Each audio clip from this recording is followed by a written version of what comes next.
Discovery, go at throttle up.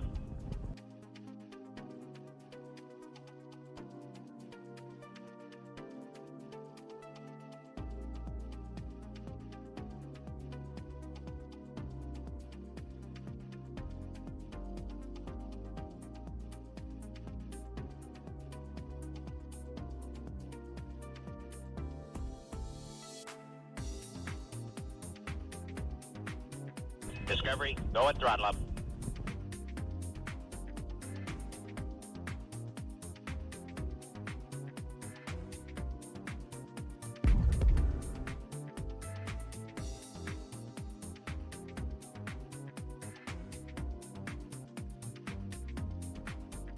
Discovery, go at throttle up.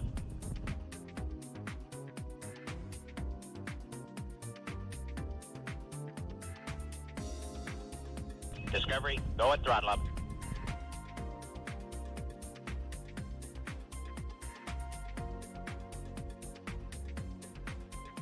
Discovery, go at throttle up.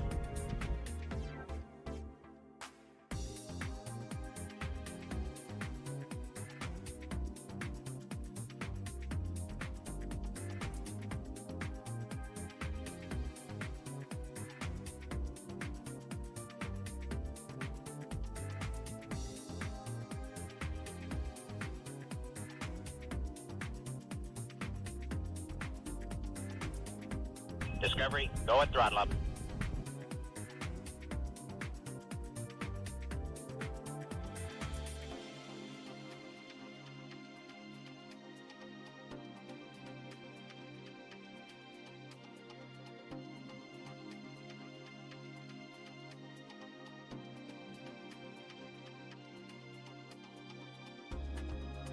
Discovery, go at throttle up.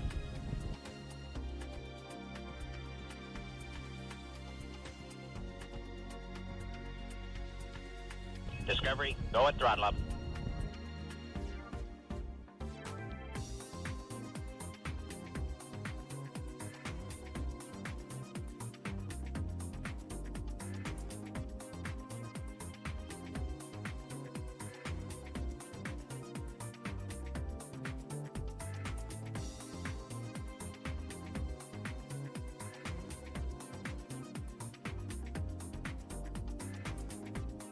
Discovery, go at throttle up.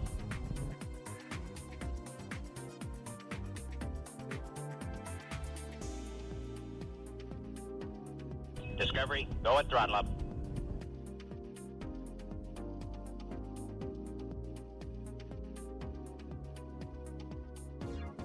Discovery, go at throttle up.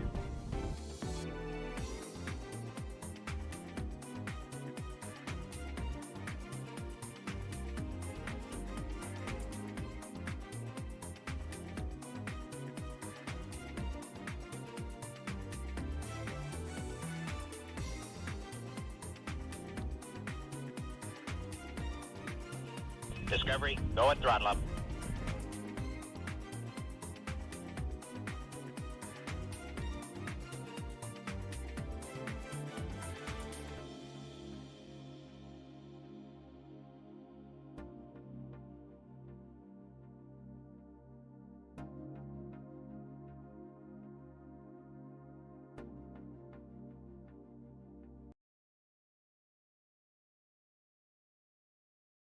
Discovery, go at throttle up.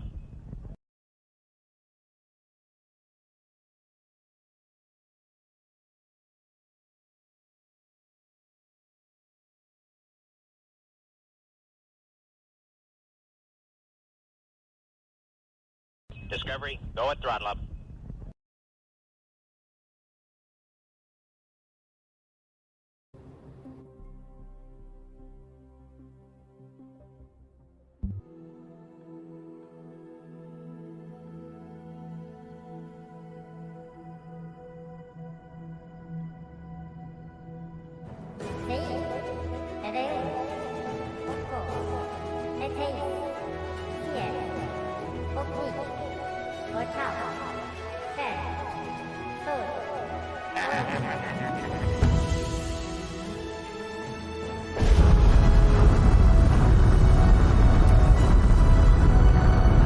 Discovery, go at throttle up.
Oh, hello.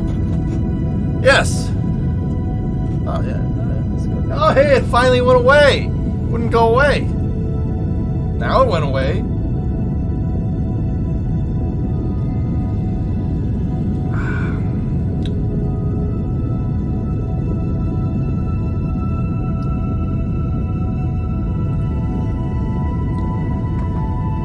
What do you think, dudes?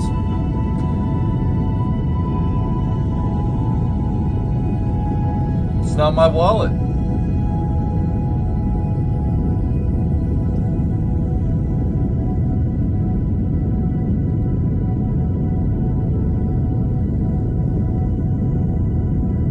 How did it feel? I figured out how to get to the debug menu. That's how it felt. Yeah, they took it off for Andy.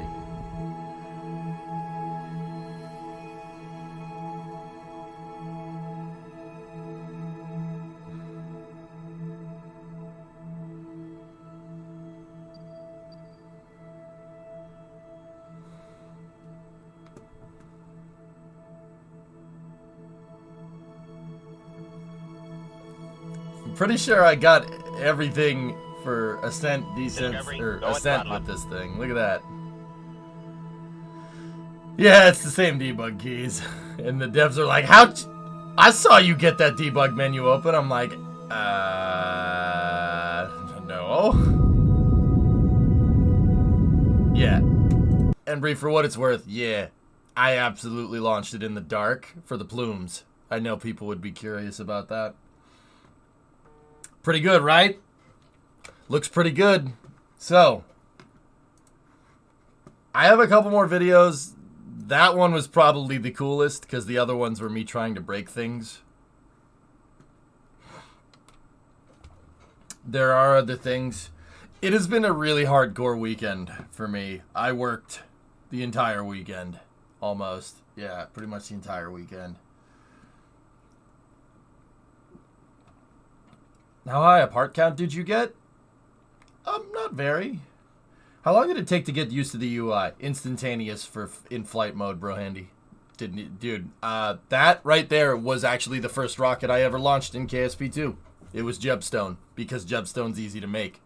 I had to think about stuff that was simple to make. To A, see if I could recreate it, and I think that pretty much sums that up. And B, to test it. No, it was Ares 1. Laughs in Jesus Kroger. Did you kill Jeb? No. What are your thoughts about the VAB UI? Alright, guys, let's precurse this. Alright, so, let's talk about this for a second. I want to show you guys that footage, right? It's pretty good footage, right? Pretty cool. Looks great. Performs really good. The computers we were on were pretty stout, to say the least. They were pretty stout. But, two things. So, guys, I try to trickle information, okay?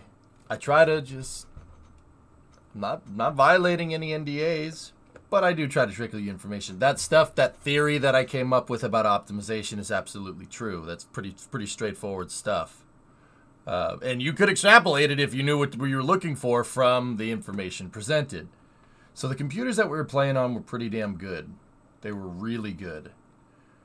The NDA is over now. What do you think about the orbital UI? I didn't really have any problems with the UI, Catman. Yeah, I was instantly able to adjust. There was a couple of things in the editor that I didn't like. But that's another question. That's hold on for a second, Phyllis. Hold on. I know people are jonesing for this. Now, I want to say two things. So the first one, the computers we're playing this on is pretty stout. Second, the optimization has yet to be done. You guys got to remember, it's early access. Okay? It's early access. There is some things here and there. The build we were playing like a week and a half ago is not the build they have now. I have that on first-hand word from Nate. So, just chill. And that leads me to actually one more thing, the third thing. If you guys are gonna be a negative Nancy, get the hell out of here. Just get out. Like, you could be critical of the game and not be a dick about it. Mods, if anyone is too much of a dick about it, just get rid of them. Just get rid of it. All right, the game needs to be optimized. You're not gonna optimize before an early access release. That makes no sense. So, if people are gonna be pricks about it, you can go be a prick about it in somebody else's stream. I'm not gonna take that crap. So, with that being said, I do have other footage if you guys want to see it. Now, once again, that doesn't mean that the game isn't above criticism. If you say, dude, I really don't like how that UI works, that's fine. That's fine. We're not going to be dicks about that. We're not going to be jerks about it. So, I'm not really into it. Not really into it. That's fine. Just don't be like, wow, that sucks. That doesn't help anybody, all right? That doesn't help anybody, and you're just polluting my chat with fail. Don't be that guy. Go at throttle up. That's 20 subs for Mono. Thank you very much. All right, so you guys want to see the launch again? Discovery, go at throttle Actually, a little bit earlier in that video, I built it. I built Jebstone. You want to see how quickly we adjusted to the editor here? Take a look. Okay, let's go. Discovery, go at throttle up. So, here's the VAB. Do you know if you can move the nav ball? They talked about it, yeah. I didn't move it. So, the SPH and the VAB are combined into one thing, and you can switch your orientation here. No need to switch. Orthographic views. Sound design is on point, dude. The sound design is on point. Why won't that go away? Go away.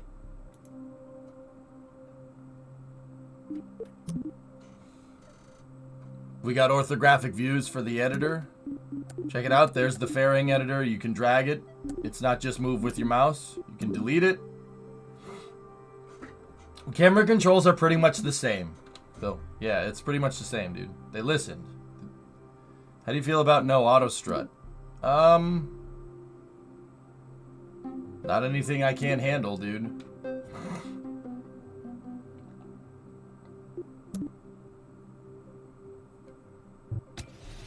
Do these have hotkey modifiers too, or just via mouse click? I'm not sure what you mean. Dennis published a video with 4080 and got like 20 FPS at 150 parts. So yeah, once again, you don't optimize before you go into early access, Foza. That makes no sense. So guys, you gotta remember, this isn't the release of KSP. Don't get confused, all right? This is an early access release. We're far from 1.0. We're far from the end product. Like, this is not even close to the end product. Not even close.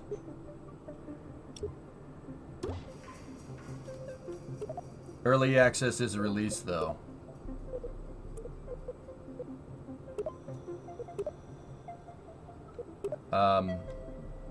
Sure. So yeah, there's gonna be some things that are a little weird. Okay. I mean, once again, fellas, I'm not gonna talk. I'm pretty much not gonna talk to the people that do stuff like that. Like that. Why? Like, okay, let's be real. If you want to be mad, go be mad somewhere else. I don't know how many times I'm gonna have to say this today. It's probably a lot, but that's okay. It's fine. It's okay. I'm a patient guy. Are there any measurement tools in the editor? No, Benno, but you could still make rulers. Guys, an early access release, you don't optimize around an early access release. The other thing is, how are you going to optimize KSP? How are you going to do that? Playtests? How are we going to do this? They're playtesting it right now. That's what early access is.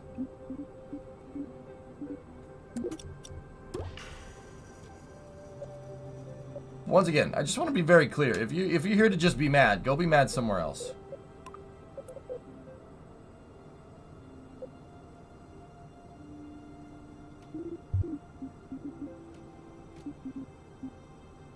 That's right, youth. So check out all the tanks, dudes. So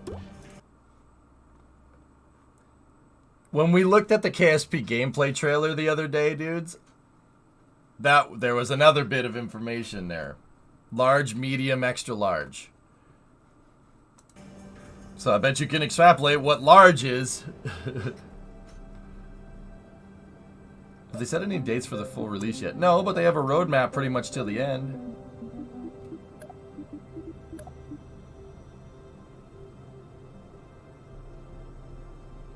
Okay, Pigsy. Oh yeah. Shader color variables.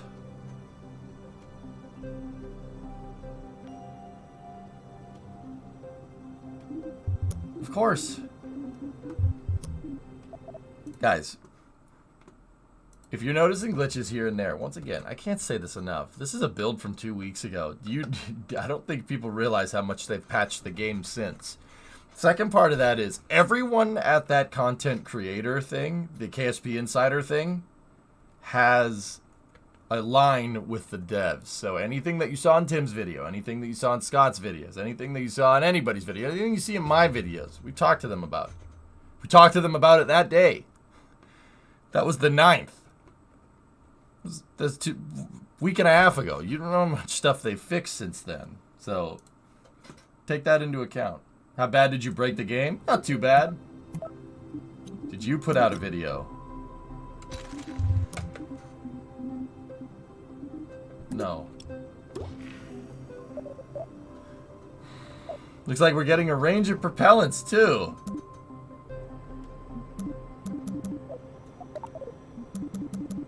See, there's things that are still... I'm curious what the VAB SPH switching looks like. Just click that button and it'll switch it for you.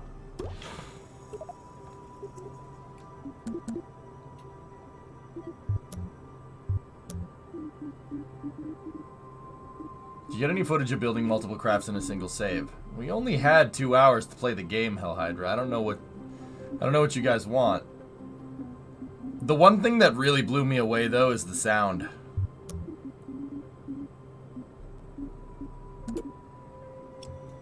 Yes. Yeah, it's pretty much the same zombie, yep. The sound is like 1,000 times better.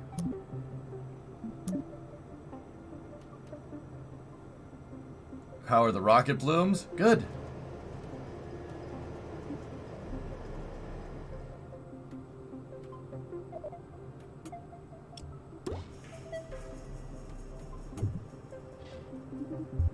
Yeah, Kinder, not a lot of people understand that, but it's okay. I kind of miss the more flat look of the KSP1 parts. The parts here look a little too much like shiny plastic. Well, tell them on the Discord. Go on the Intercept Games Discord and you can tell them this stuff. I'm serious. They'll listen. That's why they have the Discord. Yeah, of course, Aqualux. Duh. Sanjay, thank you for the resub. Over Thunder, thank you for the resubs, guys. I do appreciate it. Yeah, see. Set the fuel tanks to structure. Close the fuel tank out. Check this out, man. I built Jubstone in about 5 minutes. That's how easy I was able to adjust to the editor.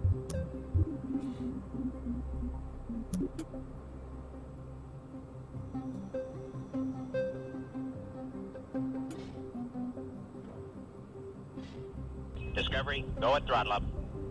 Hey, so the lead tier 2, 35 months. You know what resolutions the screens were? No, Mutter, I didn't.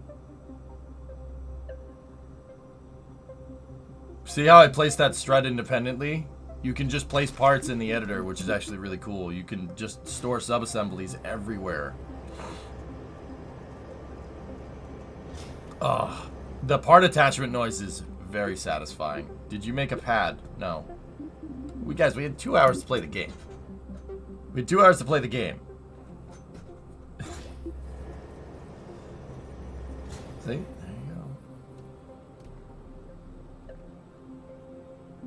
go. What's the plane in the background? Hmm?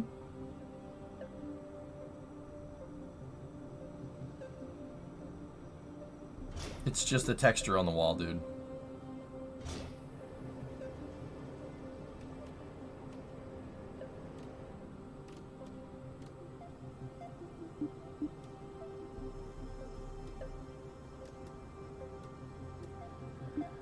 Can you check my last 2 questions if you are able to say? No, I'm not even allowed to show KSP2 footage right now. It's buried in the chat, Dave. You're just going to have to type it again. Did you try to make Kraken drives? No.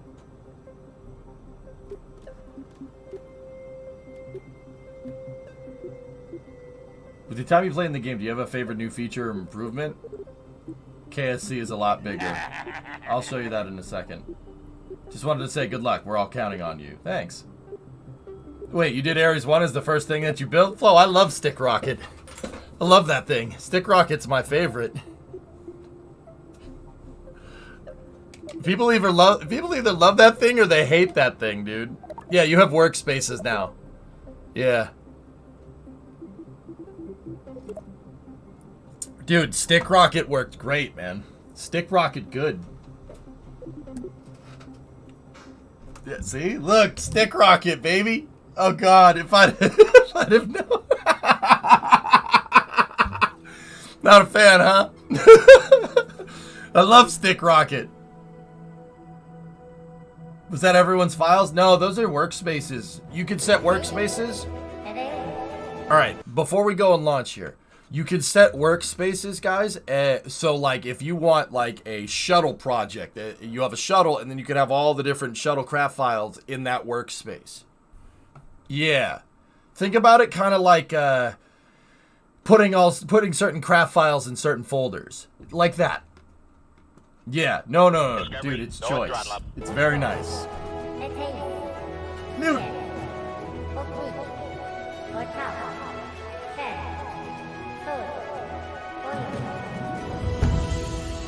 You would have pulled the plug on the PC? Oh, come on! Stick Rocket, dude! Look! Hail! Stick! Yes!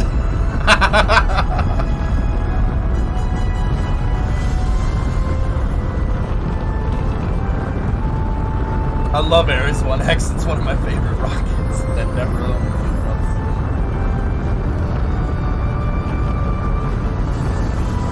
I'm telling you, listen to that sound. Listen to those sounds. Oh, it's so good. It's so good. To be fair, it sounds nice. Hey. Wait a minute. These sounds we know are recorded from an Atlas V. Okay? Ares 1 flew with Atlas V avionics. Ipso facto. Yeah, it's science, okay? It's science, bro.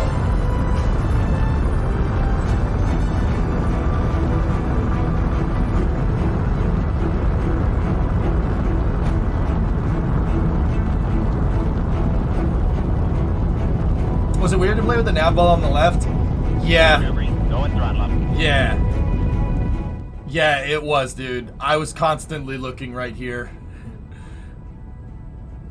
When we were watching the trailer for it the other day, and I said, man, that must be weird having to constantly look left at the nav ball. Well.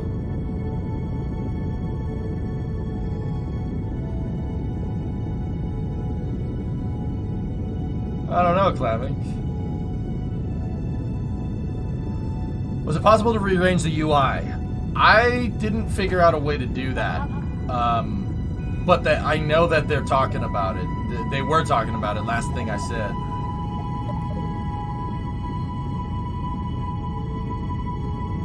Looking at the UI, we're going to need to adjust the cam position. Why? Is this not going to work? Did the SRBs have the correct amount of gimbal? Dude, it was enough to steer the thing, so I would assume so. I didn't look.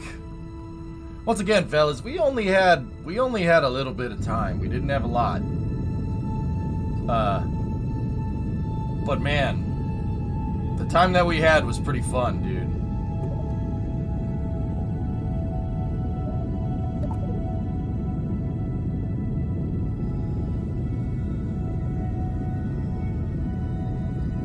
Yeah, guys. It was good. Don't get me wrong, it's buggy. What early access game is it?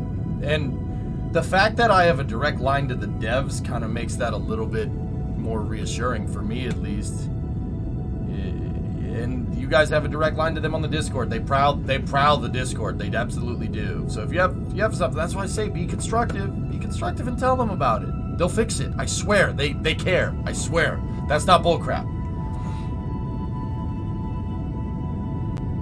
Discovery, go at throttle up. Any discussion on modding? Bob, the development team for Kerbal 2 has Nirtea on it. Nirtea is one of the most notorious modders from KSP1, and he is working on mod implementation. Also, the UI window's still there, by the way. They said they wanted fully moddable. Yeah, I actually pretty sure Nirtea was standing right behind me when I launched this rocket.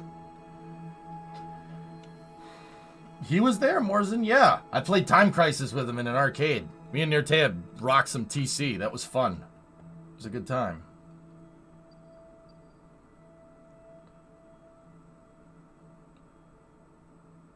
I thought it was good, dudes. I didn't mind the UI. I like the ticker tape. I think the ticker is cool. My biggest thing is that it wasn't right here. But see, here's the thing, guys. My biggest thing is that it wasn't in the center. But also, I have a decade of experience with the nav ball being dead center. So I had to be careful. I had to tailor my thoughts about this because I'm very, very used to the KSP1 UI. So there were talks about making the UI, or not making the UI configurable, having a legacy mode. I don't know if they did it. I'd have to reach out and figure it out.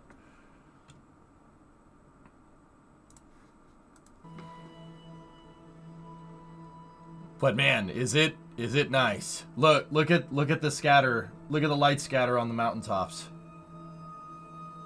Oof. Oof. Oof. I think the biggest problem with Thousands of Hours is that we tried to play KSV1 instead of KSV2. Flo, that was my problem. I had a little bit of trouble adjusting to the editor, but believe it or not, this was the last footage that I shot. So that means it took me less than 2 hours to get used to everything. That's pretty dang good considering a decade of experience on KSP1. You know what I mean? Yeah, it was fine. Did you make any planes? I didn't have time, Catman. Yeah. This isn't real-time gameplay. No, this is a video. Yeah, and right when they said that, they were like, okay, time to go. Where does the control mode, flight, docking mode that was in the bottom left live now then? I don't know, Beard. I don't know. I did not have time. I'm telling you. I'm sorry, fellas. I'm sorry. I know that's not the answer that you want. I didn't have time to figure it out. Hang on. Let me get the next video teed up. No, not that one. Not that one.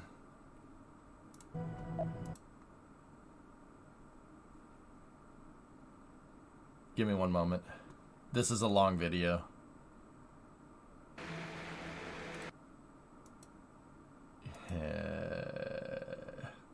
So, fellas, you might, you know what? Let's just play it from the start, and we'll figure it out from there. You guys might recognize this. I picked craft files that were easy to make that I had the craft files memorized for. So here, that's just the video buffering. Give it a moment. You might recognize it.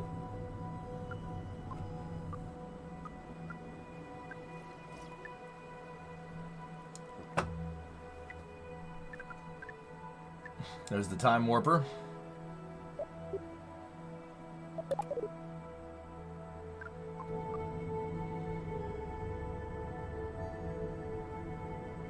Yeah, I know the Kerbals are jiggling around. Don't worry, they know about that. We had the mouse and keyboard. KSP2 is kind of optimized modded KSP1. Dudes, this is the part that I want to tell you guys about. This game is rebuilt from the ground up. It looks like KSP, but I cannot tell you how much time and effort has gone into it. It looks the same, but it is rebuilt from the ground up. Everything is rebuilt from the ground up, and there is a lot of stuff in an unoptimized state right now because they redid the physics, they redid the lighting, they redid the shading, they redid the scatterer. Everything is built from the ground up, and everything is rebuilt to be able... All right, here. This is what Nate said when I interviewed him. We had interviews that we could do with the developers. This is what Nate said when I asked him. Everything is rebuilt from the ground up to be able to be precise enough to have patched conics between star systems that are accurate. That right there should tell you everything you need to know about what this game has in store. Discovery, go at throttle up. This game can calculate patch conics across star systems when there's interplanetary travel in the game. That should tell you the level of precision for physics simulation and obviously orbital mechanics in this game. It is unbelievable what's under the hood of this game. Unfreaking believable. Think about it for a second. So, for the people that don't know what that means the game somehow is able to use... They're not using float. They can't use float. You can't use float to do something like that. So that means we're going to get more precise physics simulation. That's what that means. Now, what's float? Float is something that you use in coding to optimize code that rounds off decimal points. That float point error is literally the reason why like 90% of the weird things in KSP1 happen. Like, that's the big reason. This game is able to do interplanetary travel, and the conic is able to be patched, detailed over billions of freaking kilometers. That indicates an insanely well done physics system. So, like, once again, what does that mean? What does that mean in plain English?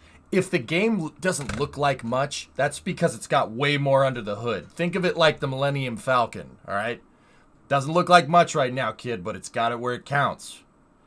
That's what I've been jonesing to tell everybody every time somebody freaking says something about optimization. I'm like, oh, I can't say anything. Damn it. You know? Damn it. It's been pissing me off for a week and a half, dude. I'm like, no, come on. Ugh. They have a good foundation to build on for years to come. Yes, exactly. Okay, so while we played KSP2, you created Euro Truck Simulator. It's kind of what I do, man. Flo, I build launch pads, man. I build GSE. That's what I do in Kerbal. This is what I'm notorious for. Don't get me wrong, we fly like everybody else, but I just on a quick side note, dude, your boy, I make launch pads. I figure out how GSE works in Kerbal. So like building your own VAB outside of the VAB to reintegrate and rapidly reuse rockets. Oh yeah. No, I'm notorious for that. I broke it that time, but Flo, I'm pretty sure you know what that is. Yeah. It works. Oh, I can catch stuff with it. Yeah. Yeah, this time did not work well. I did not debug this thing into space. It launched itself into space. Yeah. Float point. What do you want? But, dude, we got it to do it. I was catching boosters with this thing. I'm serious. I would grasshopper the thing, right? We'd grasshopper the thing up, and I'd come down, and I'd try to get it in the chopsticks, and it works. Dude, it absolutely works. If you come in with a bit of sideways velocity, right, you can pretty much land it every time. Like, I could do it in Kerbal with, like, no autopilot, nothing. Just SAS locked to radial out. I could put it right in there every time. That's what she said. Dude, this is what I do, man. I am an infrastructure nerd to a T. So, dude, when we were in Amsterdam, I'm like, train, train, train, train, train, train, train, train, train, bus, tram, train, train, train. It was bad. It was bad, dude. How is the FPS count for big part count? Ian, I didn't even bother looking. I knew the game was unoptimized. Why? I was told the game was unoptimized by Nate. Sorry, having a line to the devs is super handy, dude. Hey, AJ, we're wearing the same shirt right now. My guy! Wunderbar! Yeah, it's good, yeah? Yeah, very good. Oh. You were like that when you got back, too. I'm like that every time, weather guy. Anytime I'm driving around, I see a train, I'm like, train. Plane. Helicopter. Oh, I hear a helicopter. What type of helicopter is it? Oh, yep, that's an HUB 107. Yep. You know? Yep. If you feel called out right now, well, that means you're probably in the right place. What do you think of Israel? I think they're doing good work, Bulb. Considering COVID kind of hit Israel pretty hard, but they bounced back pretty good. GSLV Mark III is a good launch vehicle. I will say that. It's pretty good. You crazy. Yeah, so. Here, Flo, I want to show you a couple more of these things real quick. Dude, we went bananas. So, you know Venture Star, right? Venture Star. Not the X-33. Venture Star. Venture Star. All right? More footage. I know. I built Venture Star's launchpad. That's me testing with a mass simulator. Yeah.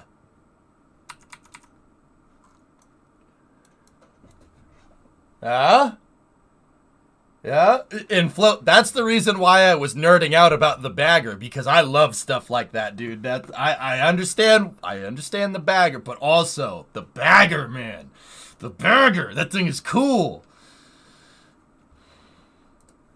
Any news on the H3 scrub? They're still going through data, which does not bode very well. Anyway, here, listen to the sultry noises of rover wheels driving over concrete.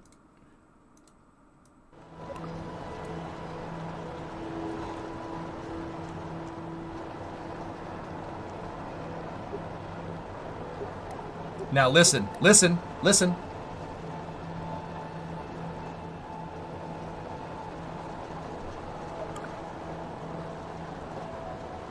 Hear the difference?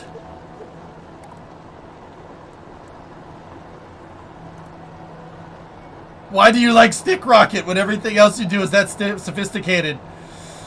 Because I really like Constellation, and I really think it's good integrated architecture, and I really think we shouldn't have got rid of it. Stick Rocket is like, you have to have Stick Rocket to have Ares 5, and I like Ares 5. I like bigger rockets. Bigger rockets are good. And it's like Thomas the Tank Engine always says, simple is better. Don't get me wrong, I love Starship 2.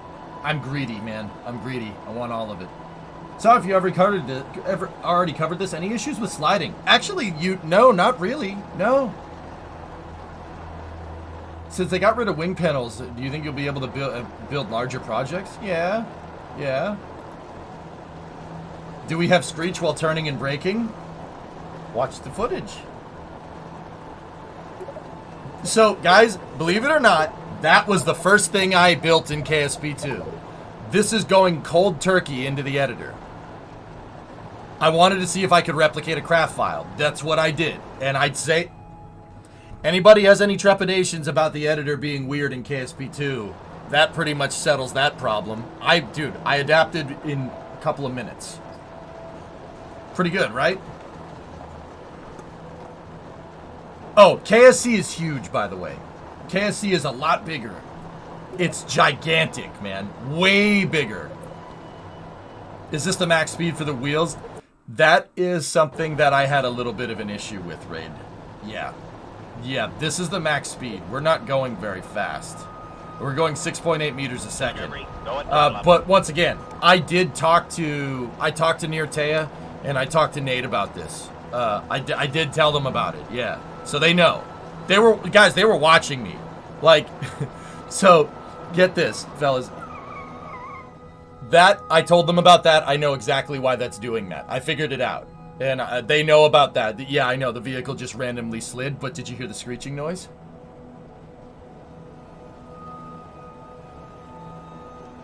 Any robotics planned? I'm sure it'll be around, S, yeah. What's the icon under the light bulb in the vessel action menu? Eh? I don't know. Oh yeah, there's a dock, by the way, fellas. There's a dock. Yeah, there's a slipway. You can build boats right out of the box. It's down there. It's down that way. Upper left. That's lights.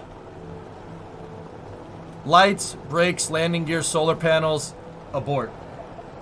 Yeah, there's docks, fellas. That's built right into the game. You mean Sea Dragon? Precisely.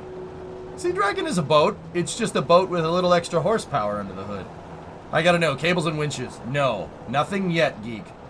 But you guys gotta remember, this is minimum viable product. Unoptimized state. Look at this game. Look at this game, dude. Listen to that. Geek, when the wheels go on concrete, it makes a different noise. Dude, it looks like KSP, but this thing is what happens if you took a 69 Camaro and put an LT4 engine in it. You know what I'm talking about? Speaking car terms for a second. LT4, supercharged. This thing, dude, this game is dope. I'm gonna play the frick out of this game. Water physics? Oh, they're there, Chief. Don't you worry. I dropped the truck into the ocean once. I don't think I got it, though. Oh, listen.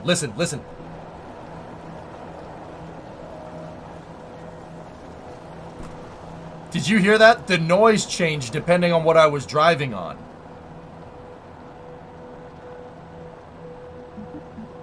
Dude, like, this has been jonesing me so hard the past week and a half because I want to tell you guys this stuff.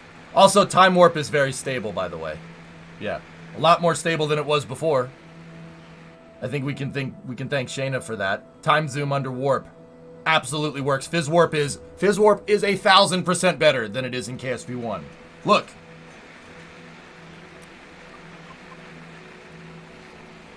KSC is a masterpiece.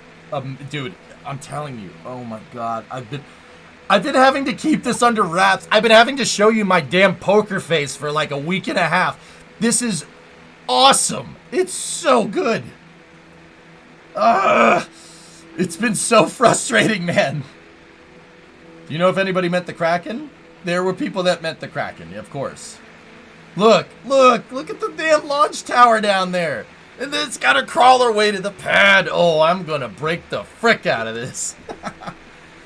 Was it worth the wait? Yeah. Rogue, it's good, man. It's unoptimized, guys. It's unoptimized. Don't be a negative Nancy about it. I swear to you, the devs are going to fix it. It's unoptimized because they haven't been able to mass playtest because of the pandemic. I'm dead serious about this. They will fix it. It will get better. Absolutely will get better. But guys, this is Fizz. If this looks choppy, we're in Fizz Warp right now. Fizz Warp.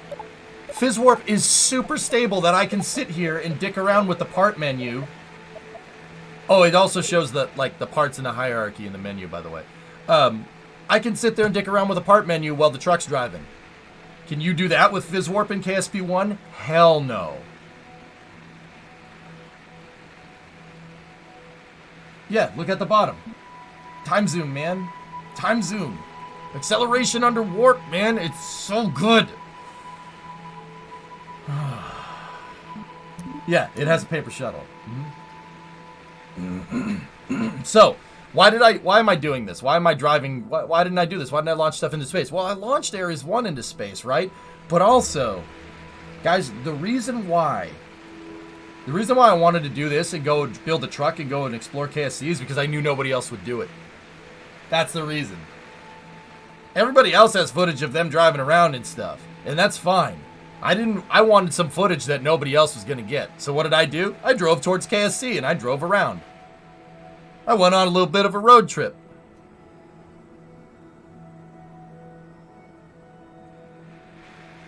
Did you find any Easter eggs? No. Flo, there are Easter eggs around. Yeah, don't worry. Like I said, I told them about that problem. It's the rate on steering angle change that needs to be fixed. They know about that.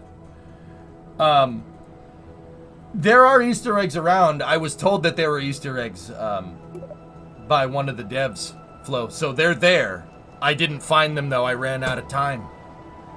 I wanted to get footage of stick rocket launching, so I ran out of time, dude. Did you see if the wheels can work? Angled incorrectly? Toasty, I'm gonna go ahead and bet that they probably work angled incorrectly, yeah. Nice, because I thought about it. I thought about that after the recording. Dude, yeah, no, they said there were Easter eggs around. So, but it is your wallet, it's not my wallet. Oh, guys, you don't even know. I'm gonna play the frick out of this game. You don't know. It's fun, dude. It's really good. I really liked what we saw. And keep in mind, the game is even better now. They took all of our feedback. Oh, dude, look at this. I mean, look at this thing. It's KSC. It's got the radar.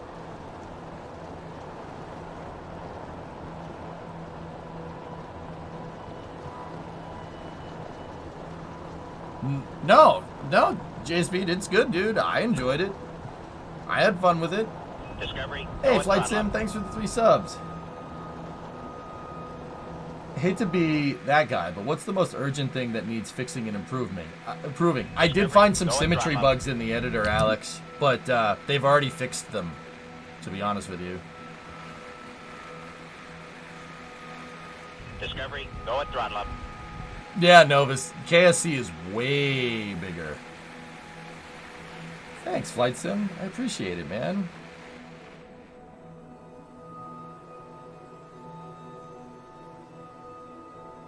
I have a 3080 Ti in my main in Rusty now, and then I put the 1070 back into the streaming or the encoding PC. Yeah, so fellas, what I plan to do, what I want to do is for a good bench test, right? I have my 1070 on a Core i7-970, way old hardware, a decade old at this point. And then I have my 3080 Ti on a Core i7-8700K that's overclocked to 4.8 gigs. What I've been doing all weekend is retooling my computers and rearranging parts to be able to run KSP2 on my newer computer and my older computer in a side-by-side fashion. That's the idea. The idea is I'll be able to side-by-side this. I mean, it's not picking up the other game, but bear with me here. So, I'll side-by-side it. We could launch the same rocket on the same on 2 different computers and capture it on the stream. Granted, the older computer is going to be encoding at the same time, but we'll be able to benchmark it with old and new hardware. That was my plan. That's where I've been all weekend. I didn't do GTA Racing because my computer was in pieces on the ground. So I thought that would be a pretty cool way to get, to understand what we're dealing with here. That's what I've been doing. Yeah. Been basically retooling both of my computers for around that 3080. Turns out the 3080s need a lot of power. For the PC nerds, it has 3 8-pin PCIe power connectors.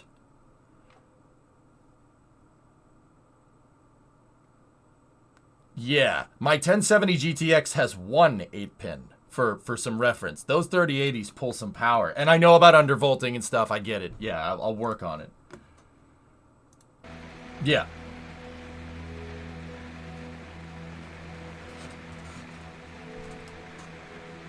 What's your PSU? I have an EVGA 1000-watt power supply in there now. Should be able to run it just fine. And my streaming computer has an 850 in it for what it's worth.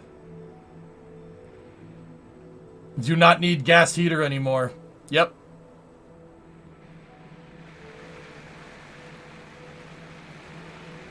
Shex, I'm not going to lie to you. I heard them talk about auto strutting. The devs were talking about it. I don't know where or when the context of that situation was, because that whole day was a blur. The whole days in Amsterdam were a freaking blur, dude. But I know Autostrut was brought up with them. I know they know about it.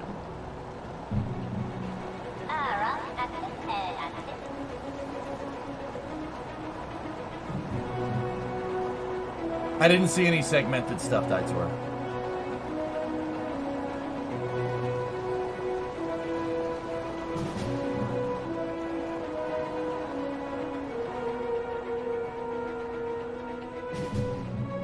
Panja, within a couple hours, dude, I was able to adjust just fine. Taxiways, dudes. Taxiways.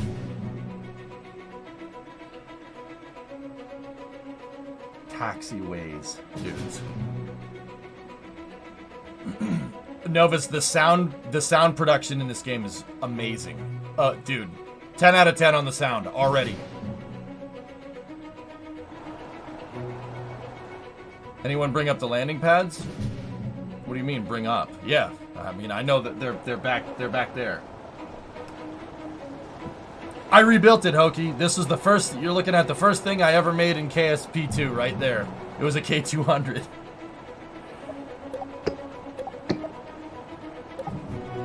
What do you think, dudes?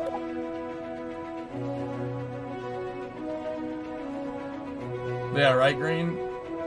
Did you try to park inside of the car park? Yeah.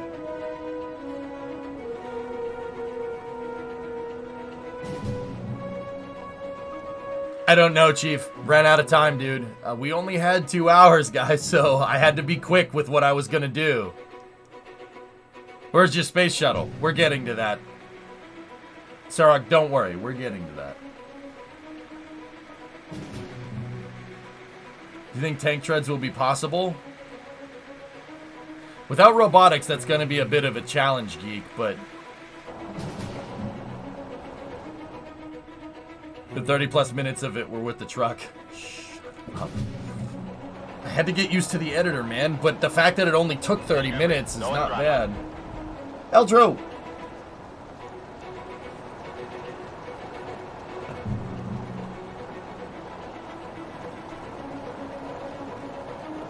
Yeah, Tessa, right? This was me trying to capture some rigging on the suspension. Dude, wind tunnel. Look at the wind tunnel. Radar, stuff like that. Dude, there's Quonset huts everywhere in true KSP1 form. The old school KSP members will... Old school KSP players will know. The Quonset huts. They're everywhere. Good throwback. I dig it. Did you try the other wheels? Didn't have time, dude. I was trying to get some footage of the rigging on the suspension to see how the suspension works, Max. Yeah, see?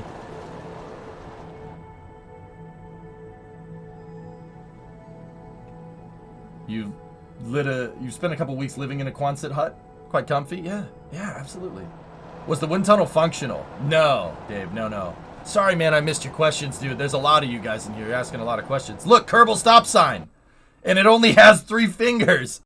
It has 3 fingers. I didn't even notice that before.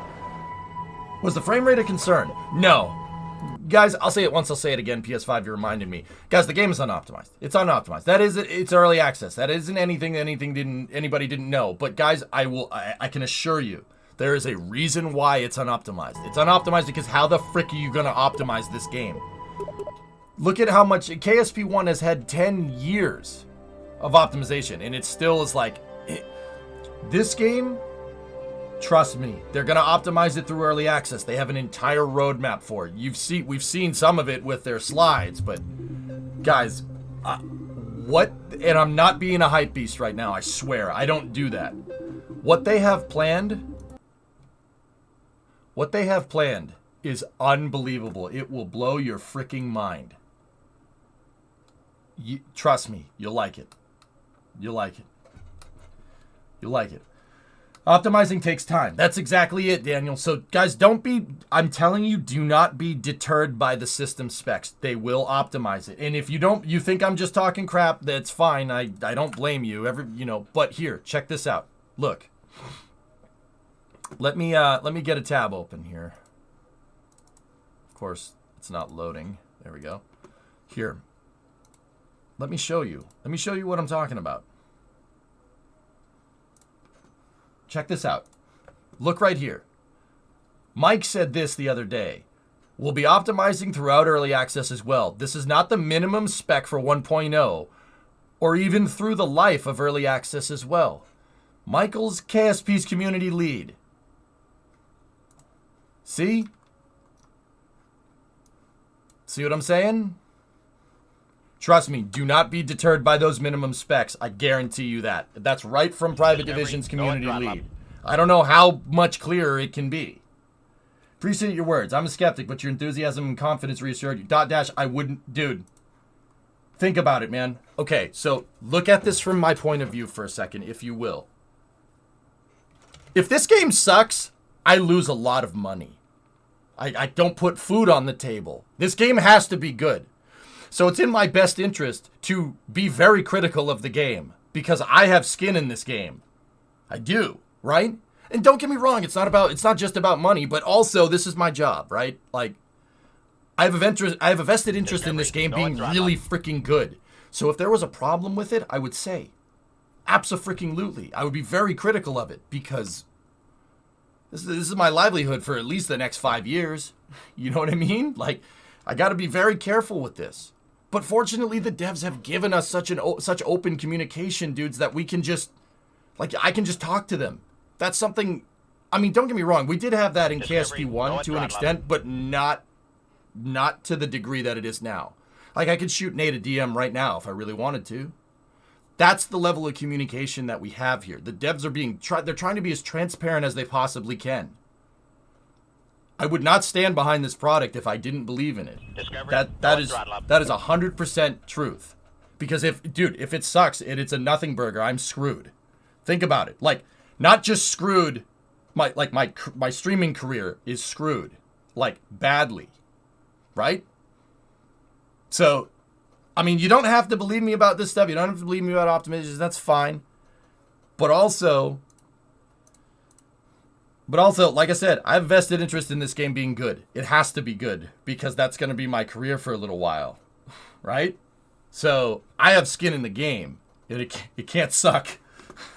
It can't suck, dudes. It really can't. I'm screwed if it does. Grumpy, hey, thanks for the sub. 2000 Timo, thanks for the sub, dude. Why here? Dude, we got a little bit of a sub train going. The crawler photo. What devs of other games do? Seriously, they're amazing. Yeah, rare. Trust me, dude. Like, and I hate saying source. Trust me, bro. I hate people. I can't stand that stuff. But I'm telling you, it's unoptimized right now. Oh, absolutely. Do not be deterred by those min specs. And I don't speak for Private Division. That's my opinion. Any price yet? It's $50, Flip Up. Here. Hey, fellas. Remember when we were talking about Methalox in the trailer the other day? Uh-oh. I got you, Pato. Trust me, I will not... dude, I'll try as hard as I can to make sure this game is as good as I can within my realm. You know what I mean? Big orange tank time, baby! No Carolox, Morzen, not yet. I don't know if... okay, for what it's worth, I have no idea if they're going to put it in the game. But we have different commodities now. It's not just liquid fuel, oxidizer, and monoprop, dude. Look. Cryospheres, man. Passing! 10 subs. Thank you. I forget what I did after this. I think I just put the truck back out again. I wanted to look through the parts. What did it feel so far? So, guys, there's individual methane tanks, Methalox tanks, and hydrogen tanks.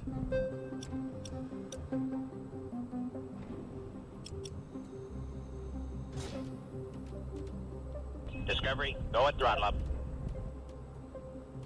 Passing, thank you for the 10 subs, dude.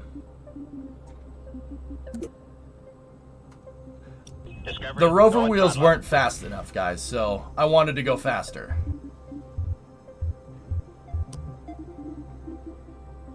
Something like that, Discovery, Super. go at throttle up. Power sources?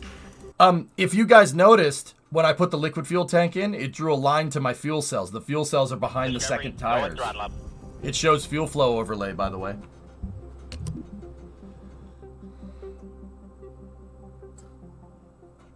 Discovery, go at throttle up.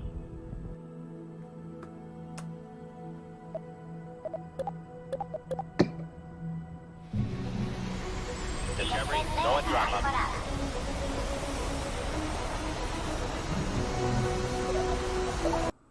The FPS test that SW Dennis did makes me very worried about this game, to be honest. So you're worried about version 0.1 of an early access game being unoptimized. That's it's a little strange, Sido, but all right. Hey, your opinion's your opinion, bro.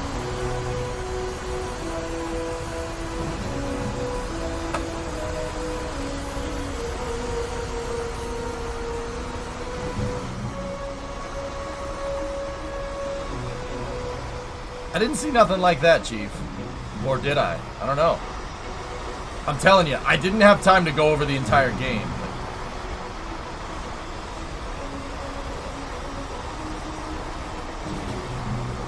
It's the compression from recording, Tig.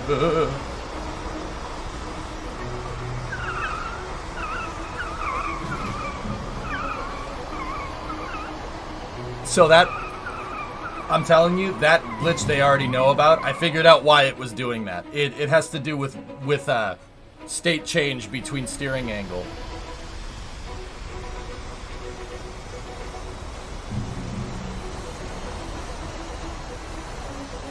They have both, Gold Falcon. No canards for the jet truck? No. A true Spinala fan. Average Spinala fan. True Spinala fan. Common Spinala W. Was that tire squeal? Oh yeah. Oh, it was. Oh yeah.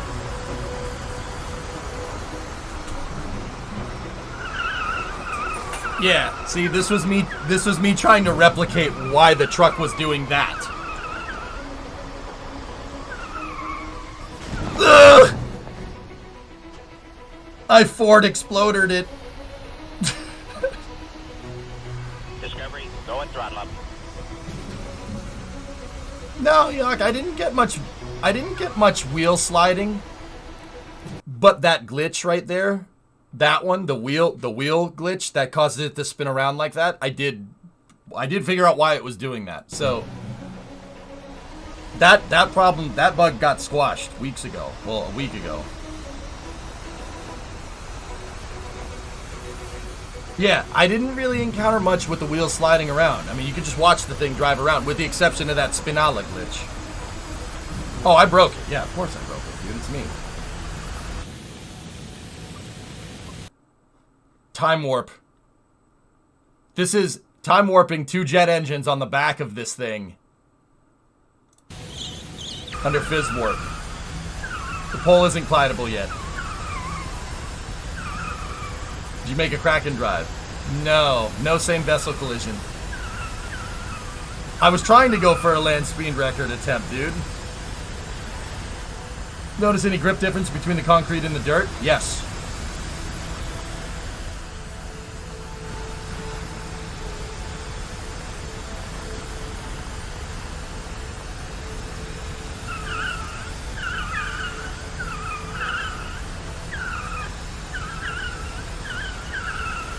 Deja vu, I just been to this place before, higher on the beat. Discovery, go and throttle up. Okay, 20 subs.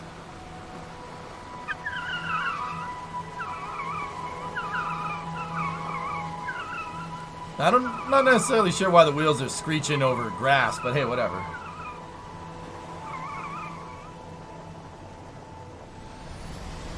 This isn't live gameplay. This was recorded about a week and a half ago, Kerman. No, yeah. About a week and a half ago. And yeah, this is just the compression in the video, guys. But yeah, for the older viewers, you know, I made a K200. Guys, yeah, so for the people that watch the stream, this is one of the trucks I use in KSP for roving around. That's my rover. It's a big 8x8 truck, right? And I built it pretty much right out of the box. All the same parts that are in KSP1 are in this, dudes. This is me screwing with Time Warp because I wanted it to be daytime. Any weather effects? Not that I saw. I didn't have time to test that. Benno. How many parts? This part's like 60, 50, 60 parts, something like that.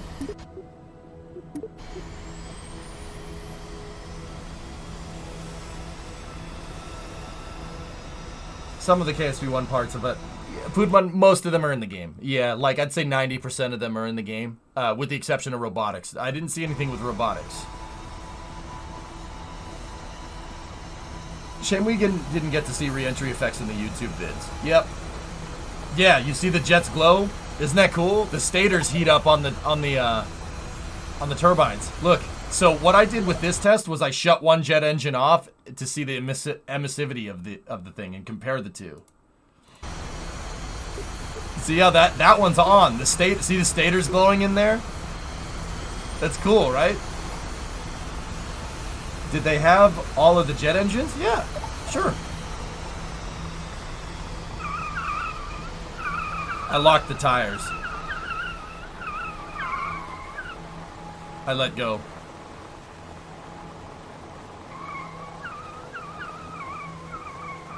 Yeah, see that thing that causes the thing to spin around? It has to do with wheel angle state change.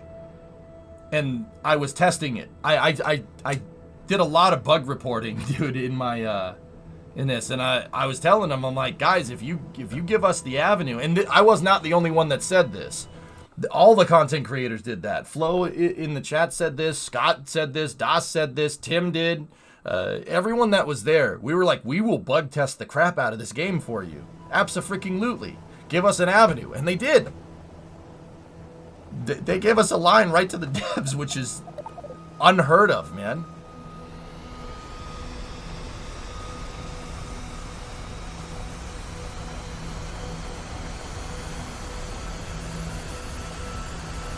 I didn't record building it, Hokey. I was selective about what I recorded. Not because I was trying to hide anything. I didn't want to record myself getting used to the editor. At the time, I didn't really think that would have been useful. It's easier to say, like, it took me this amount of time to get used to the editor. But yeah, guys, the K200 was the first thing that I made. It was the first vehicle I made in KSP2. And I built it, I don't know, it took me about a half hour. So, parking garages. There are other bridges to fly under, dudes. Twin bridges to fly under. And here's the thing. The parking garages, I'll just let you see.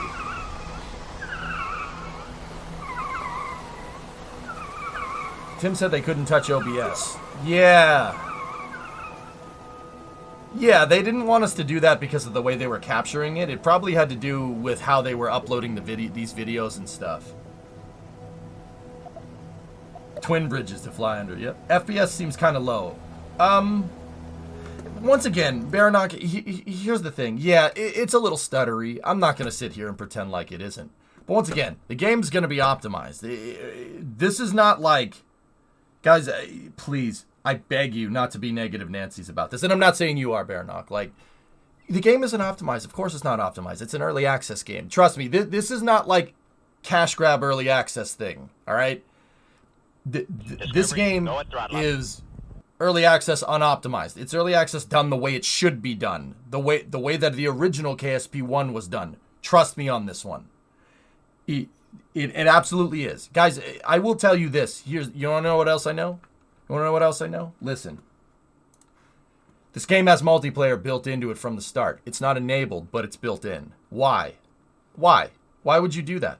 Interstellar travel is there. But it's not in the game yet. It's not in the release version of the game. Why not? Base building is in the game already, but it's not in the release version of the game. Anybody know? Anyone know? Because there's no way to retroactively add that stuff. The developers are doing parallel processing on purpose. That's the reason why the game is unoptimized. Go and throttle up. Because how the heck do you optimize for a multiplayer client without even getting a good wide play test for your game? There's no way. There's no way that can be done.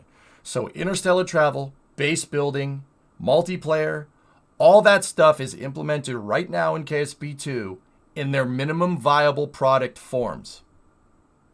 They're not enabled because they, you're not going to make it work. They need to get some play testing under the belts, right? But it's all there. They're doing parallel processing for the game. I asked them about that. Oh yeah, that was basically one of my questions for Nate. We had the opportunity to have like a one-on-one sit down, and I didn't record it because I'm an idiot, but I did remember everything that was said for what it's worth. Yeah, guys, that's the reason why it's so kind of choppy out of the box, because nothing is optimized, but everything is implemented. Take that for what it's worth. You don't have to believe me. That's fine. If you don't believe me, that's cool. I mean, I got it right from the developer's mouth. Like, I don't know what to tell you. Not to mention they lost a lot of playtest time during COVID. Yep. Mm-hmm. Oh yeah, Chief, it's baller, man. I'm trying to reassure people, guys. Trust me, it's gonna be good. It's not optimized out of the gate, but that min spec stuff that everybody posted saying, well, I guess I can't play KSP. That's not true. That's not true. And I'm going to prove it to you guys.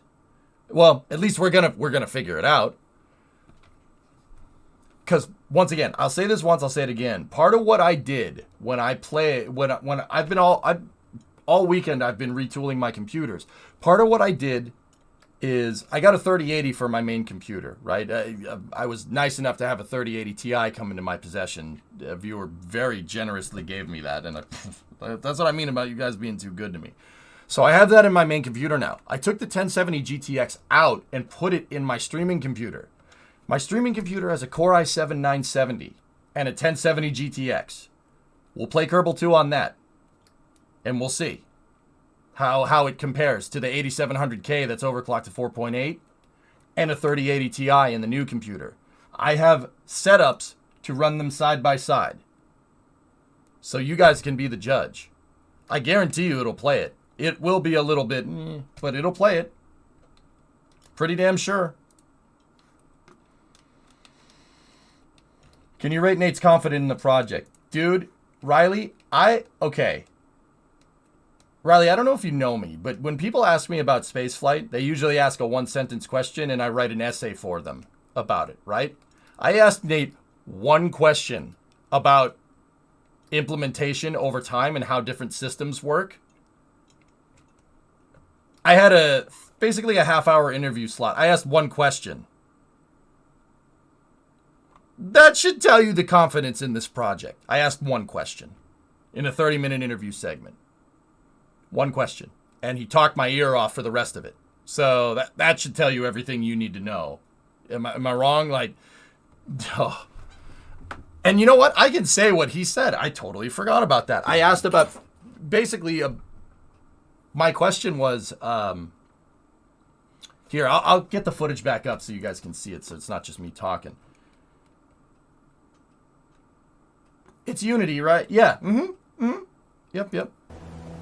Fellas, I asked them about colonies. What I asked is, how do you go from standard kind of run-of-the-mill KSP gameplay to building an interstellar ship?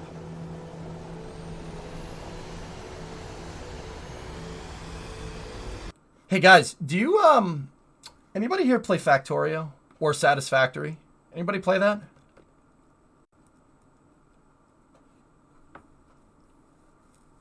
You know in those factory building games where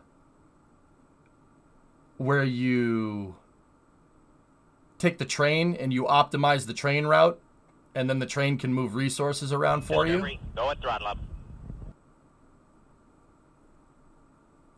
Yeah, you remember that? That's pretty good, right? Un lápiz. Pencil? No lápiz. Me gusta bolígrafo. Yeah, you remember that part? You remember that part where you could just optimize stuff to, move it around for you while you're focusing on building on the... Yeah, you remember that part? Yeah, that part was pretty cool.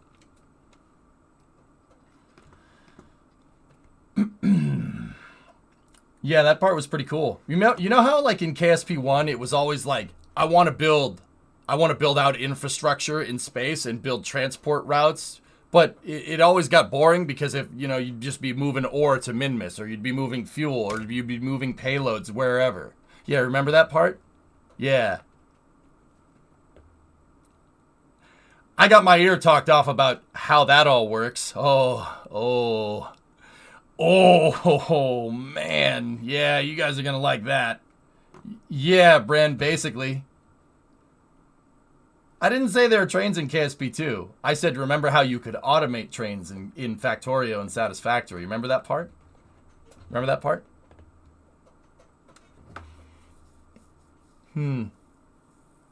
Barquista cone trajectory optimizations for moving around stuff in Kerbal. You guys remember how I was talking about container ships the other day and how the type of trajectories that the container ships would like space container ships would take? Remember when we were doing that? When we were talking about the endurance? Remember that part?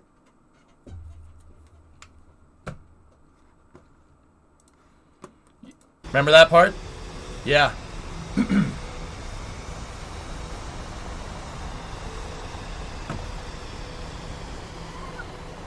There is some UV swash and stretching here on the textures and some texture stretching there. I stopped the truck right here to go get the developers to tell them about it. I got my ideas implemented in KSP. Ando? Yeah.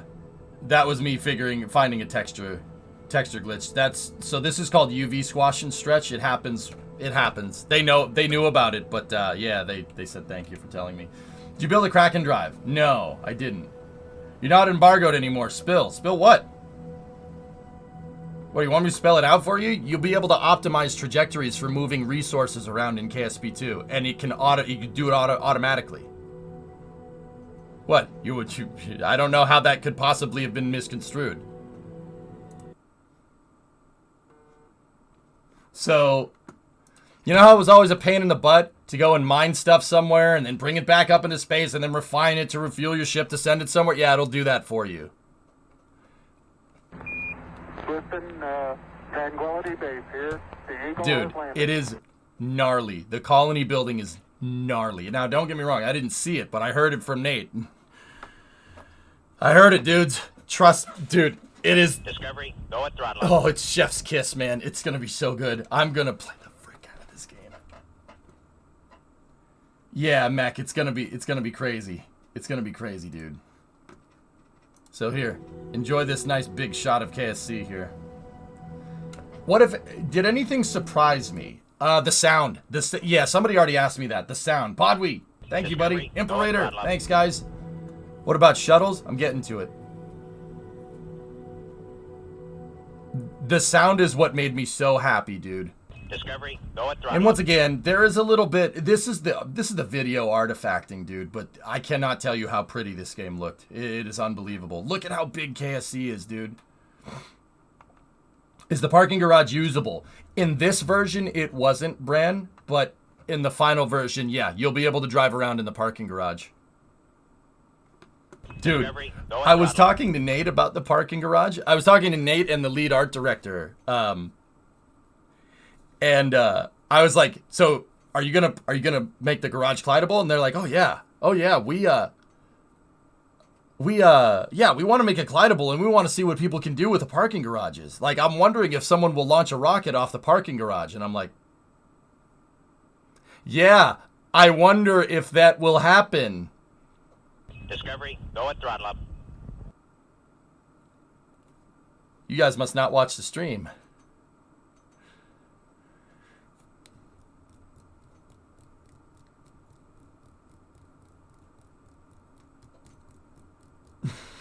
You guys must not watch the stream. You want me to launch a rocket off of that? I'll launch a rocket off of that. Hell yeah, I will. I'll build a launch pad up there. I don't care. How many play hours? Just two.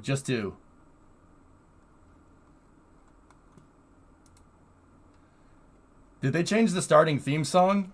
I'm not sure, MGB. I don't really remember. Guys, I was on sensory overload, man. Like, I wish I was a little bit sharper when I went there, but dude, we basically flew to Amsterdam, went to bed, and then the next day woke up and did this. So I'm like, what mods do you use in KSP1? Exclamation point KSP mods, Linus. What was their reaction when the first thing you did was build a truck? Pretty much everybody else's reaction. Wait, yeah, they were like, why are you building a truck? And I'm like, I want to explore KSC. I want to explore KSC.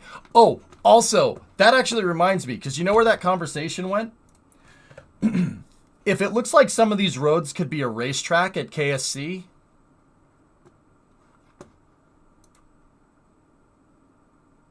all I'm going to say is that I'm pretty sure Nate's a pretty hardcore F1 fan. Just putting it out there. And multiplayer will be coming to the game eventually. Don't worry, we're already on it. Max, yeah, no, dude, Nate's an F1 guy, dude. So we spent a good amount of time talking about that. Yeah, I didn't know that. Didn't know that. I'm like, oh, you like F1? Oh, let me tell you about TPS reports.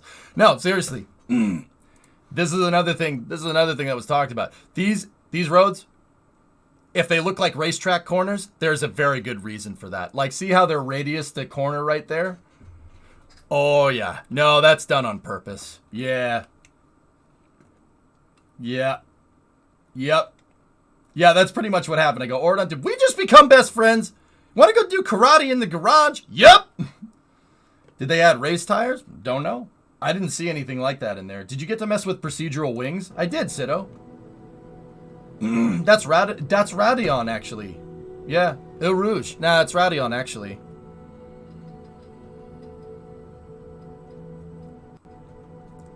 Max Curbstoppin. Lewis Kerbleton. Charles Lecurb. Well, yeah, that Charles Lecurb. That sounds fine. So yeah, guys. Once again, see how wide these roads are? That's all implemented like that on purpose. They were like, we want people making racetracks around KSC. I'm like, I love you. I love you so much. And they're like, what? I'm like, nothing. Roman Kerbjan. David Kerbtard. Will the docks be usable at launch? Docks are in the game, Spycat. Yep, docks are in the game. You can launch stuff. You could drop stuff right into the slipway. Absolutely. Oh, yeah. I dropped the truck into the slipway. Turns out a truck made out of panels doesn't float very well. But it does. This thing doesn't float in KSP1 either, so, you know. Carbono, my tires, mate. My tires. Johnny Kerbert! That's right.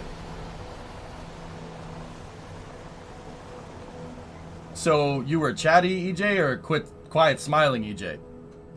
When I was going through this, I basically tried to stay objective. I didn't film my reactions or anything. I just kind of sat there and just started playing with the game. And the devs got really confused when I built a truck instead of a rocket, but whatever. Jim Clark. Yeah. Dude, I'm telling you, they designed KSP to be made into racetracks. I had a very, very, very descriptive chat about Formula 1 here. The parking lots are wide open on purpose. So, the parking garage is usable. It wasn't usable in this version of KSP. I tried to drive in it and it just bonked me. It just bonked me out of it. But, yeah. But listen. The rover wheel noise changes depending on what you're driving on, guys. Isn't that cool? The sound design is what blew me away, fellas. That was my favorite part. The sound, it felt right. It felt very right. So KSC is part Silverstone, part Miami. Yep.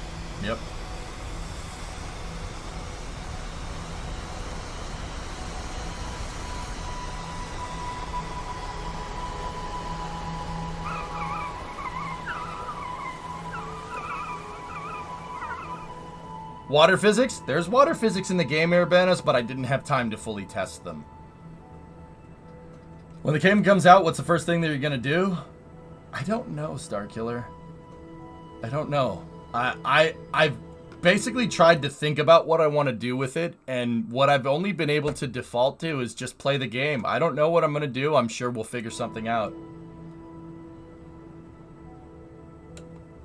The first thing I'm gonna do when the game is released is buy it. Yeah, me too.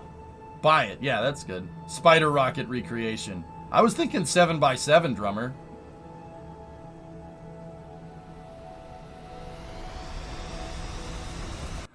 So I want to point out that the Junos are pointing against this, and it's blowing dust around, and it's blowing dust around the parking garage. Discovery, Did go you at see throttle that? up. You see how it changed depending on what angle I was at? Pretty cool, right? Flatgate, 6-month resub.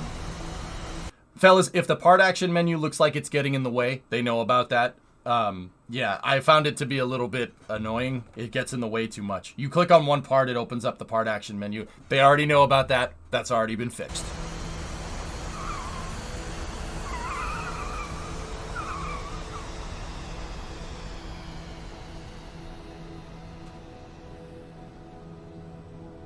Yeah, they're gonna, they were talking about doing single part action windows. Guys, this is the other part I couldn't tell you. 5 minutes, like literally 5 minutes after me, Tim Dodd, Das, Scott Manley, all the press, 5 minutes after we played the game, we're already having staff meetings with people in Seattle about stuff they needed to fix and what they wanted to change. That should tell you everything you need to know.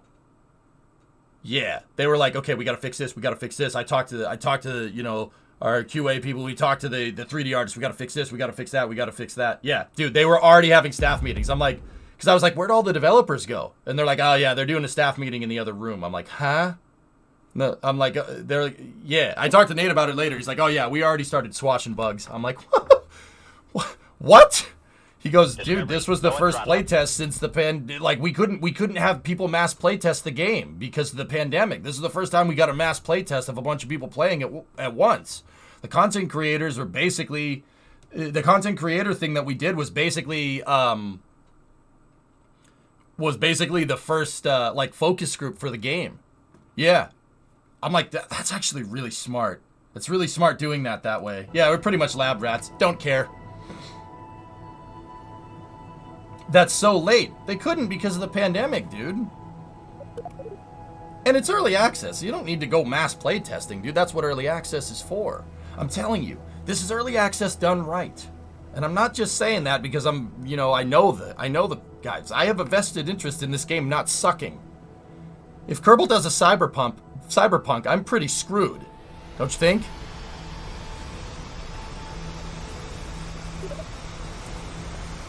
Did they give you cake? Cake? No. Oh yeah, there was cake. Okay, maybe, okay. There was cake. Uh-oh, I'm screwed, aren't I? They actually did serve cake after the KSP test. But see, here's the thing, guys. There was also pastries and pie. No, I'm not making that up. There was pie. There was a big KSP cake, but there was also pastries and pie. Like, take that for what it's worth.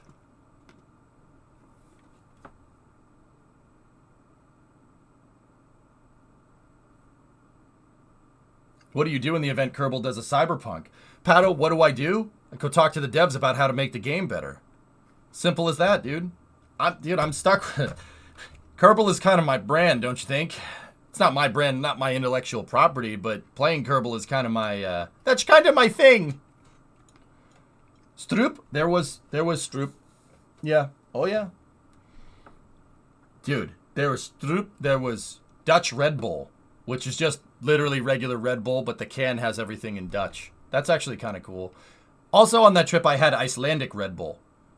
It's literally Red Bull, but in a can with Icelandic on it, which was actually pretty interesting. It's like Uncanny Valley stuff.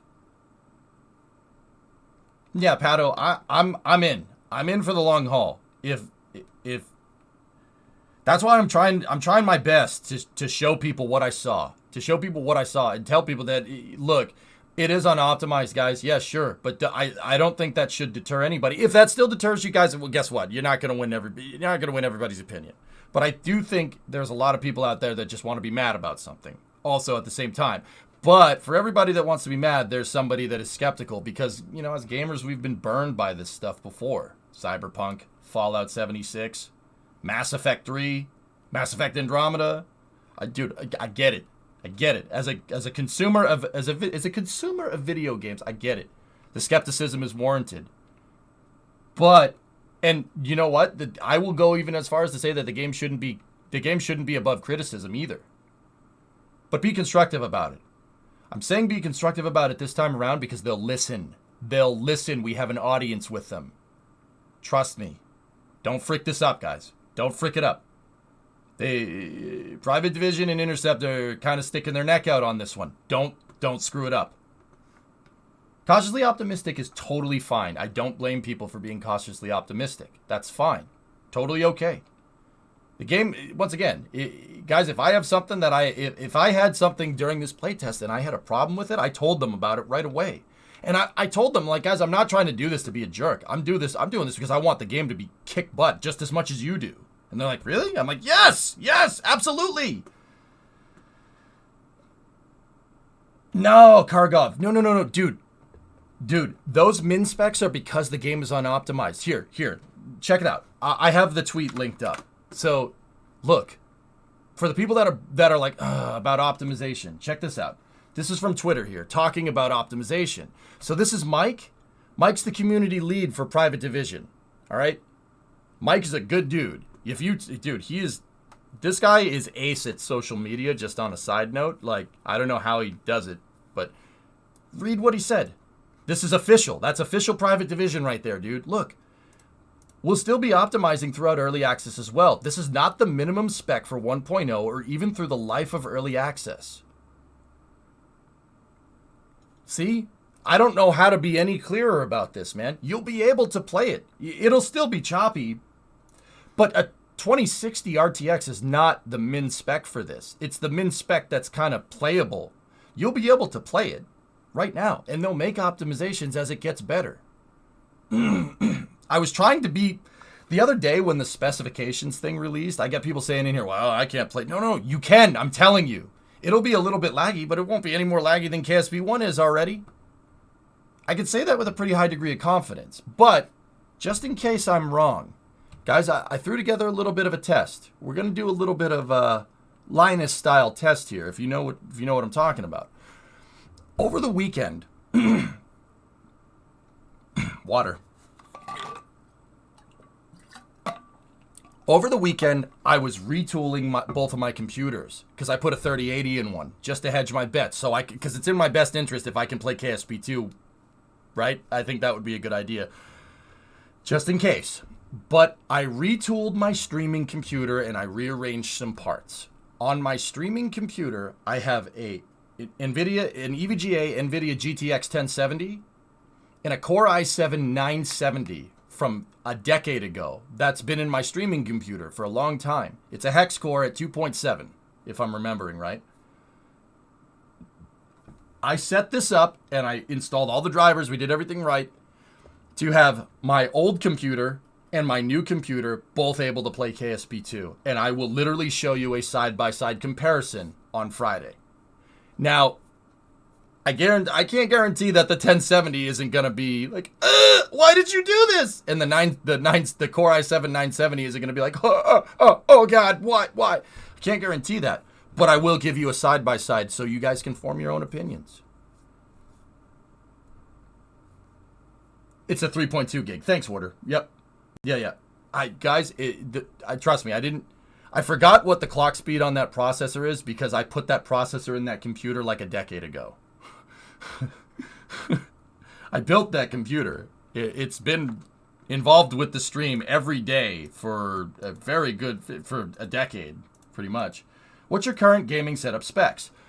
I have a Core i7 8700K on my main streaming computer, the one that I've been showing you the KSP2 footage on.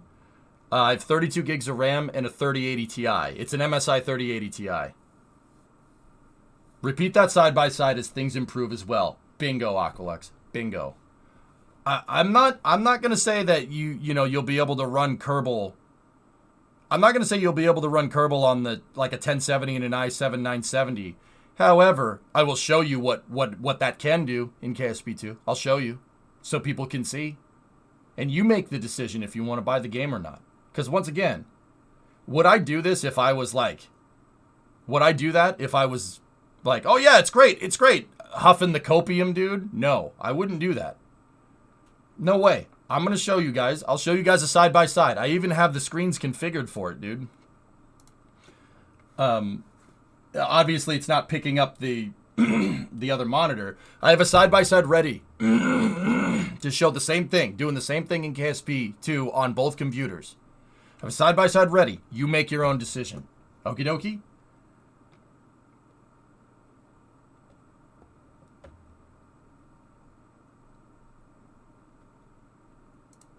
Okie dokie?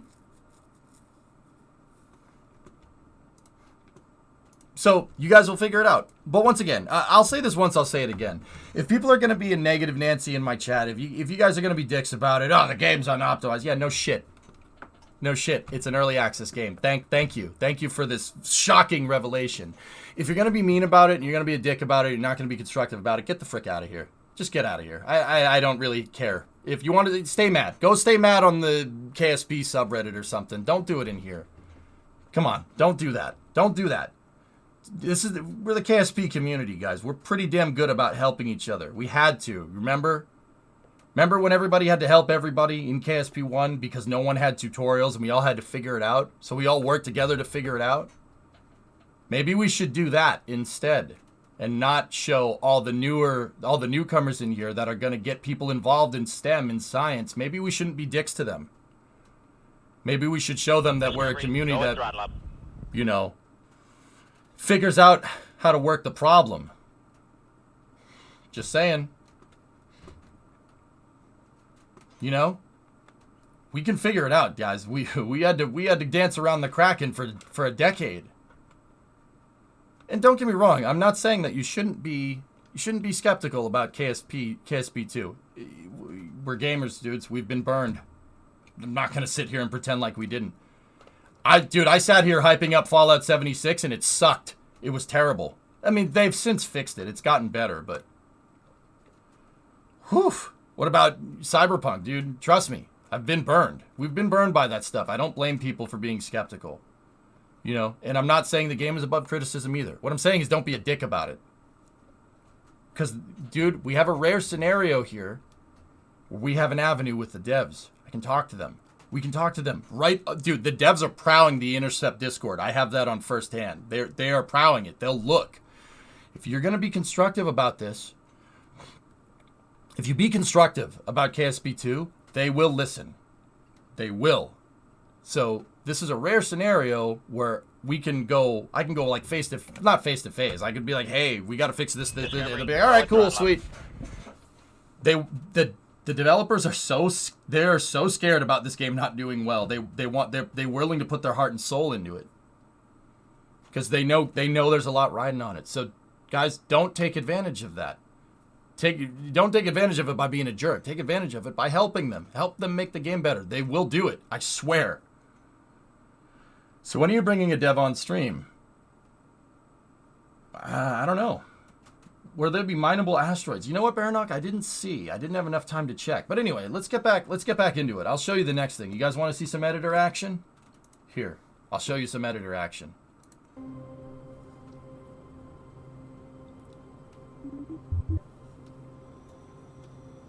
Are you getting the game early? No, but I got footage of the game that I played when I was in the Netherlands.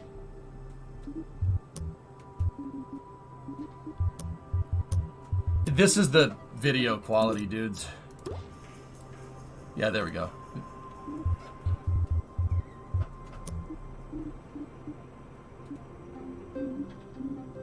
So, once again, focus on the core features. If the thing looks a little too shiny, or, you know, the shaders aren't tweaked in right, that's all stuff that can be fixed. You guys really want to look at the core aspects of the game.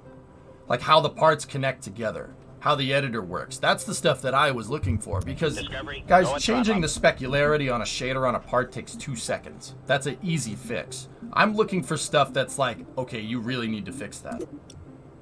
Oh, you gifted a sub to Saber. How many trusses? All of the trusses, dude.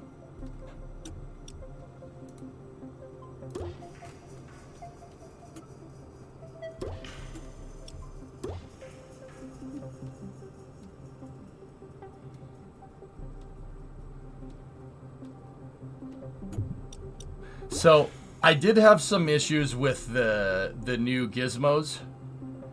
If you guys noticed, translate and rotate are in the same thing, and they switched vessel reroute to keybind 3. So gizmoing, translation and rotation is the same keystroke. So what I ended up doing is I kept rerouting the vessel because I tried to hit 3 to rotate. Don't worry, like I told them about this. I'm like, guys, I don't know if that feels right. And they're like, okay, cool. And they talked about implementing like legacy controls and stuff. So, like, that's what I mean, dude. They'll listen. But this is me tweaking the shuttle engines here. Is this a recording? Yep.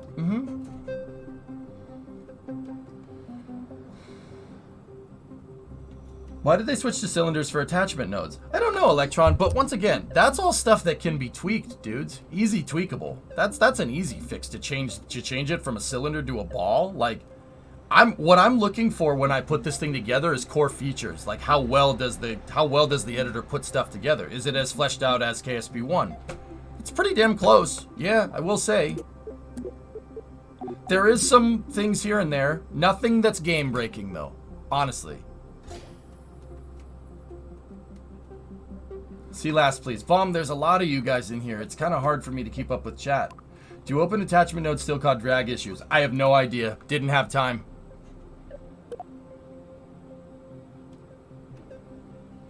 There's a problem with the selectable collider on that wing. That problem, yeah, I told the editors about this. It's been fixed since. See how I can't select the thing? I'm like, I don't know why I can't click on this. Did they improve the camera wonkiness in the VAB SPH? The VAB and the SPH Warder are now one thing. You could just, instead of switching editors, you switch your orientation from SPH to VAB. Yep, one editor.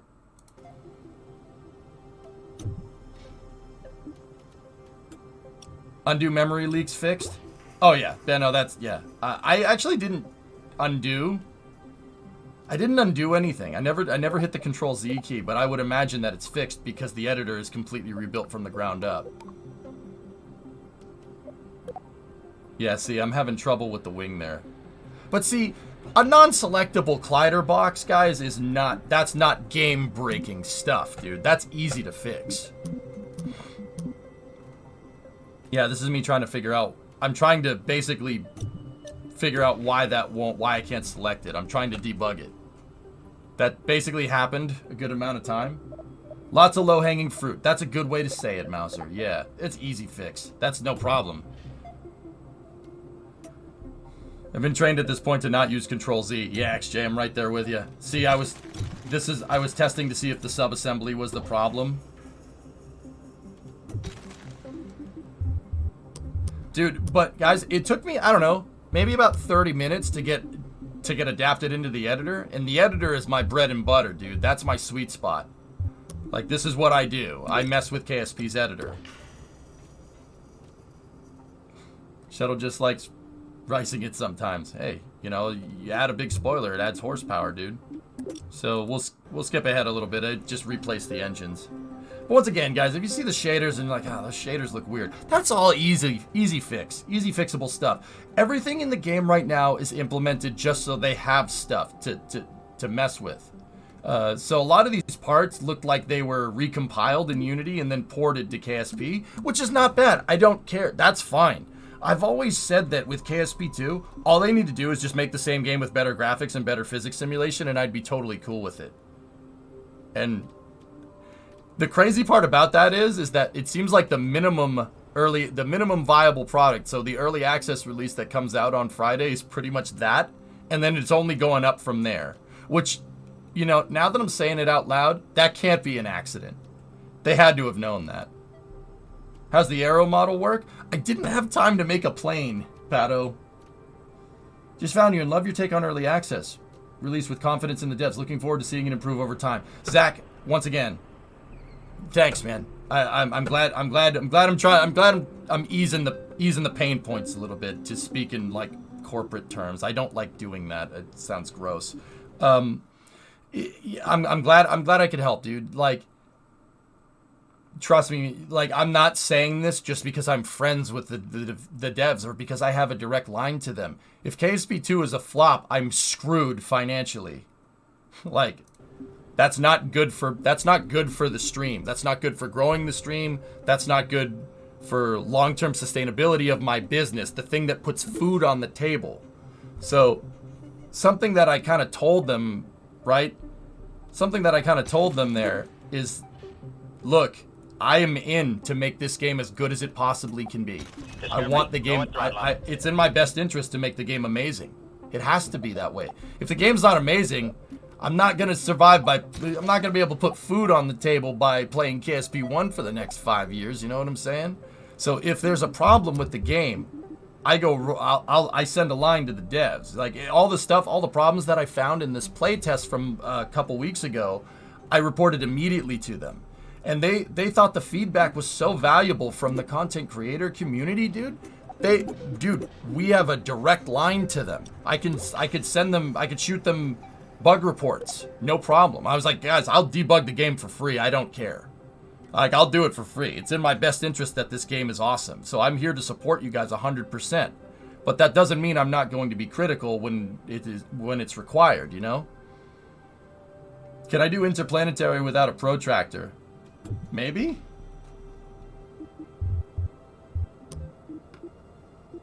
There you go, Electron. I know.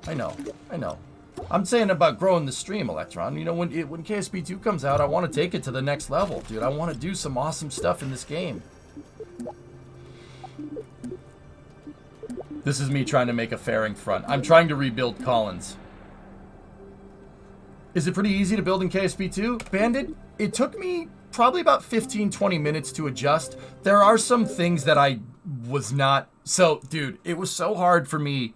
And I talked about this with Das because Das was he was playing right next to me.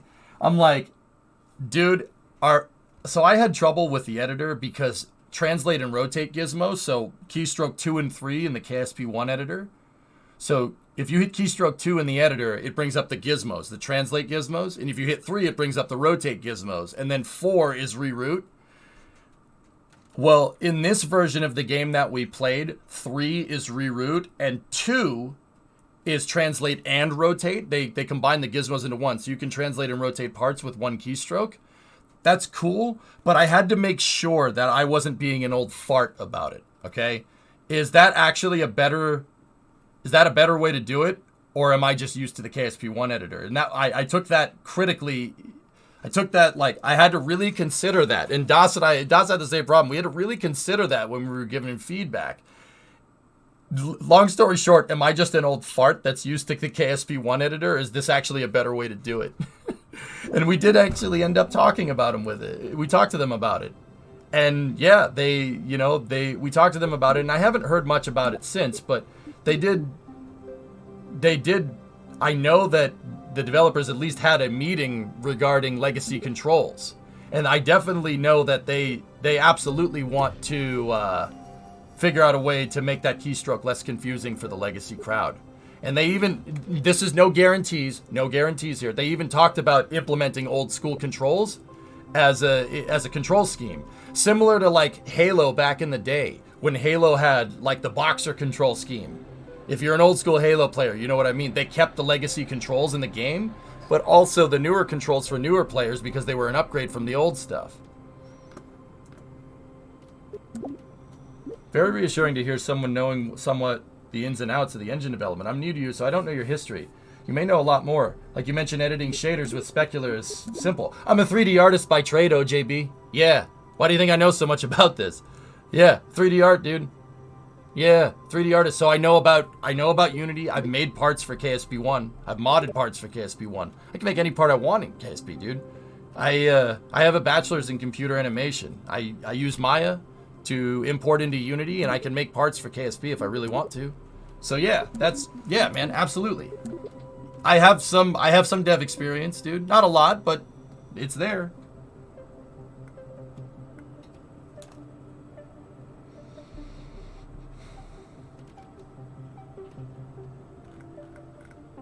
Thanks for those words, OJB. I'm not dude, I'm not trying to sit here and reassure people because people are going to be skeptical. I'm trying to show you what I saw. And once again, I know people are going to see this and be like, oh, EJ's just, you know, biased because he loves KSP so much. Well, first of all, you're probably not wrong. But second part of that is that, like I said, it's in my best interest for this game to do good.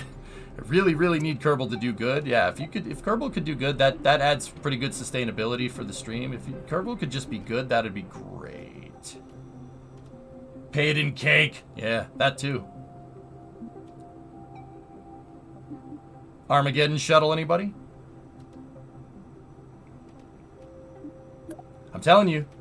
Shader optimization. And OJB, you want to hear something cool? I talked to them about this, and I actually asked. I'm like, is this just tweaking the shader? You're just tweaking the shader base color, right? And they're like, yeah. And I'm like, well, Unity has more flags for shaders. You should be able to change specularity. You should, like, right out of the shader box. Like, if they're using Fong shaders, I forget what Unity uses. If they're using a Fong shader, you should be able to change color. You should be able to change specularity. Heck, you could. I was asking them, could you even like assign textures to these parts? And they're like, yeah, of course, we could do that. We could put that in the game. And they're like, would you like that? I'm like, are you asking me or are you telling me, dude? Like, which one is it, bro? Like, you asking or are you telling? Because, yeah, I would very much appreciate shader modifications in the game. Yeah, absolutely. Not just color. If we could change textures of wings and stuff, oh, I'm in. Yeah, you could build it, yeah, make it primer black. That's right. In the editor, is there option to switch between local and absolute? Yes, Raid. Absolutely, it's in the game. It's behind this, though. It's there. It's down here on this bar. I'll see if I can... Yeah, oh, there we go. Watch. See? It's right there next to the paint option. It's this one right here. But yeah, you could switch between absolute and local. That was one of the first things that I checked, dude. Trust me, it doesn't take too long to get the hang of the editor. The controls are different, but the best way I can describe it is that they're intuitively different, okay? They are intuitively different. It made sense. So, Raid, for instance, I'll tell you, you know how middle mouse button is translate around, right? You could translate the camera around, right? So get this. In the editor now, if you middle mouse over a part, the camera will zoom in on that part. You can change the aim constraint for the camera. So if I, for instance, was in the editor right now and I middle mouse that nose cone, camera would focus. It would change the focal point to the nose cone. Yep. And when I say focal point, I don't mean like focal point in the camera settings because that would change the view. You get some tilt shift going on. I'm talking about changing the focus point, not focal point. Focal point is different. Sorry. I also talked to them about being able to translate the focus point of the camera like the KSP1 editor, and they said, oh yeah, that wouldn't be too hard to implement. I'm like, yeah, please do that. Yeah, depth of field, that's right. Mm-hmm.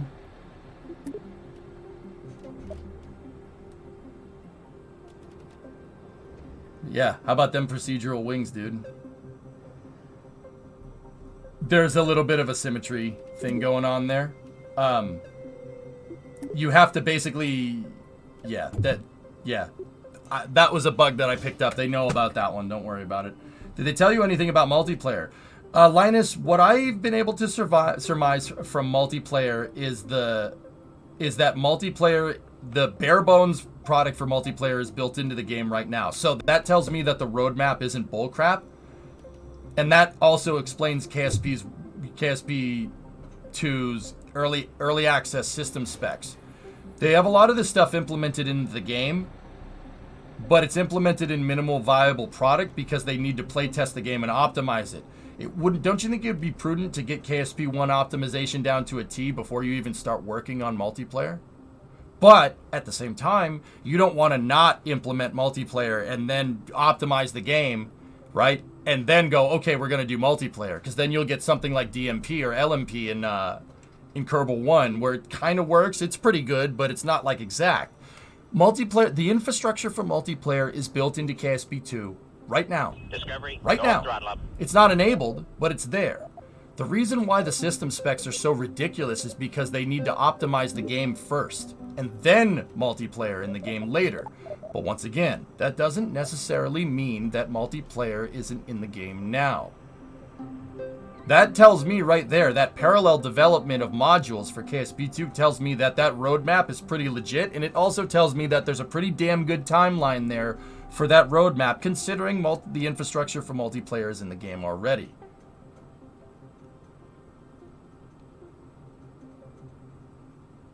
Any words on the presentation that was shown? Which presentation?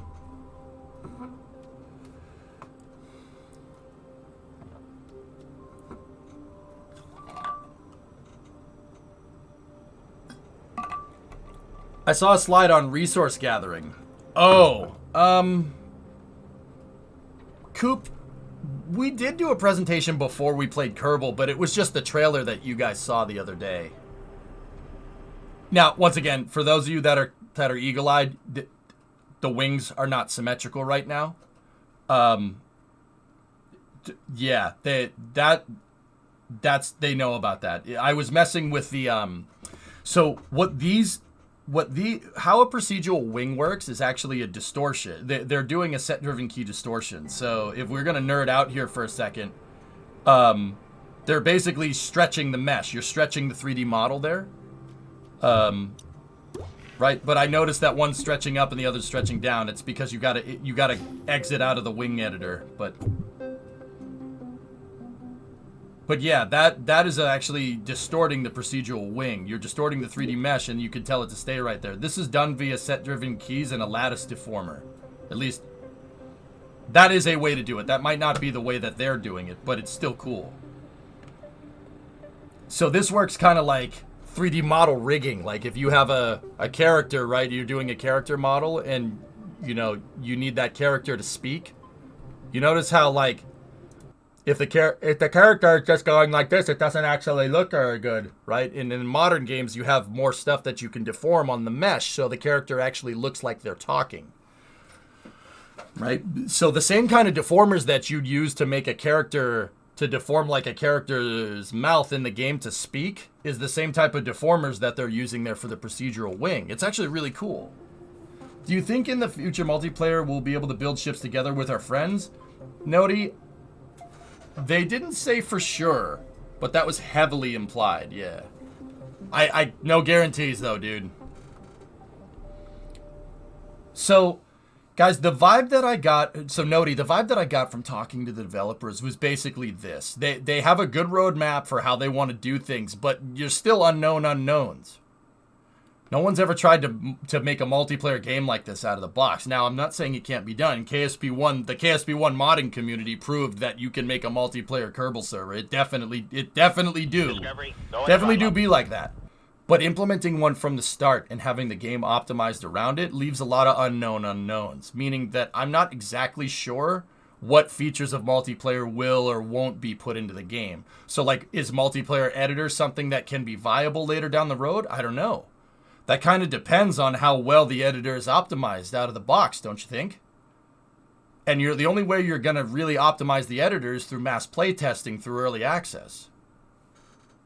Which explains why the game is, it explains those min system specs, dude. The game is not optimized. No, absolutely not. It's not optimized because they're going to optimize it through early access. But the reason why they're doing it isn't because, oh, well, we've been working on this and it's a half-assed product. No, the reason why they're doing this is because there's no other way to do it. How are you gonna multiplayer optimize like interstellar travel? That has to be built in from the game from the start. No one's ever tried to make something like that, so early access makes the most sense. Which is why I'm telling you that the developers will listen if you give them constructive feedback, because there's a lot of unknown unknowns here. This is the way they're planning on putting this out is basically like KSP1, like how KSP1 was back in the day, where community feedback was so vital to them making the game better. For, C7 and Felipe and Mike, if you know the original Kerbal developers, right? It was so vital for them to get this game correct. They gave you a good, viable product, and the community ran with it. The developers of this one, so Intercept Games, are doing that again. They're doing that again. And this is what I mean, dude. Be constructive. Don't be a stick in the mud about it. I can't play this. No, be constructive about it. They'll listen. They're trying to roll this out in the same way that KSP1 was rolled out on a more expedient schedule. I remember there were times where we didn't get patches for KSP1 for years.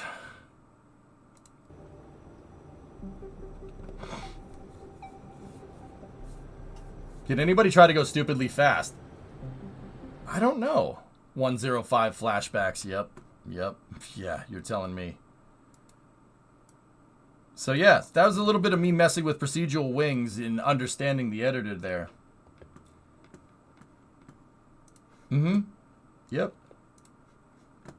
Let's see. What are my other videos? You know what? I'm going to show the Jebstone video again if you guys don't mind, because I know people probably want to see more of that. So check this out, dudes.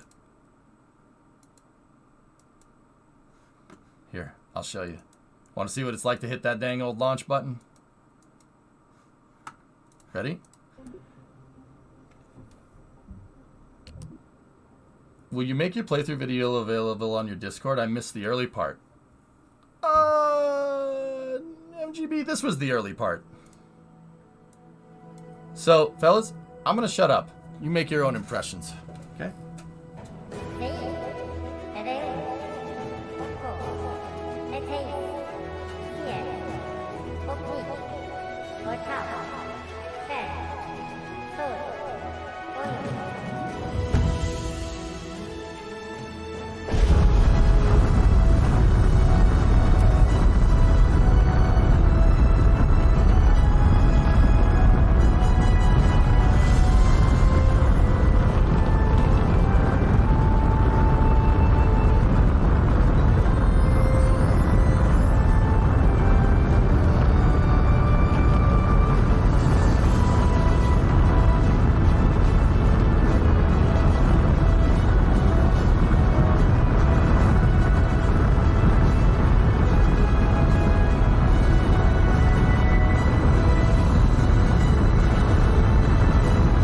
Yes, Kyron.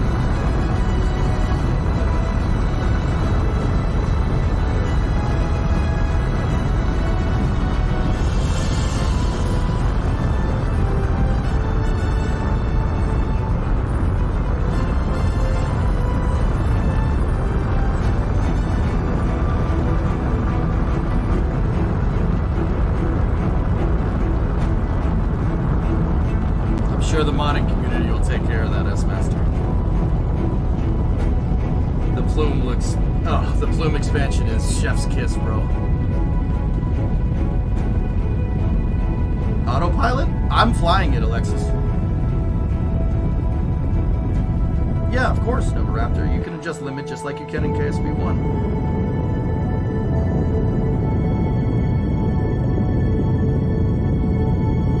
Didn't have a chance to test it, Taxi.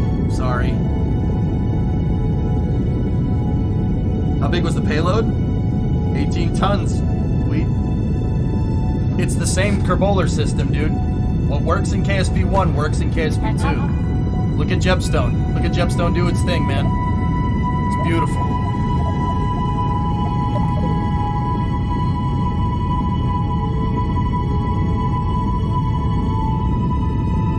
I didn't see any modular SRBs, Kinder. But you gotta remember, guys. You know what? I want to shut up. Just watch this. It's moddable. The game's moddable from the start. One of KSP1's most notorious modders is on the KSP2 dev team, so modding implementation is a thing from the start. So if there's something you don't like, it'll get modded into the game within a couple of weeks. Probably less. Yep, Neartea. That's right, Nova.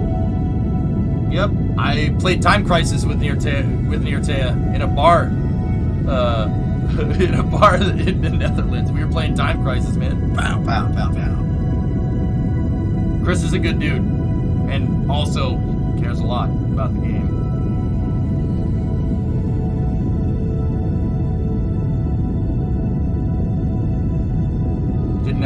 Didn't have time to see it, Chief. There's so much stuff to see in 2 hours, dude. I tried to get to the stuff that you guys would want to see. Talk to them about quick actions, correct? Yep. Can you move the UI? I'm pretty sure that you will be able to, Dirty, but don't quote me on that.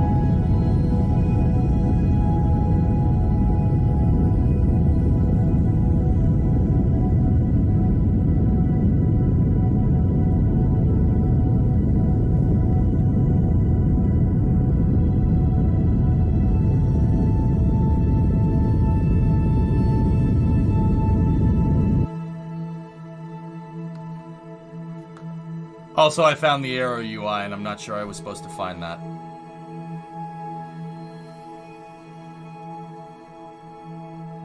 No problem, Nick. Yeah, I wasn't supposed to find that.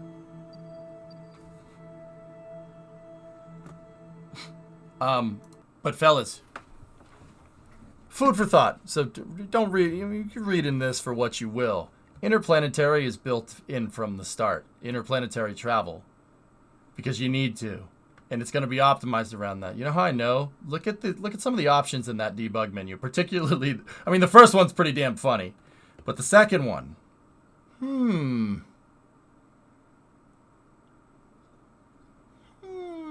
why would you need a debug quick implementation of that? Did you try it? I didn't. I didn't. I was busy trying to get this done.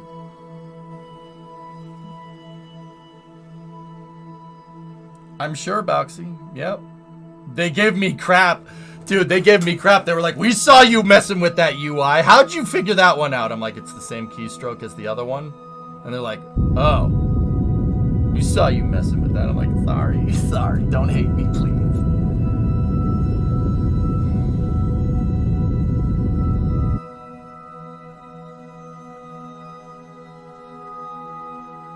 So, I made sure to capture this view. I know people saw some of the trailers and some of the stuff that they've been showing on the KSP Twitter and how the planet looks really low res. Look at the light scatter over the mountains.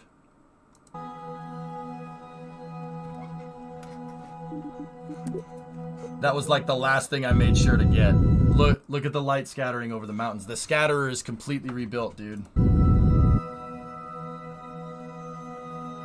Dude, Zach, they have atmospheric scattering, light scattering, which is kind of atmospheric scattering, but also terrain scattering too. The scatterer is way better. There will be forests on Kerbal if you enable the settings. Just like with parallax. Is Kerbal exactly the same? For the most part.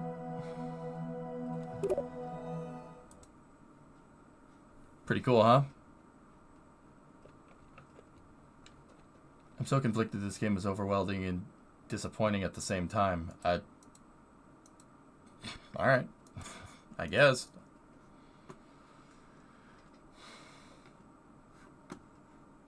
As a complete KSP noob, I'm looking forward to tutorials to help learn the game. Did you get to look at them at all? I didn't, Geek. We only had 2 hours to play, so I wanted to break the game. I told them that, and they were like, thank you. I'm like, guys, don't take this the wrong way. I'm going to break the frick out of this. But dude, honestly, Scott said the same thing. Das said the same thing. Tim said the same thing. Flo said the same thing. We were all like, we're going to break the frick out of this. You know that, right? And they're like, yeah, we're kind of scared for that, but also... I figured, but I wanted to ask. Well, Geek, here's the thing. If you play... You guys, it has tutorials built into the game, and... Okay, so for what it's worth... You know, they definitely brought in a lot of, like, Matt Lone was there. They brought in a lot of people that like to break the game. But at this content creator thing, there was also a lot of press. There was a lot of press from, like, IGN, PC Gamer, stuff like that. And the press had never played Kerbal before. And they ran them through the tutorials, and they all were able to get onto orbit on their first try after playing the tutorials. I have actually, Nate said that. Nate was telling us that on the bus ride back from S-Tech back to Amsterdam. So, and I'm not talking people that even know a thing about rockets. These are PC gaming journalists that have, some of them had no experience in KSP, and they were able to get rockets into orbit after playing the tutorials. So take that for what it's worth. They really, really tried to make sure that There's good documentation, and there's good kind of, I think in like the corporate speak word for it would be onboarding, I think is what it's called. Basically making sure that new players don't get overwhelmed and look at this and say, I have no idea what's going on, bye, you know.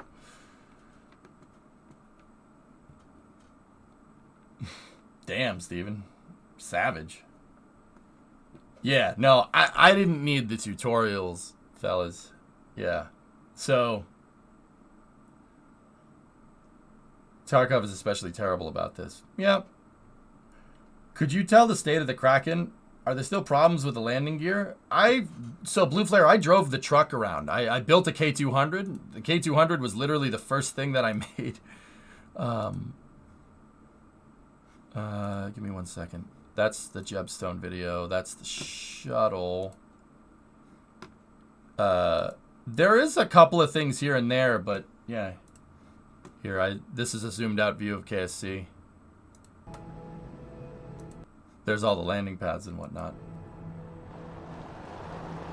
I found some stuff with the landing gear, but for the most part, I drove over all kinds of bumps with the K200 and didn't see much. Didn't see much.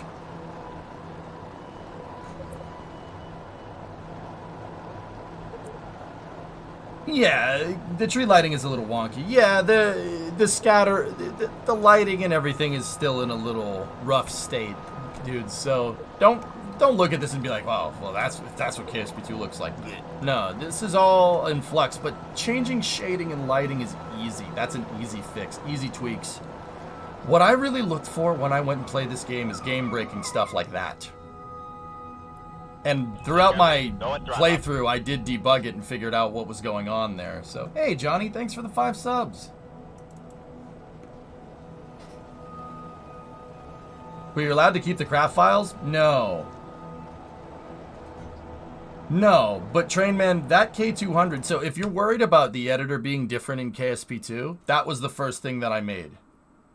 This is the first vehicle I ever made in KSP2, right there, was my K200. And I think I rebuilt it with some pretty damn good fidelity. I built the craft file, the hierarchy, exactly the same. And you know what? With the exception of the rover wheels being a little bit underpowered, works just fine. Here, let's get to the part where I put jet engines on it and we go fly around with that. Well, not fly, but yeah, see? It's driving the rover wheels all over all sorts of bumps. On purpose, just to see what happens. Yep, no.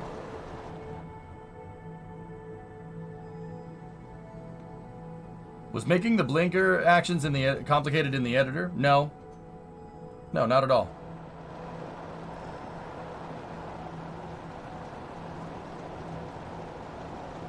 Yeah, see, guys, what I did when I played is I had a feeling that everyone was going to just build rockets and go to the moon. It is a rocket building game after all. So in this regard, I'm kind of the oddball. However, you know, I wanted something different from everybody else to show you. So I built a truck and started driving around KSC and started exploring. I have it from the developers that there are Easter eggs around this place, but I couldn't find any. I didn't have time.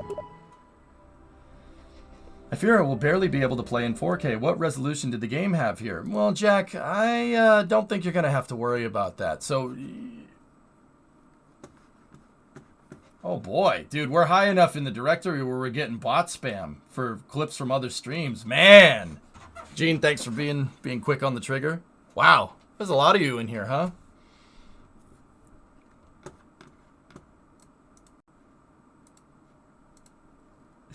I love how the guy gets timed out and then tries to put the clip in again. Tries to post the clip again. Oh, no. Oh, I got timed out. Maybe if I link it again, people will click on it. You guys know that that gif of the guy that's like, and then all the question marks go around? That right now. So, check this out, dudes. So this is right from Mike. Mike's the community manager. Or the community lead for Private Division. So, if you saw those min system specs and were like, oh, crap. No. Trust me. That's just for early access, dude. That's right from the horse's mouth, right there. This is official. don't be deterred by those system specs. I will tell you that right away. Oh, nice, Max. There we go.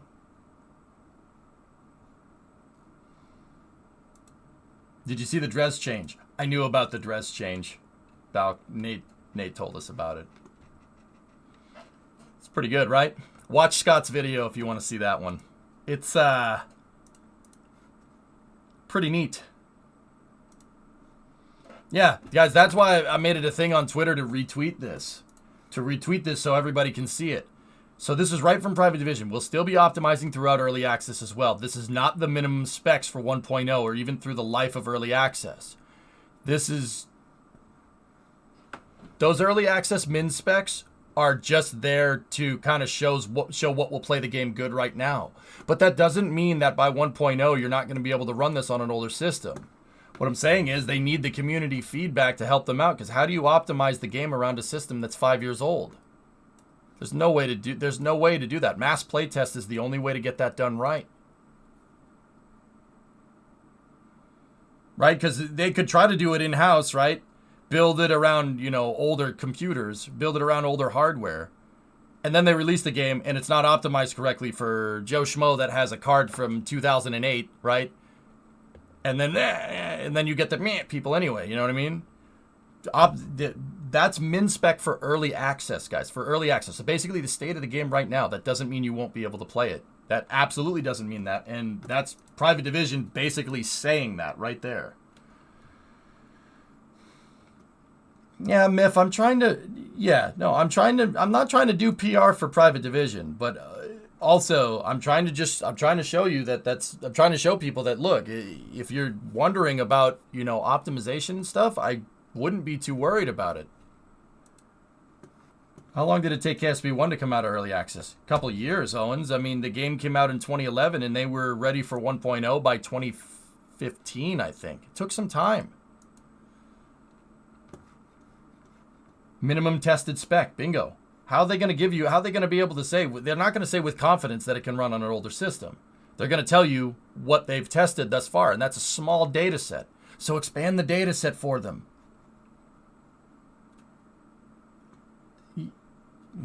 Achievement is it? I think it's rocket science. Yep. Can the color of the lights be changed in the editor? Yes. Is that why the recommended CPU is way weaker than the GPU? You think this game needs a very strong CPU. That's precisely the reason, Alexis, because they're not sure. So you go with what you know, like what you do in rocket science. You go with what's been tested. Guys, it's what I was telling you the other day. I may have remember how I came up with an idea that they're not gonna. These specs are where the games are, like the min spec for the game in a couple of years from now. Well,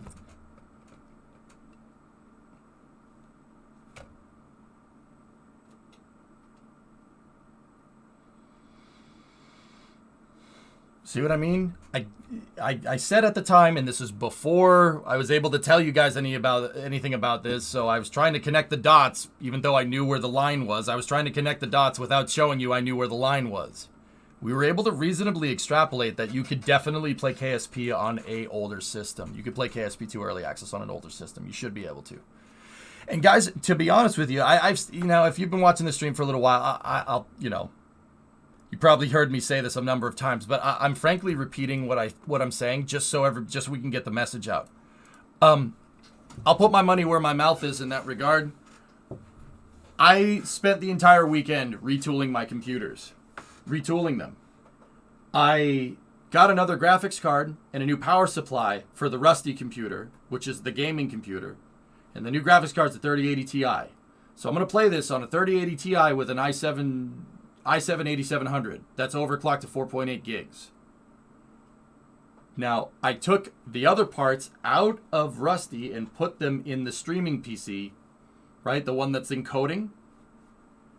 And in there, I have a better power supply with a 1070 GTX, right? And a Core i7-970 from 10 years ago. That's 3.2 gigs per core. And what I've been setting up over the weekend, this is why I didn't do GTA Racing if you were here for that.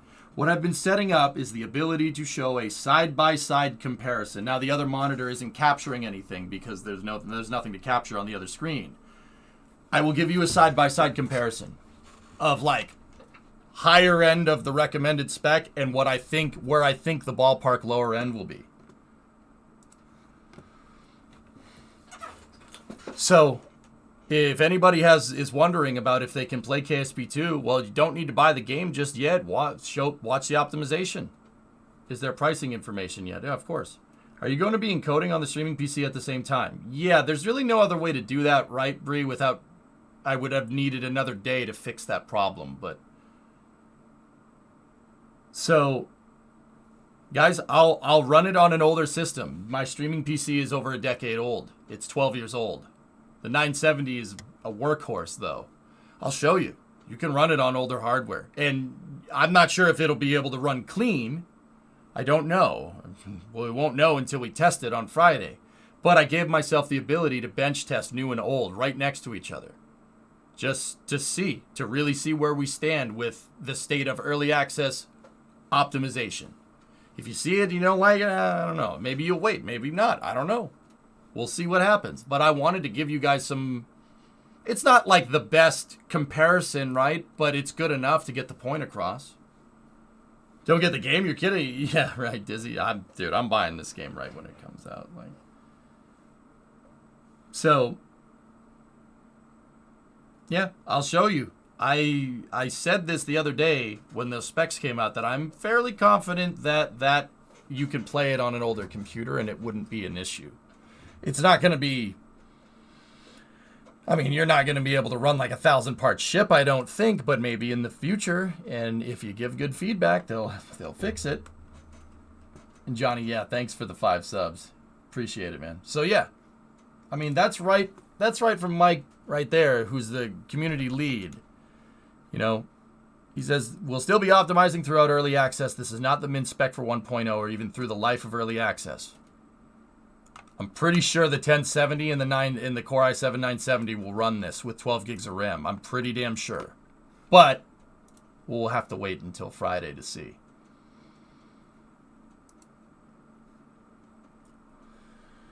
Let's see, what else do we got? So I have the truck video, and then I have putting the shuttle together. We can look at the truck video some more. Yeah, this is the part where I put jet engines on it. They eventually have to optimize it for console too, right? Yeah, Bandit, that's why console release isn't happening for a little while. And dude, the way I see it is that if they're optimizing for console, most any computer that's relatively new should be able to play this just fine. Like you wouldn't do that unless it was that way, right? Like,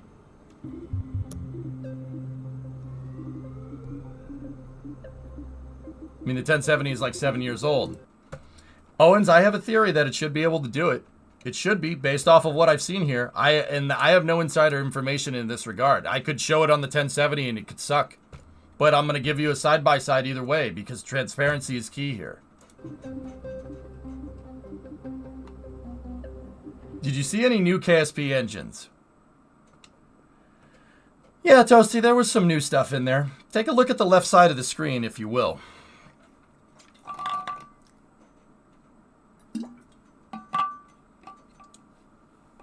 If you don't like the question, ignore it. A lot of people on Reddit are worried because it's unoptimized. Early access sales won't go well, and Take-Two will drop the development.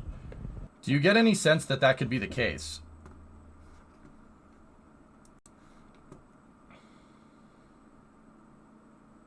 Let me read that question again, Bree. That's actually a good one. We should probably hit that one.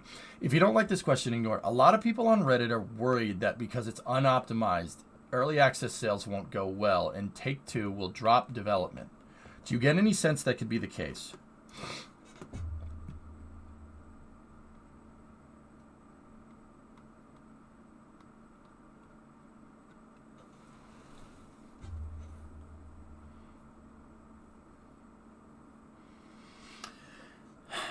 No.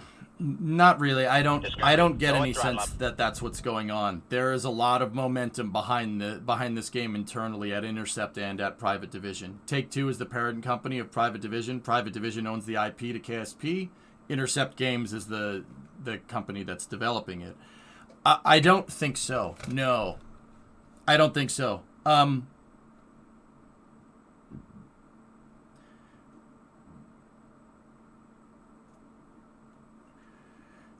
Let me think about this one. Let me try to put it in words here that won't sound ridiculous.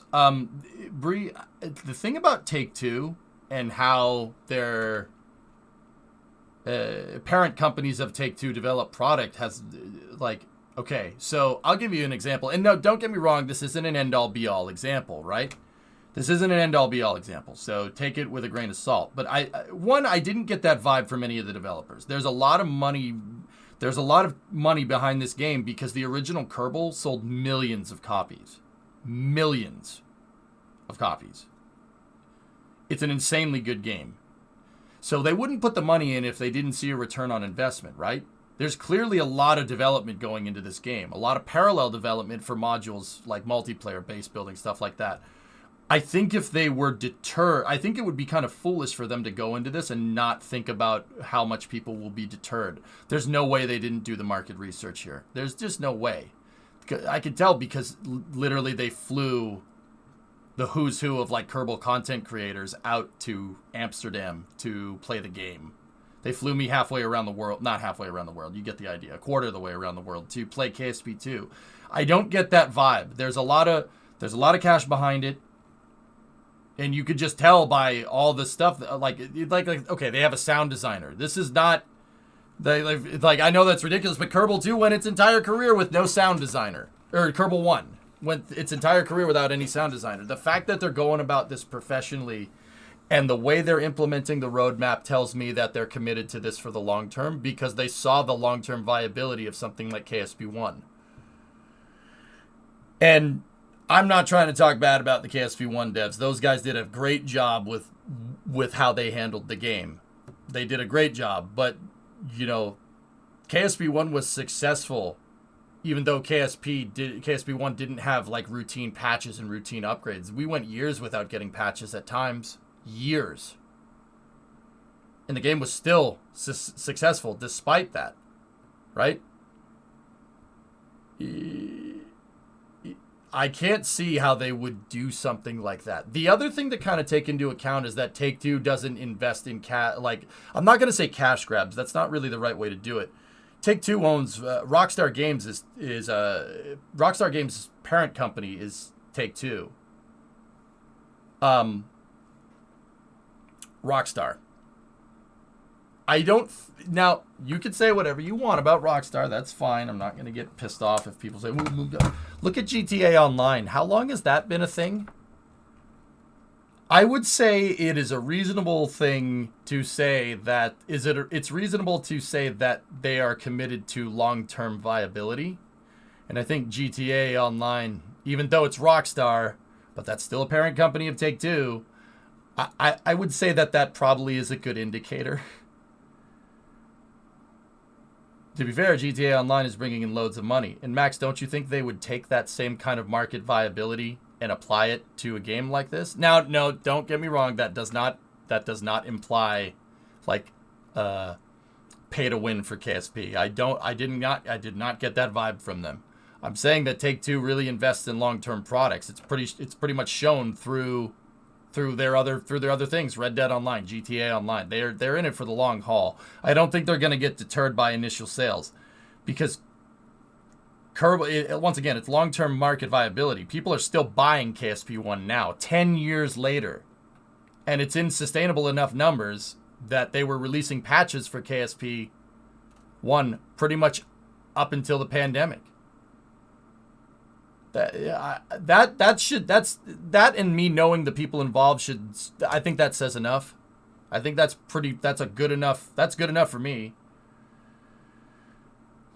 You know, I think they're planning around long-term market viability, so I do not think they would be deterred by a weird kind of slump in sales. I don't think they would do that. I really don't think they would do that. But then again, this is all me speculating now. I did not talk. I don't. When I went to Amsterdam and whenever I talk to the devs, I do not talk about this stuff. Talking about money is weird like that. I wouldn't do that. This is just my observations. I really think they're committed to the long-term product. Did I miss a video? Oh yeah. Have they discussed Twitch drops or anything with you? No. Do you mean even if there was stuff like that, I still wouldn't do it. I don't do that. Have they shown you any sneak peeks of the future features? Rares, I've seen nothing. Rares, I've seen nothing that you guys haven't seen. Where can I see said video? Oh, here, right here.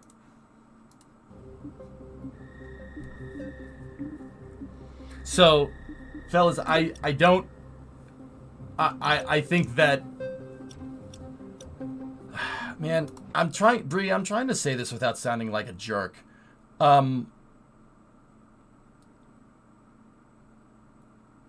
I think there's people on the internet that are making assumptions about a situation they know nothing about. And I don't think that is a shocking revelation.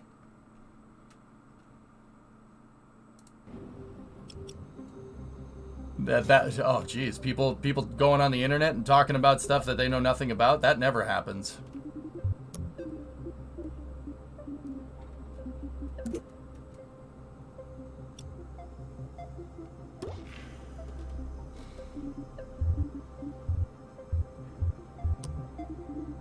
Yeah, Grab Shark. I wanted to go faster, so I put jet engines on my truck. Yeah, this is me playing Jeff from a couple of weeks ago. What is that angle snapping when you were first placing the canisters down? I don't know. Angle snapping? It just looked like a straight radial attachment.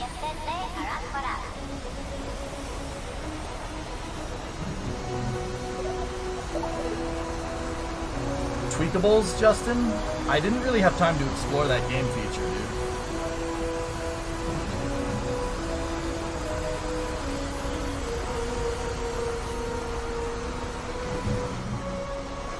Oh yeah, Owens. Yeah, there's a dock. Guys, there's a dock at KSC, and you can drop stuff into the water out of the box, dude. There's a slipway and stuff. Did they announce average times between each feature in the roadmap? Antoine, I don't think so. No, they haven't. But there's got to be some expedient schedule here, dude.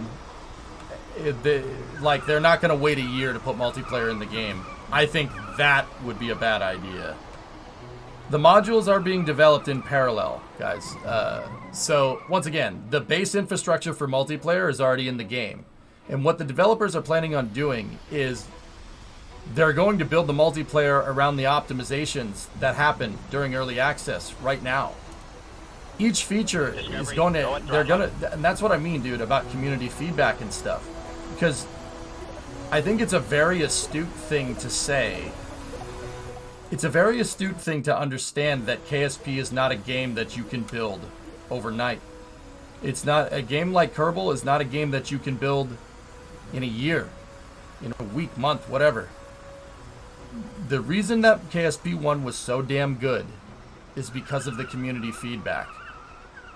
That was the big reason. Don't worry, that glitch of the thing randomly spinning out is fixed. This was an old version of the game by the time we got it. Nice. So, yeah, I think, yeah, see how the rover wheels are being all weird? I told them about that, and I wrote up a little bug report about this. So I think that there's really no way to implement multiplayer or base building or colony building or interplanetary travel from the start beyond having a minimum viable product and then optimizing the game as it comes out. So that tells me that they have a roadmap with pretty expedient, not expedient deadlines, but that was with Fizzwarp. Not with expedient deadlines, but with a relative, with basically relative timescales. What does that mean? So I don't think they even know the roadmap for when this stuff is going to come out. Now, why? Why would I say that? Why would I even say that? They might have internal dates, which are good. That's fine. But with a game like KSP, because it's freaking about rocket science, yeah, see, the truck does that. The rover wheels do that. I actually isolated this glitch when I wasn't recording and figured out.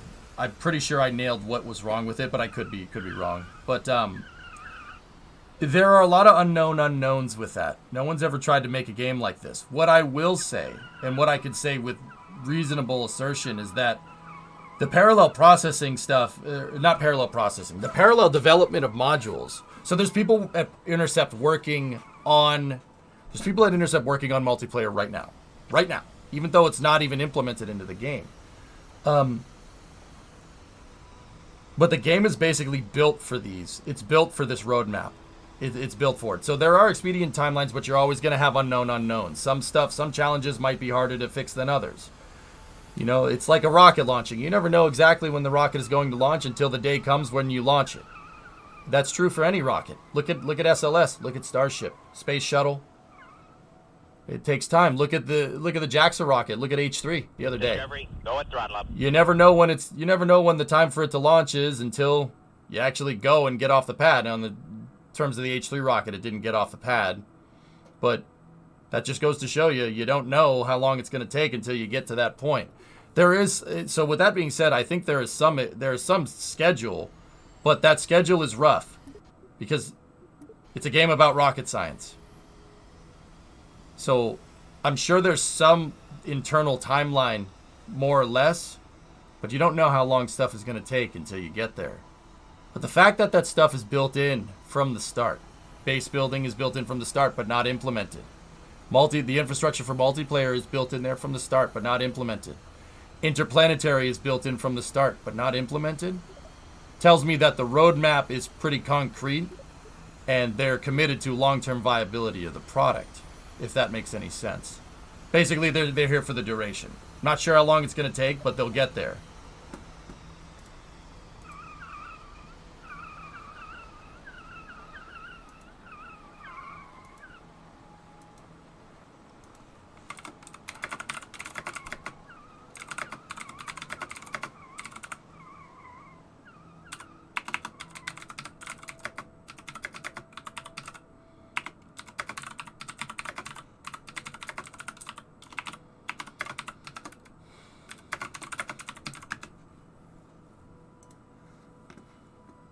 Why the spec requirements are so high?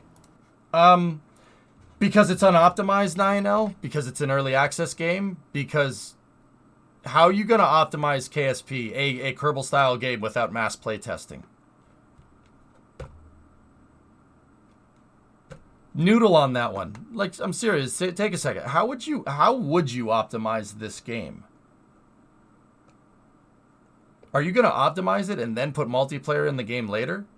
And then have to unoptimize the game for multiplayer and then optimize it for multiplayer again? What about base building?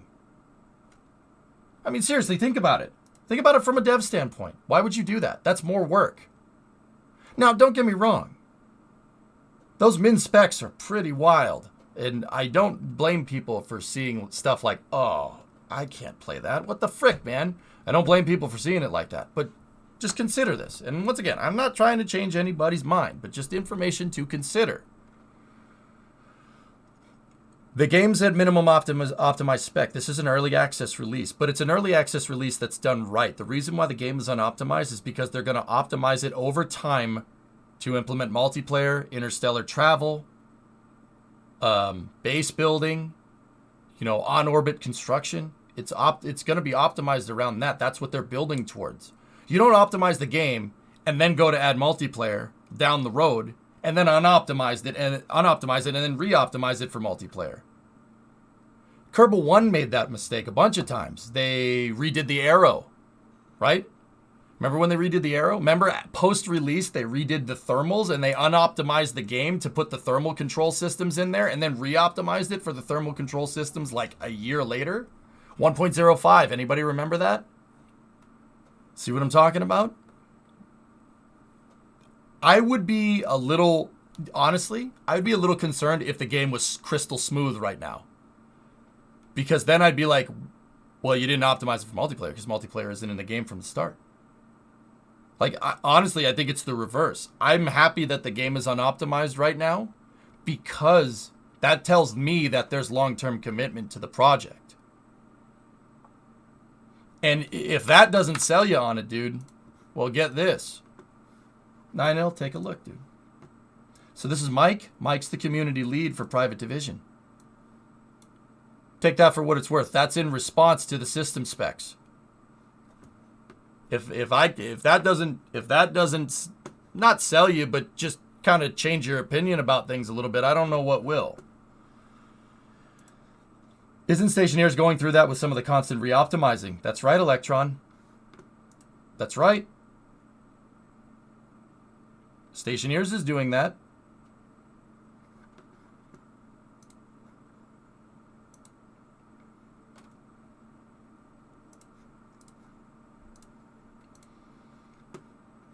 Guys, this is early access done right.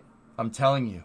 It's early access done correctly. It's not early access, you know, oh, we've been sitting here dicking around with this, and yeah, I think we'll go into early access now. No, it is a very concerted and deliberate approach to approaching this problem that way. The roadmap proves it. The roadmap that they have. If that's not good enough evidence, I don't know what is. And don't get me wrong, you guys haven't had the experiences that I've had. I've heard this straight from the horse's mouth. I talked to Nate about how the game is going to build over time. Like, I had a, and I've said this already, so this isn't new information if you've been watching the stream, but I told him, or I asked Nate, because we had one-on-one interviews with the developers. Now, don't get me wrong, this was more for like the people that were writing, the people that were like the video game journalists and stuff. They were doing articles about the games and whatnot. That was more for them, but I still opted for one. And what I asked is, you know, how do you plan on going from KSP1 style gameplay to all this Interstellar, KSP2 base building, stuff like that? And the answer that I got is, well, I mean, take this for what it's worth. KSP2 is accurate enough in its physics simulation to be able to draw out the patched conic for an interstellar trajectory transfer, i.e. going from star system to star system. That's built into KSP1 from the box, like out of the box. That's KSP1 point 1. We'll say KSP early access, KSP2 early access. That's built in it from the start. The game is accurate enough to be able to patch the conics out on an interstellar trajectory, which is billions and billions and billions and billions and billions and billions of kilometers in game. Think about how ridiculous that actually is. Anybody that knows a little bit about code, like even basic stuff like float, integer, double, the fact that they can get a trajectory conic accurate out at that range shows what's under the hood of this game inadvertently. That really shows, that tells you everything you need to know about how the physics is going to work, how, well, interstellar trajectories are going to work. It really, it's built, that's built into the game from the ground up. And they're going to optimize around that. The game right now is enough to calculate a interstellar trajectory for your craft and physically simulate it on said interstellar trajectory, which is just, that is mind-bendingly difficult to do in any game. No n-body physics, Panta, no. Yeah, Max, there you go. So, and then from there, Nate told me how they're basically optimizing around being able to do that. And the game is not in an optimized state, but oh man, he told me about how base building is going to work and how you're basically going to start with building bases like Kerbal 1 style on other planets, and then you'll get to a point where you can start placing down structures on other planets. And then going from there, like being able to automate ship trajectories so you can resupply colonies on the moon or resupply colonies somewhere else while you're doing missions to Minmus. You can basically optimize flights and resupply your lunar colony while you're doing missions on Minmus, and it works in the background. And then from there, you'll be able to do interstellar stuff. And while you're doing interstellar stuff, all your supply lines in the Kerbaler system still work. So the fact that Nate was able to tell me that off the cuff after me asking one question tells me that their roadmap is there and it's going to get done. And they have a pretty good idea about how it's going to get done, barring any unknown unknowns. I mean, it is a game about rocket science. But you see what I'm talking about there? That right there tells me that you would not want to release an optimized product right now. You would want minimum viable, which makes perfect sense. And once again, that's right from Nate. That's right from him, dude. He was nerding out with the automated resupply stuff, and I'm like, that's freaking awesome. That's freaking awesome. And then the next question I asked him was, can you fly up and rendezvous to an automated ship? And he said, maybe. We're still figuring out ways to do that. Think about that. Having an automated resupply vessel that you can go up and dock to, and it just pulls you right where you need to go. That's not in the game yet, and they're not sure how to do that just yet. But also, can you show your gameplay yet from earlier this month? Well, I've showed it a couple of times. Would you like to see?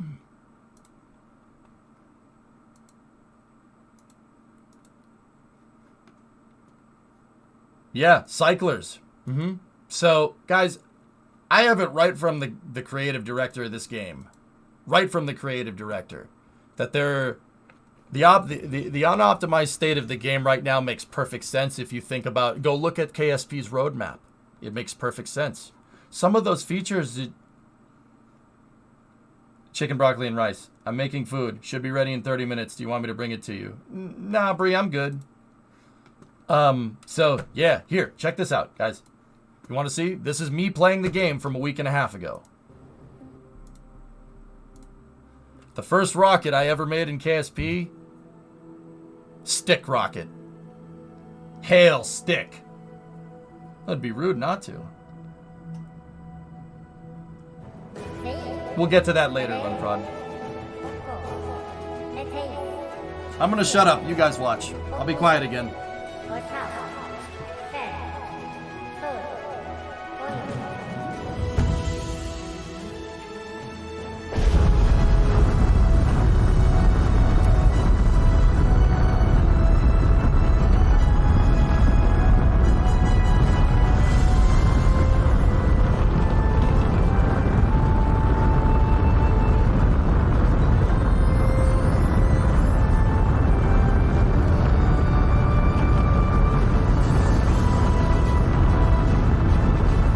Part of the game here, Bennis.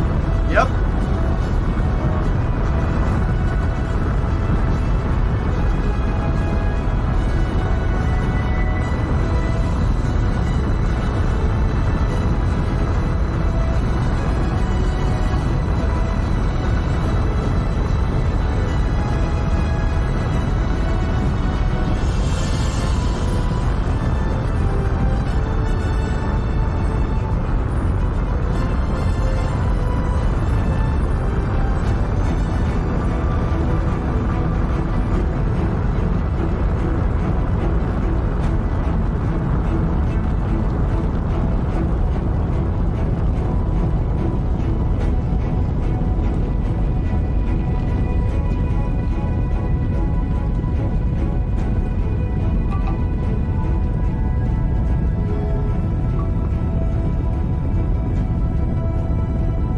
It's not looped. It's not looped, Fronito. They have a sound designer, which means he took that sound and he changed it for different motors and stuff. This is all probably a variation of that original source footage, dude. If I had to guess.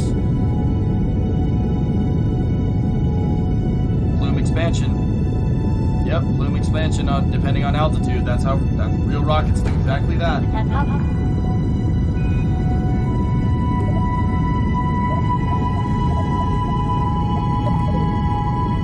This is my footage, Shady. I played KSP 2 a week and a half ago. I built Jepstone.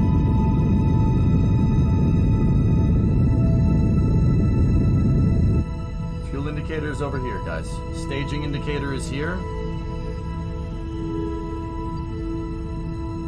Resources are in top right. Accelerometer is built into the game up there, top right. The ticker tape on the nav ball, bottom left. Vehicle orientation is just to the right of the nav ball. The warp is down here. The view is right next to it. Vessel actions is the top left.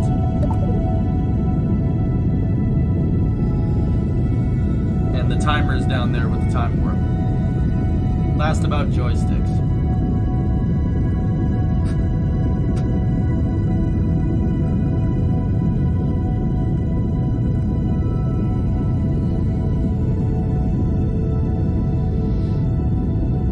Yeah, OJB. It's almost like I knew what to put together to make it look to show you how it actually do be like that, you know. No, there were no joysticks. There is joystick support. They wouldn't not do that, Eukerman, but nobody was playing with joysticks. We had mouse and keyboard.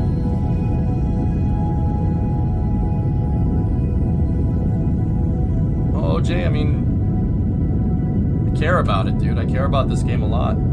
I told you, I mean, if we're going to talk from a pure, like, financial standpoint, it's in my best interest that this game does well, but the truth of the matter is that I love KSP. KSP changed my life, dude. Like, I know that sounds so tacky to freaking say, but it's true. Like, I think that out of all the video games that I've played, that's the one that's the kicker. I would not be where I am today, as successful as I am today, without this game. And there's a lot of feelings there, you know what I mean? And I can see that with the community, with the people that are, you know, bumming about this and bumming about those specs. And I'm you know, I've been trying to tell you, don't. They trust me. They care. They know, because they know there's people out there that are. I mean, heck, the creative director of KSP has like 3,000 hours in Kerbal 1. He was part of the community before he started working on it. You know. There's a lot of people that care a lot about this game, myself included. So, you know, it's in my best interest to try and show people that, look, these guys care too. They very much do. Very much. What was the keybind for the utilities menu? Just right click on a part and it pops up, Classic Mushroom. If you're talking about like the part window. This is Zay, I'm just over my cousin's house. Oh, okay. How does re-entry look? So that build, the reason why nobody showed re-entry is because that build of Kerbal didn't have re-entry in it. Yeah, the heating effects weren't finished. Now, I know people are like, wait, that was like a week and a half ago. What do you mean the re-entry wasn't finished? It's not dialed in yet. It's not dialed into their minimum viable. So that version did not have any entry in it. But the developers told us that their current version that they couldn't get over here in time had re-entry heating in. So we didn't have entry heating, which is why no one has footage of it. So Shady, in terms of re-entry, I'm not 100% sure. Yep. They're iterating fast. Guys, for what it's worth, and once again, I'm not trying to sell people. I know there's still going to be skeptics, and rightly so. I'm not saying that, you know, I'm not saying that people shouldn't be like, oh, I'm cautiously optimistic. No. That's fine. Totally okay. Totally understandable. And I'm not just saying that. As gamers, we've been burned a lot by over-promising. Dude, I get being frankly pissed about it. It's the worst feeling in the world is being hyped up for a game and then playing it and then it letting you down. So what I'm trying to show you guys is, what I'm trying to do here is not trying to sell people on it. I'm trying to show you the product that you're getting. You know? And I'm not getting paid by Private Division to say this, you know? Synerd, why is the N capitalized in your name? I don't like it. Change it back. Was the topic of crunch ever broached during your visit? Crunch time? They're in crunch right now, Air Bennis, but it's crunch because they're in crunch time, not because they're being forced to be in crunch time. I will say they are in crunch time because, dude, the developers are so damn worried about letting you down. It's kind of ridiculous. Like, I'm not saying they're worrying to the point where they're not confident in their product, but they absolutely want to make sure that KSP2 is a worthy successor to KSP1 in every way, shape, and form. Nate freaking told me that, and he all but said I wouldn't be surprised if he had nightmares about this. Like, that's a lot. That's a heavy burden to carry on your back. And I think given the circumstances, they've done very good. Very good. Just tell them they're on to shoulders. $50 for early access is pre-ordering. Rocket Guy, I think... Discovery, so once again, like, I'm not going to blame people for being skeptical about it. $50 price point is a little bit high. I'm not going to sit here and pretend like that's not a thing. That's absolutely a little bit on the tougher side, especially with, how the economy is right now. Not a lot of people can spend that kind of money, and that's fair. I think that's kind of worthy, but I will say this, and once again, I'm not trying to sell people on it, but if you consider what you're getting here, and you're consider it an investment into the long term. If you buy the game right now, even if it's even if it's in its unoptimized state, that's an investment into the long term, How far did you get into your shuttle build? I started encountering some nasty symmetry problems that are fixed in this build, the current build of the game. At least they said they were. I tried to do the triangle tessellation 95, and the equilateral panels are still in the game. There is some weird... The hierarchy has some weird... Discovery, go at throttle up. The hierarchy controller in KSP2 is the same, but it was running into some weird symmetry errors. Mirror sim over time, like if you have like a 5-part subassembly, like the panels, and you put that in symmetry, it starts inheriting transforms that aren't there. So I got as far into my shuttle as starting to make the panel thermal protection system, which means I had the front fairing done, the procedural wings in place, and dude, the procedural wings make it so much easier. And I was working on the panel TPS when I decided I wanted to build Jebstone and see how quickly I could do it. Dr. J, 20-month resub. Yeah, Kilo, I would say that $50 is a pretty damn good investment considering what you're going to get over time. Like, if memory serves me right, I don't think Interstellar or anything like that is going to cost anything. I think that $50 is for the whole kit and caboodle. It's just not all developed yet.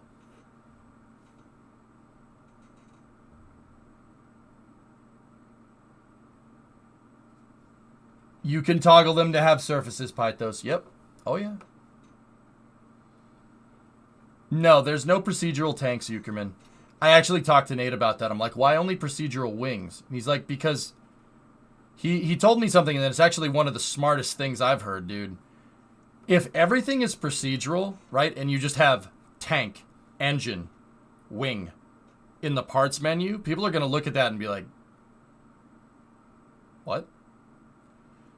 Too much over-proceduralization is what he called it. And honestly, that makes perfect sense to me.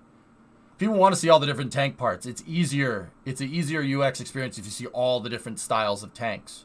Now, with that being said, I'm pretty sure the modding community will put procedural tanks into the game like lickety-split, but also that makes sense from a gameplay standpoint. It's kind of intuitive with wings, but yeah, you don't want to go in and be like,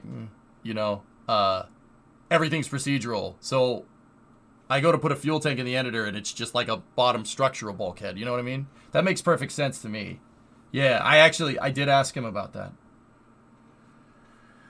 Can you make a loop which is connected with docking ports? You know what, Des? I didn't have time to see if the hierarchy can support a feature like that. And I'm kind of bumming that I didn't test that. I ran out of time, dude. I was enamored with doing stuff like this.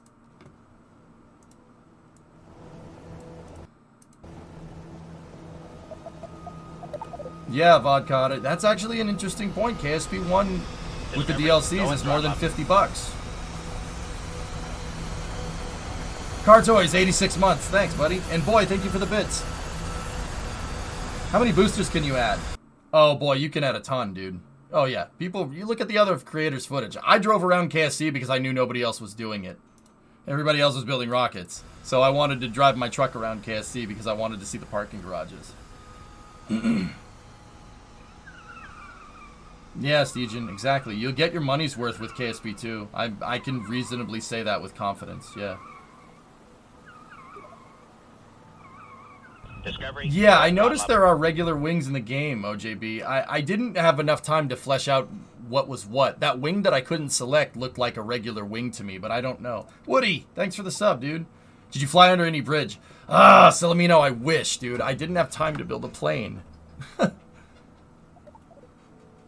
I don't think so, Kyron. I didn't hear anything in that regard. Oh, also, you can change the color on the Kerbal suits, by the way.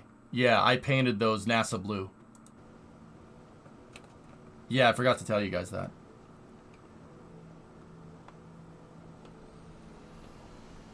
Yeah, brake sounds, skidding sounds. Guys, when you drive the rover wheels on the concrete, it makes a different sound than driving on the grass. Yeah. That's pretty much correct, Ando, yeah. Mm-hmm. So listen.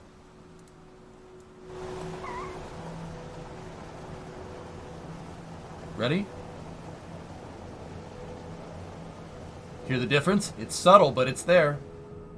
It's $50, Prillex. Mm-hmm. Yeah, this is when I went over and got the developers. I was like, hey guys, you got some texture swash and stretch here. And they were like, oh yeah, we already fixed that. That's already done. I guess the builds that we were playing was from like a month ago or something, because they needed time to organize the event, and they had, when they organized the event, going to Amsterdam and taking everything overseas, etc., they used a build from a month ago because that's when they started organizing the project. So a lot of the glitches that I found in the game were already fixed. Yeah, like that squash and stretch is already done. That's already not there. Press builds are usually 1 to 2 months old. Yep, so par for the course. And you know what, Balk? That brings me to another thing, guys. That the guys at Private Division, I don't know if they want their names named, so I won't name them. The guys that are working at Private Division, the publisher of the game, Intercept, this is all very AAA. If I do say so myself. The guys at Private Division are nothing but professional. They're nothing but professional, and they, they're good. Like, don't get me wrong, they're not like, yes, I like doing a quality assurance. Like, no, they're normal dudes, right? In fact, some of the guys at Private Division care about the game so much that one of them has a KSP tattoo on his arm. Serious. That's how much they care about this game. But I've gotten nothing but the utmost vibe of professionalism from everyone. So this is real, press release, big league stuff, dude. Some of the talent at Private Division, it sucks because you guys will probably never end up meeting any of these people, which kind of sucks. I mean, there's Nate, the creative director, right? And there's Nir Taya, and those are the guys we talk about. But I think, Valk, you reminded me that it's important to mention that, dude, this press event, going to STEC, getting all the content creators together, went off perfectly. Like, no one got lost. No one was like, oh, I got in trouble. Like, no one got lost. Everything was very okay. All right. Everything was so well implemented. When we showed up to STEC, which you need to get a badge, you need to, they need to know who you are. And this is the case at any spaceflight facility. Europe, Japan, the U.S., wherever. You need to get badged, and it needs to be done right. And anybody that knows anything about space flight knows that takes time. The private division guys had the ship run, it was such a tight ship Badging for like 30 people took less than 20 minutes. That's how prepared these guys were with what like setting up this whole event. Badging at a space flight center for like 30 people took 20 minutes. Anybody that works in space flight knows that it usually takes 20 minutes for one person. Yeah. The private division guys are on their game, Lavi. Like, it is kind of ridiculous that this whole Amsterdam thing went off without a hitch. You're flying 30 to 40 content creators and journalists in from all over the world, getting us all together in a hotel, and, you know, getting a meetup, getting us on a charter bus, driving to Nordwijk, where Aztec is, which is, I mean, it's the Netherlands is small, but it's still a good ways away from Amsterdam, right? Getting everybody there, playing KSP2 expediently, on time. Like, dude, the place was catered. There was a craft services table. They had cake. Red Bulls everywhere. Like, I've got nothing but the utmost respect for the professionalism that we've seen from Private Division. Like, this is big league stuff. They're treating it they're treating it like a big deal. And you know what? That just makes me happy. Badging took 20 freaking minutes. Badging took 20 minutes. 20 minutes? That never happens. Ever. Unbelievable. The food was excellent too, right? Pfft. Hokey, that planetarium dinner that we went to, they served us tenderloin. Tenderloin. As the main course. There was vegetarian options too, just in case anybody's wondering. Tenderloin, baby. That tells me everything I need to know. This is a big league, man. Nothing but high roller stuff. I like that, dude. That's cool. I like having. It's good to have people like that work in the marketing and stuff for this game. Hardcore, man. It was some real G stuff, dude. It was cool. Was it tender? It was very tenderloin. Yep. Okay, oddball question. Did any of the press ask the content creators questions? Oh yeah, I got dude, at one of the dinners that we went to, there were people there were journalists from other from publications. I don't know if they want me to say, like, I don't want to say names without asking, you know, like they were asking me, like, so you're not press, how did you get here? I'm like, oh, I have like 15,000 hours in KSP. I've played it every day since 2015. And they're like, what? The food was choice, Hokey. Chief, what's your last? The KSP tattoo tells me nothing, but what I saw today convinced me that it's worth the $50. Peter loves it. Yep, there you go. Yep. Yeah, we put up the static fire footage on the planetarium. That was my doing, by the way. You're welcome. Everybody else had the idea, but I was like, you guys want me to go ask about this? And everyone's like, I don't know. And I'm like, all right, fine, I won't do it. And dude, it was so funny. Tim Dodd turns around and looks at me. He was like talking to Flo about something. He turns around and he goes, no, go do that. Please go do that. You know them. Go do that. And I'm like, all right, you don't need to tell me twice. So yeah, we went. Yeah, we went and put Starbase Live up. Yep. Only one KSP tattoo? Amateurs. Hey, Drillbit, 27-month resub. Thank you. Yeah, everyone's like, well, I don't know. Maybe they'll do it. Tim was like, no, do this. Please go do that. I'm like, all right, man. If Tim says to do it, I'm going to do it. Like, I trust his judgment. Yeah. Come on, take the initiative. Well, I did. I went over and talked to the same private division guys that I'm talking about. I'm like, hey, guys, what are we doing with the planetarium screens? Do you think we could put the Starship Static Fire on it? And they're like, what? That's happening right now? I'm like, yeah. And they're like, it's the middle of the night. I'm like, it's the afternoon in Texas. They're like, oh, yeah. So, yeah, we made it happen. And we walked over to the guys that are running the screens in the planetarium. And I'm like, hey, guys, can we put the Starship Static Fire on? And they're like, oh, Starship? Yeah, sure. Is that happening right now? I'm like, yeah. And I'm like, do you need the stream? And the planetarium guys looked at me and said, you want to put on NASA Spaceflight, right? And I'm like, you guys know what it is. And they're like, yeah, of course we do. I'm like, I mean, planetarium operators. Yeah, that makes sense. It took me a second. I'm like, okay, yeah, that makes sense. Yeah, you guys would know what that is. Choo-choo. Thanks for the hype train, guys. I do appreciate it. And they're like, oh yeah. And I'm like, okay, cool. And they're like, yeah, but wait, we gotta do something first. And I'm like, what? And he's like, I was expecting like, oh, I gotta clear it with my boss, right? And I'm like, okay, well, what's up? And he's like, oh, I gotta sign into my YouTube Premium account so we don't see ads. And I'm like, please do that. You know what? That's a good idea. That's a good idea. Why didn't Das ask them? I'm not sure. I don't know. Das was off doing his thing. When Das gets on a roll, you just let him roll. Just let him do his thing. Usually ends well. And so, yeah, that's how we got the static fire up. But Tim, everyone's like, I don't know. Maybe we shouldn't. Freaking Tim turned around and go, no. We want this. Put that on, right? We want this, right? And I'm like, you know what? We do want this. I'll be right back.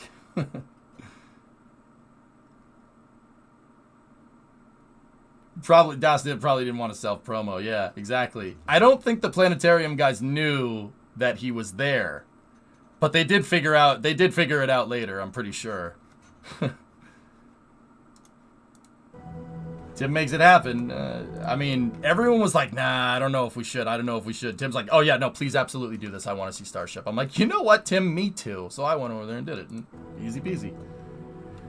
Did you talk with Tim about Dear Moon? I actually didn't talk to Tim about Dear Moon, dude. What I talked to Tim about was Stoke Aerospace, which was cool because I watched the Stoke video on the plane ride there. And then I asked him about how cool is Lex Friedman. Yeah, I asked him about that too because he was just on Lex Friedman's podcast. They had a 5-hour conversation about space, dude. Yeah, Synerd. Yeah, exactly. Stoke, man. Stoke Aerospace, guys, is a startup aerospace company that's looking to do reusable second stages. And it's literally done by the guy that engineered the BE-3, the BE-3U, and the BE-4. Yeah. So, yeah, now, Stoke, you should probably keep an eye on them. This is my footage, Spoon. Look, I rebuilt the K200. That's the first thing I rebuilt. That's the first vehicle I built in KSP2. I built the K200. Yeah, silly. Mm-hmm. Tim says Lex is cool, by the way. So, guys, like, once again, I'm not trying to sell you on buying KSP2. There's always going to be skeptics, but I got nothing but good vibes from this whole thing. I feel really good. And it's been, guys, it has been insanely difficult to try and hold this stuff in for the past week and a half. I wanted to tell you all this stuff. I swear, but they wanted to wait till today. I knew they were going to release today. That's why I have the footage ready to go. First craft ever. I'm going to build a truck. Well, the K200 is very simple. It's very easy to build, Bauxy, and I knew I didn't want all my footage to be inside of the editor, so I built something that I knew how to put together very quickly, and then we built it. I put something together fast that I knew how the craft file went together, and I started driving around. I knew nobody else was going to go explore KSC, so that's what I did. Nova, I'm sorry I missed your subs, but thank you so much, dude. I saw the 10 subs, dude. I swear I was just in the middle of something. Thank you so much. I do appreciate it. You're here day in, day out, dude. I don't notice. It's not that I don't notice that. I appreciate it. Thanks for being here, man.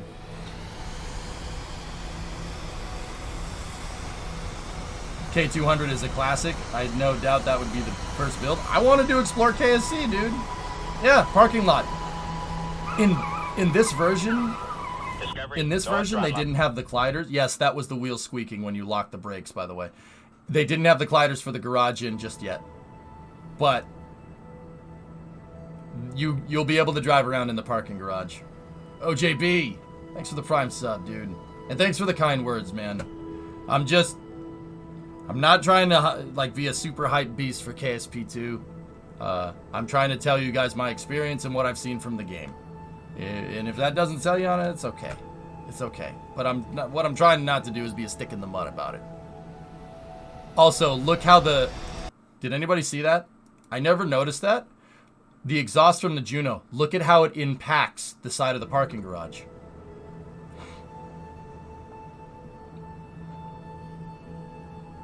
Steps. Yeah, you kickflip that 5-stair. Watch. See the exhaust change? There's a lot of attention to detail in this game that you wouldn't pick up on. The trees aren't collidable yet. Any info about vehicle drift? I didn't have enough time with the editor Boxy to see one way or the other. The vehicles that I did use didn't drift any more than I could see from KSP1, but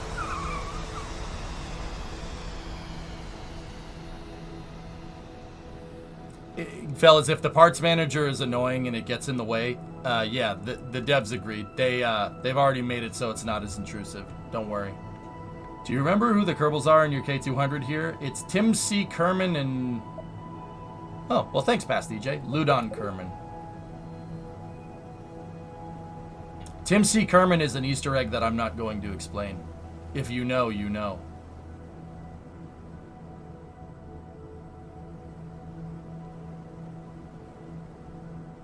Oh yeah, the Kerbals, dude. The Kerbals' behaviors and actions and stuff are completely redone from the ground up.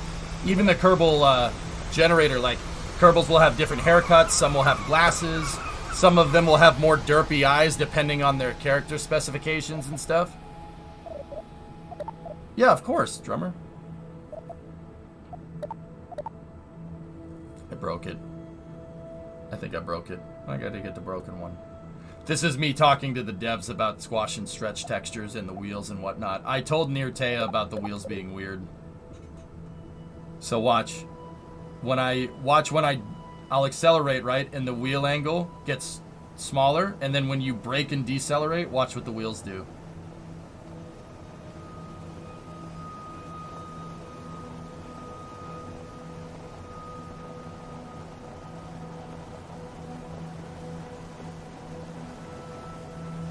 Bonk. Oh, that was a little bit later.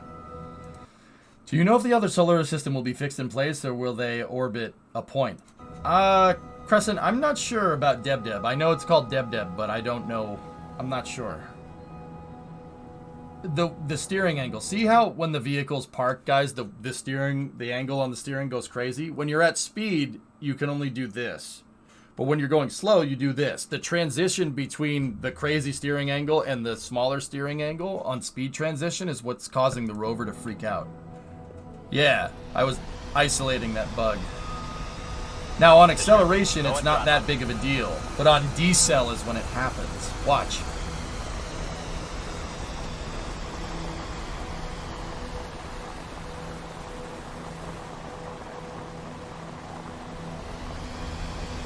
I don't know if I actually recorded this. Maybe I didn't.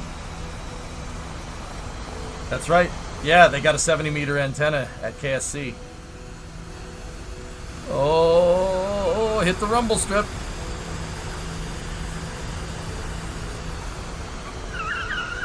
Yeah, see, that was me trying to... Oh! That was me trying to make the bug happen. And I made it happen.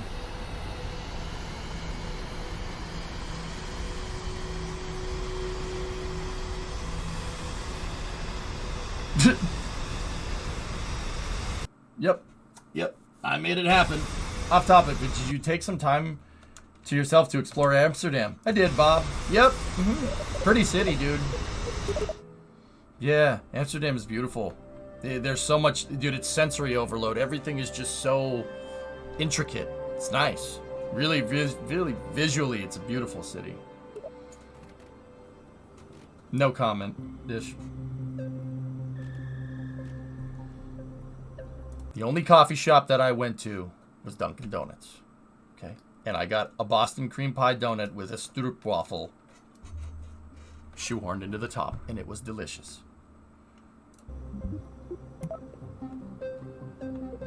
Okay? It's the only coffee shop I went to. There's all the different Kerbals. See? Look, they all have different haircuts. If you Actually, you know what? I'm not saying that. No. I don't want to spoil stuff. That's not something I can't tell you what I was about to say, but it's something you should figure out for yourself. A real Stroop. That's right, Animal. Yep. How was the Stroop? It's good, man. Yeah. The hotel had Stroop and you could put it over your coffee, and I knew to do it, and it was everything I thought it could be, Michael. All right, then keep your secrets. There's Easter eggs with Kerbals, and I'm not saying what they are.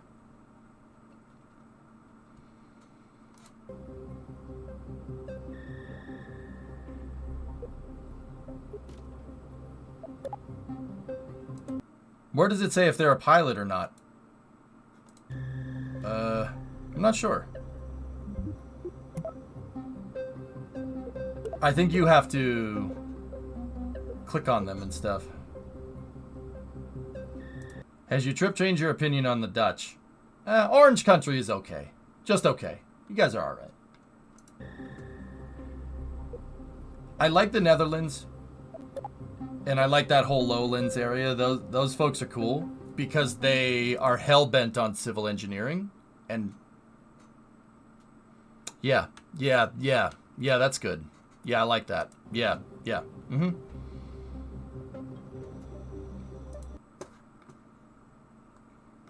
Zala, what do you got for me?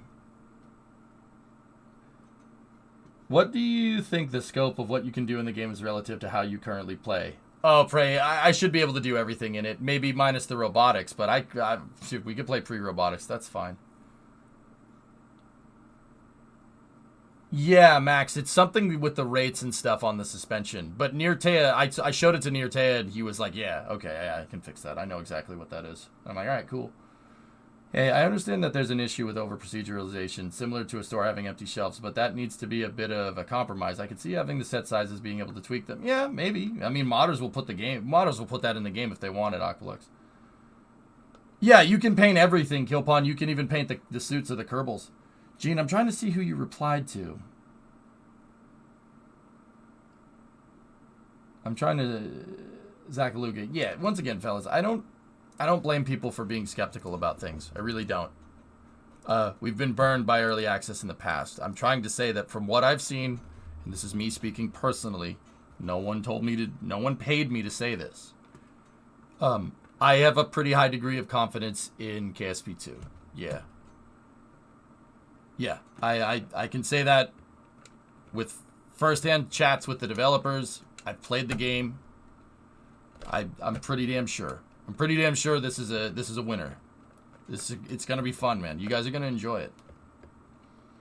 The travel was provided. They did pay for us to go to Amsterdam. I'm not even kidding. And they served cake and pie at the same time, which was strange. I don't know what to make of that. It's like, guess we need to build Rusty Panel 2 to run KSP. Oh, Dish, so yeah. Once again, I've been saying this all day, but I'll say it again. I spent all weekend rebuilding the computers. I put a 3080 Ti and a 1000-watt power supply in Rusty, so Rusty is not Rusty anymore. Rusty has a little bit more horsepower under the hood, man, if you catch my drift. You had your pie and ate your cake too, that's right.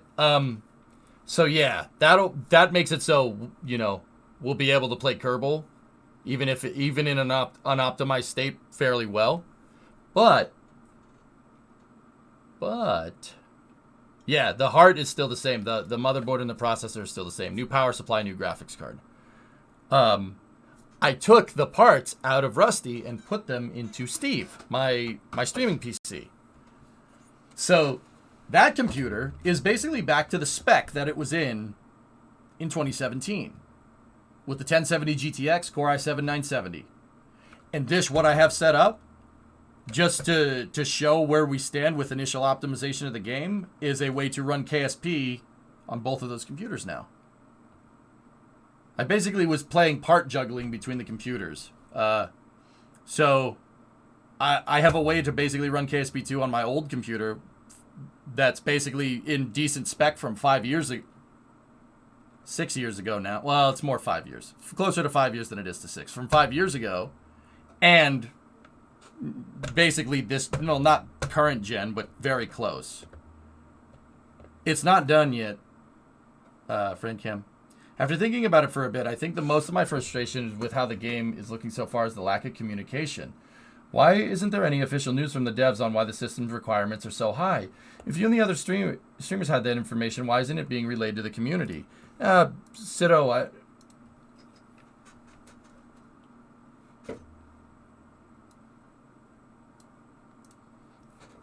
I think it has, dude. I think it's getting caught up in the static, to be honest with you. And this is the exact thing I'm trying to address. I don't blame people for being skeptical. I don't blame people for, having criticisms. No, absolutely, you should. I'm critical of this game because I want it to do good. But the difference is that I'm not going to be a jerk about it either. I'm going to be as constructive as I can. But that should tell you everything you need to know. That's right from Private Division's community lead. That's Kerbal's community lead right there. I think the point is that you have to go find this. I mean, this isn't anything that they didn't post in the Discord, Max. Mike posted the same message in Discord. I think it's getting lost in the static because I think that there are people out there that just want to be mad. Got to be mad about something. I think there's people out there that have trepidations about change. Don't blame you on that one. I'm a stubborn piece of crap. I hate change. I really don't like it. I don't like it when stuff changes. It really bothers me. I mean, anybody that's watched the stream knows what I'm talking about.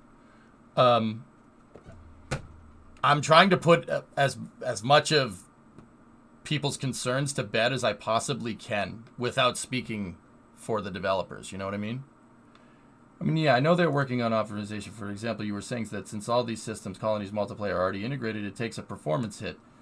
It's because they're all in an unoptimized state, because the only way to do it is to mass playtest. You wouldn't optimize for multiplayer out of the box, or you wouldn't optimize Kerbal single player out of the box to get it to run on the most amount of systems, and then try to implement multiplayer, and then unoptimize it, and then try to re-optimize it for multiplayer. That's just a bad business strategy. That's kind of what we saw with KSP1. They did that with thermals. The thermals were in the game in 1.0 release, and then they redid them from 1.01, 1.02, 1.03, 1.05. And in 1.05, they had to unoptimize the old thermals and re-optimize it for the new thermal plumbing system in the game. And then it kind of stayed in the unoptimized state until 1.1 came out. You remember that? That's not a good way to do things. I'm telling you, if the game was optimized right now in early access, I'd be like, well, that's good. The question I would be asking is, well, that's good, but you're planning on scaling the multiplayer. How are you going to scale the multiplayer if you're already optimized? That doesn't make any sense, right?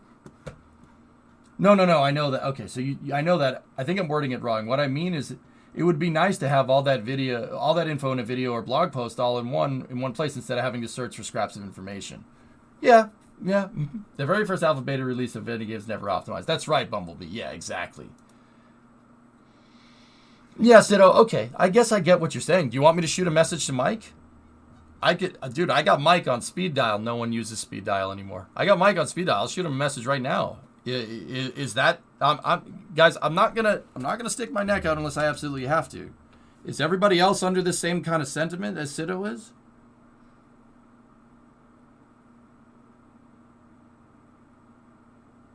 Because, guys, the way I see it, if people are annoyed about the information being released, etc., etc., no central place to check this stuff, I mean, dude, that's an easily fixable problem. We could fix that real quick. That'd be great, IMO. A lot of the Discord comes from people not knowing the full story. Okay. They did post Steam announcements. Might be worth taking a peek at that. Yep. I definitely feel like the communication has been hard to find. Okay. Maybe I'm old school, but Twitter and Discord have been bad discoverability. Okay.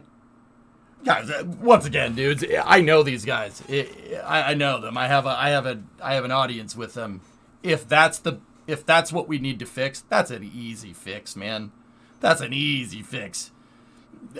So that's the reason why I know I have this type of poll is, one, me and Mike are bros. Mike's cool. I like him. He's a really good community manager. I don't know if anybody else looked at Mike's. Like, if you go follow him on Twitter, for right now, this is his Twitter account, and the Kerbal official Twitter account is a good place to get info. Look at this part right there.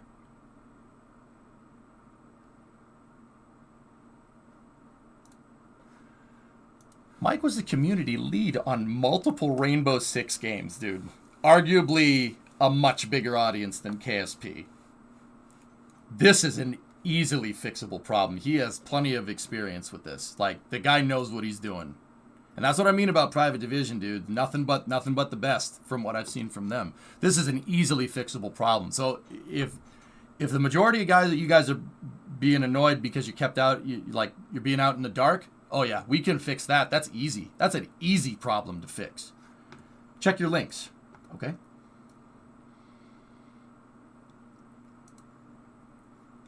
What is this, Bree? Oh, that's pretty neat.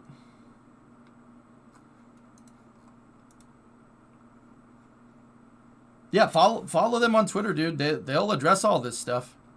But, you know, part of what I'm doing here, Sido, is trying to show you guys this. And yeah, I don't think that I should be. I think you guys are right now that I'm thinking about it. I shouldn't be the one that has to do this, but I will. But we recognized something that we need to change, right? And once again, the devs are on the forums. They're on the Discord. You can at them on Twitter. Mike will reply. He's like Tory Bruno levels of good at social media. And if you know what I'm talking about, you know what I'm talking about. Am I right? Hey, Hezekiah, how you doing? Long time no see, buddy. So one is a letter from Nate, and the other one is more info on early access in the forums. When was that posted, Bree? Last Friday, I think. Did you go to Moment to check the video options? I did not, but I think Timmy did. It was posted today when the embargo lifted.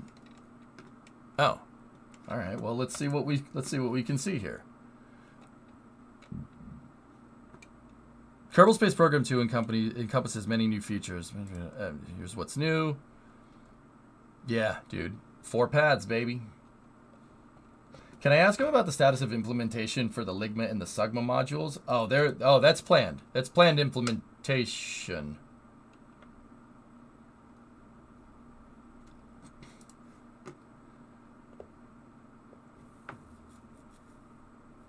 Well, guys, let's do what the Kerbal community does and get the word out. Am I right?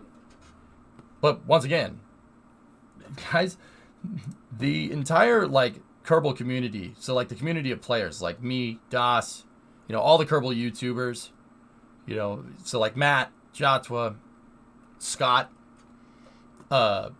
we all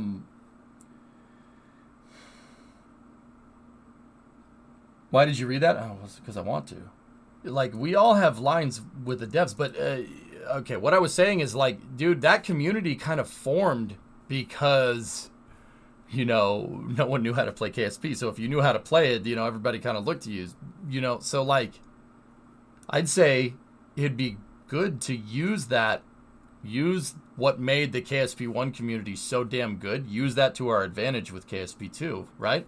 So once again, I shouldn't be here saying oh, check this out. They're going to optimize this, having to explain everything, but also at the same time, that's what makes the Kerbal community so damn good. That's what makes us so damn good, dude. This is how we roll. Let's get back to doing that. That's what we had to do for the last decade. Had to do it that way. If I have to sit here and do PR, I'll do PR for that long. I'll do it for 15 hours straight. I don't care. Doesn't bother me. I care that much about this damn game. They're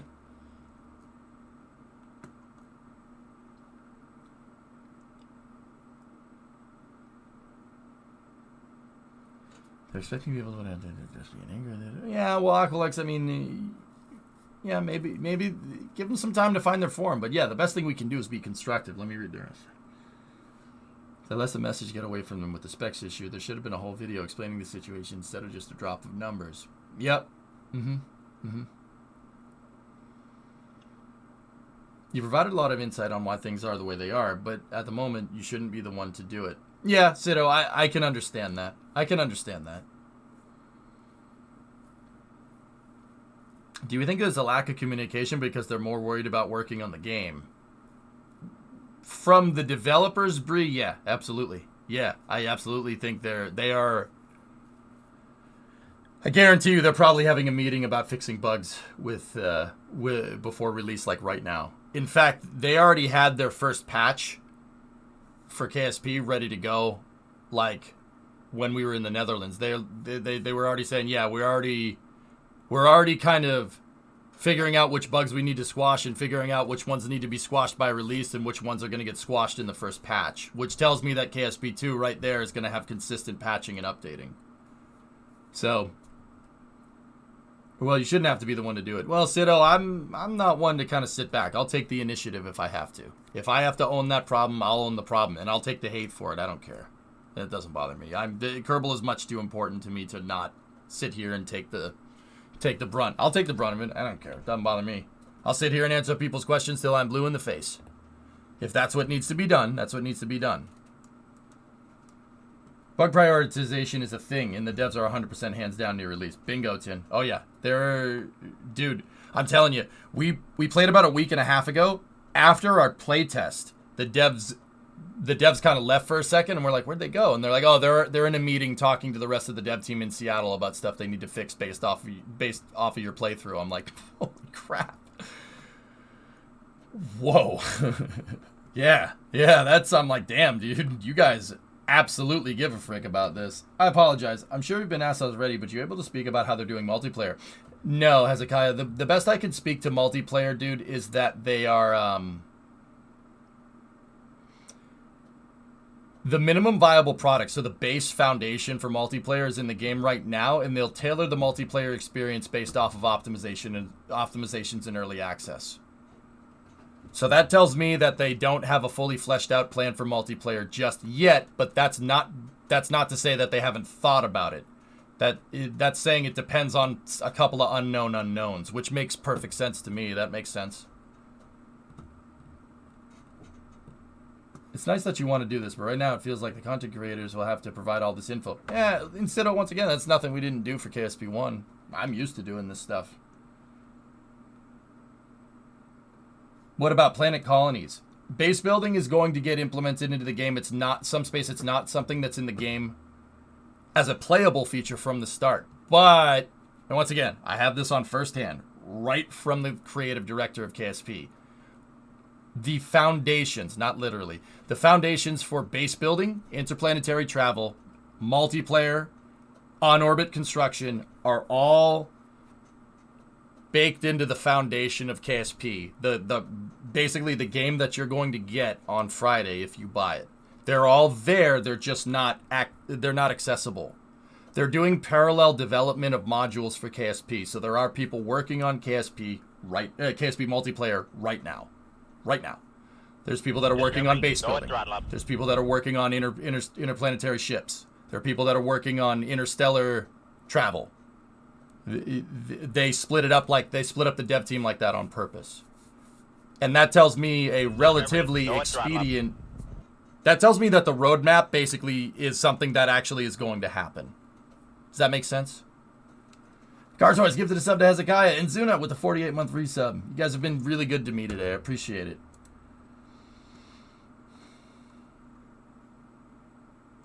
Yeah, I remember when we played Factoria, dude. So some space. Planet colonization isn't in there yet, but the features for it are there. They're just not going to be accessible. They're not going to be implemented. That's going to come later. I will say this. I asked Nate in the press interview about this, and I go, if I make the moon look like Coruscant, will that break the game? And he said, I don't know. Gonna have to find out. I'm like, don't you dare. Don't you dare do that to me. Don't you dare even threaten. Why would you even hint about that? Oh, boy. If you don't know, Coruscant is a planet in Star Wars. It's the galactic center of government in the Star Wars universe, and the entire planet is a gigantic city.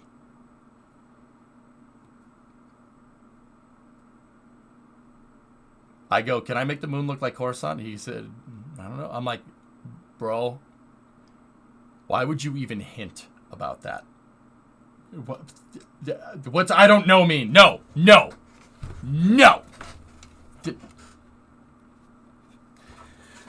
Oh, another thing that I actually got from that press interview is that you can base build on Kerbal, by the way. So something like Kerbal Constructs is going to be in the game from the start. Nate was like, I imagine people making cities on Kerbal. And I'm like, yeah, man, me too. Yeah, a lot of people will do that. A lot of... Yeah, I know. Those crazy city building people. I wonder who that is.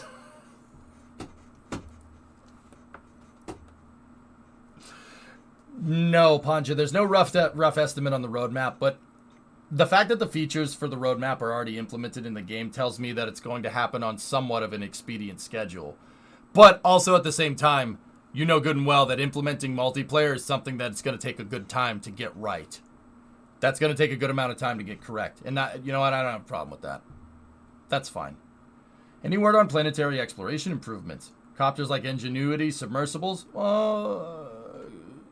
I didn't see any helicopter blades in the game, Rob.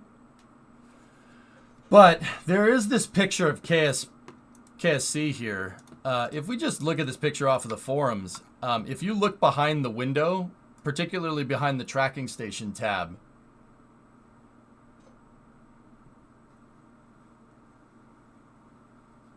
what does that look like to you?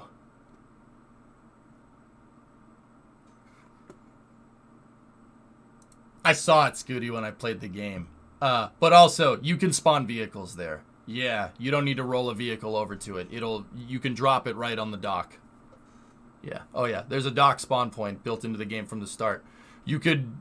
There's like, let's see, 1, 2, 3, 4, 5, 6, 7. There's 7 places where you can put a vehicle out at KSC. 2 runways, 4 launch pads, 1 dock. At least that's what I saw. There might be more. Oh, yeah. Okay. Yeah, Max. See? Yeah, there you go. Kind of like Stormworks then. Yeah, kind of. Drone ships, yeah. Do you think that they will change it so the rockets don't float? I'm not sure. LOL, I didn't even have time to explore the water. I really wish I did. I should have done that. I did drop the K200 onto the dock spawner, and it just sank. So, it sinks in KSP1, so take that for what it's worth. No garage? What do you mean there's no garage? There's a parking garage. I drove next to it. Which footage is it? I think it's this one. Oh yeah, this is right before I crashed, or right after I crashed. Here, let's go back a little ways.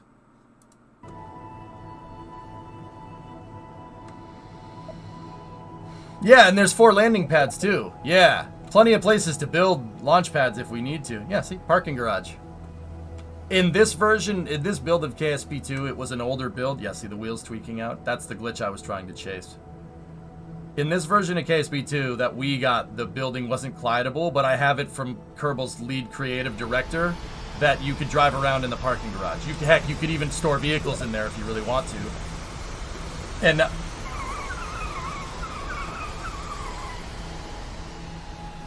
yeah, you saw that right. And I did have a conversation with the developers. This is something that I already said. I already told you guys. But the devs basically said, I was like, oh, man, and this is what I was exploring.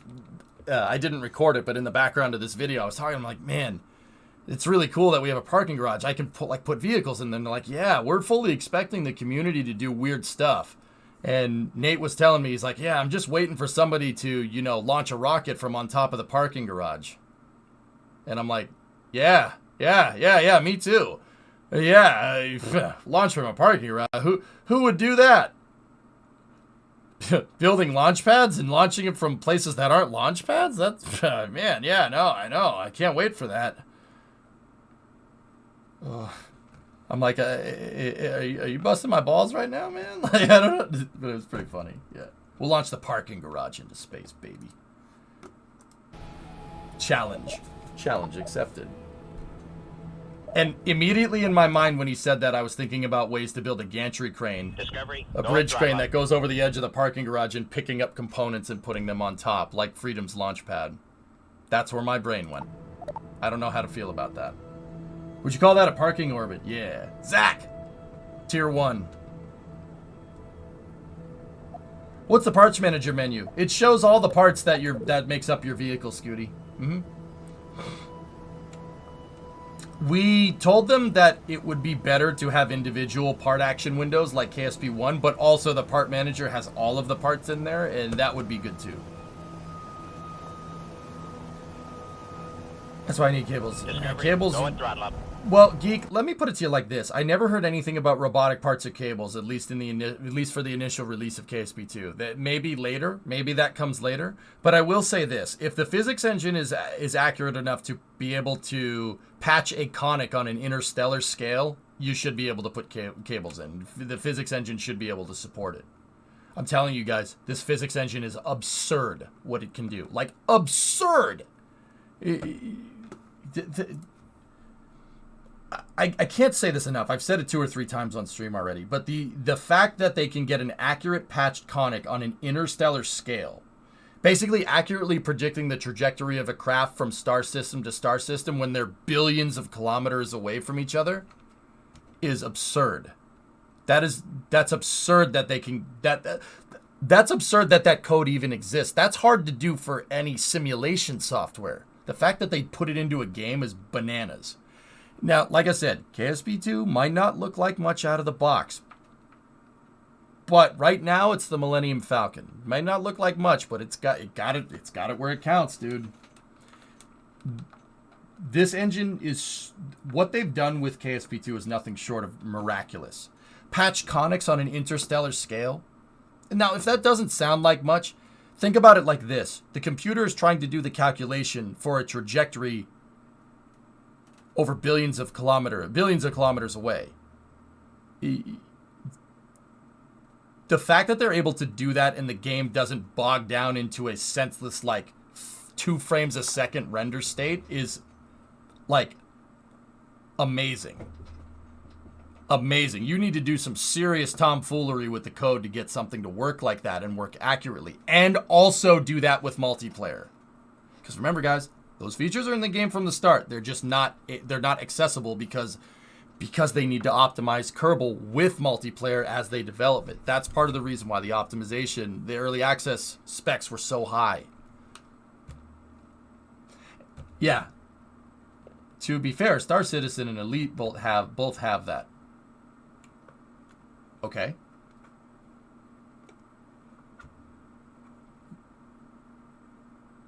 Star Citizen, which is a lot more expensive than KSP, and Elite, well, yeah, Elite's good. I like those guys are cool. I like those guys. But Elite doesn't have orbital mechanics in it, does it? I haven't played it. You don't have real orbital mechanics in Elite, do you? This does. Can you imagine if Kerbal can you imagine that Kerbal one-upping Star Citizen on spaceflight? I'm pretty sure Star Citizen has a way bigger budget than this game. Just putting it out there. Just putting it out there. And don't get me wrong, I've never played Star Citizen either. I don't play Star Citizen because I know if I played that game, you'd never see me again. I'd probably crawl into a hole and just play that game forever and just, yeah. I'd come out like a great big bushy beard and be like, hey, light, you know. Star Citizen is akin to Star Wars physics.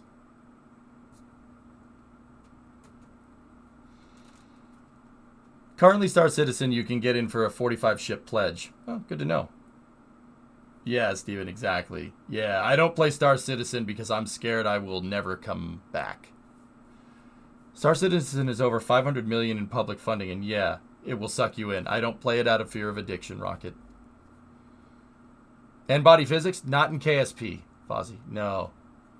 N-body, dude.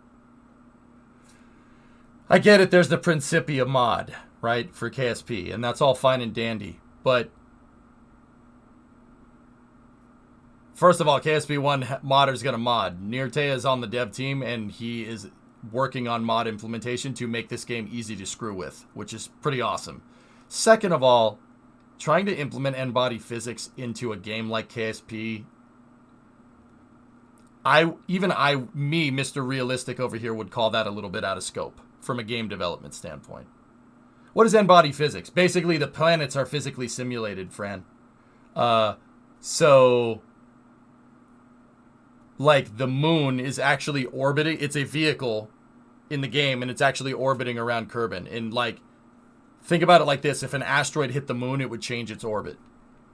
Yeah, that's n-body physics. Trying to simulate an entire moon like that is, I think that's a little out of KSP's play scope, to be honest with you. I agree, J-Speed. Yeah, it's at odds with making space flight kind of easy to understand, which is something I think Kerbal got right. I think Kerbal. Sorry, I needed to vent some heat out. That 3080 is really keeping this place warm.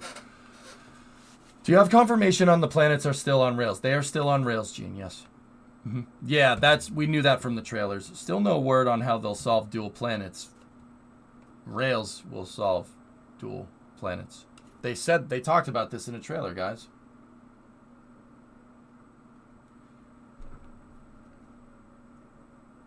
Yes, but you know the community would make it a thing. Yeah, of course.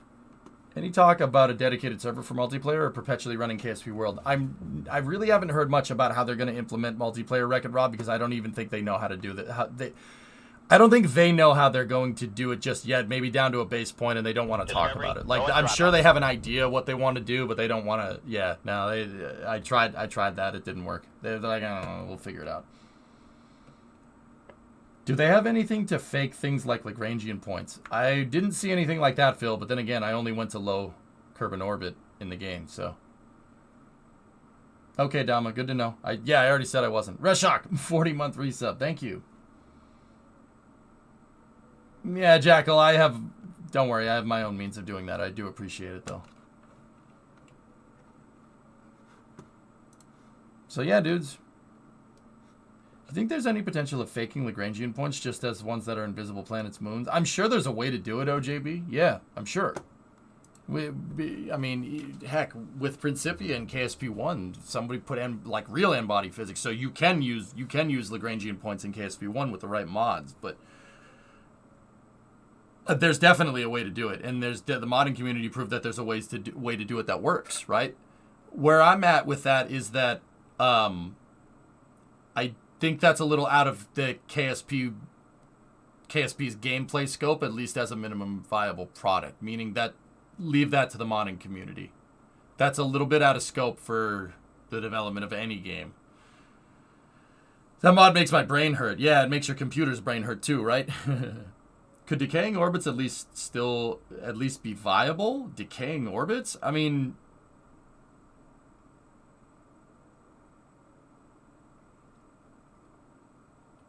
drummer, anything is viable if you know what you're doing with the code. I don't think that's something that we're going to see in KSP 2, except if you're below 70 kilometers around Kerbin or something.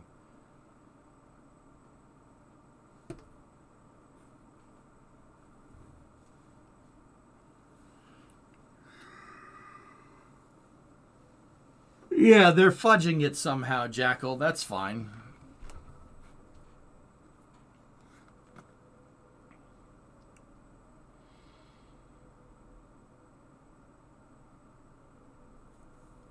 Yeah, Max, something like that. Mm-hmm.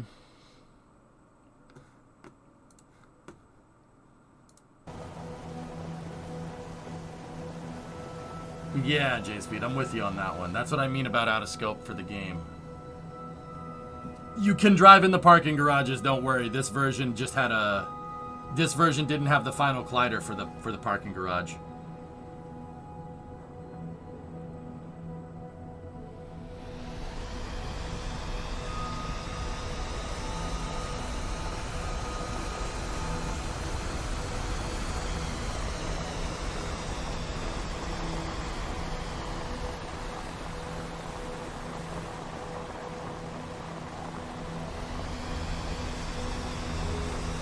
I really just like watching this footage, man. Gotta hit the apex. Yeah, I missed the apex. I'm gonna find the apex here in a second, though.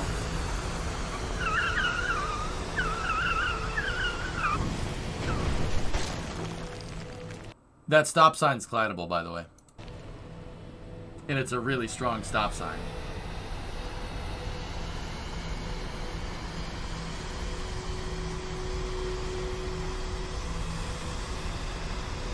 I love the Kerbal like.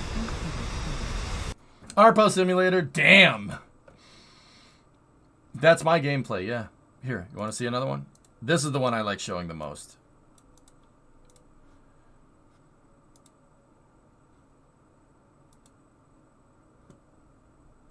How do the wheels feel? There's a couple of glitches with them here and there, Tree, but nothing that isn't fixable. In fact, I isolated a glitch when I was there, and I bug reported it for them.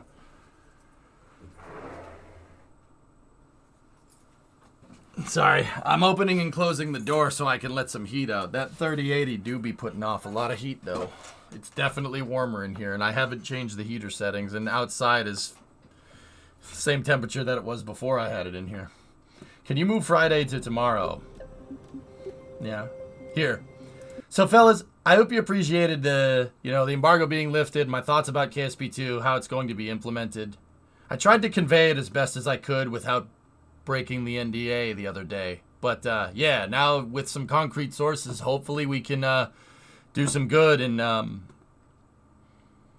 convert a couple of the haters. You know what I mean? Or I wouldn't even say haters. Let's say skeptics. You know what I mean? My one ask is that, dudes, if you're still pissed off about this and you're hate watching this right now saying, oh my God, KSP2 looks so stupid. If you're doing that, there's nothing wrong with having criticism of a game. There's nothing wrong with having criticism of a new game. There's nothing wrong with really hating change from time to time. Look at me. I'm a stubborn guy. I don't like change either. Be constructive about it. That's the one thing that I ask.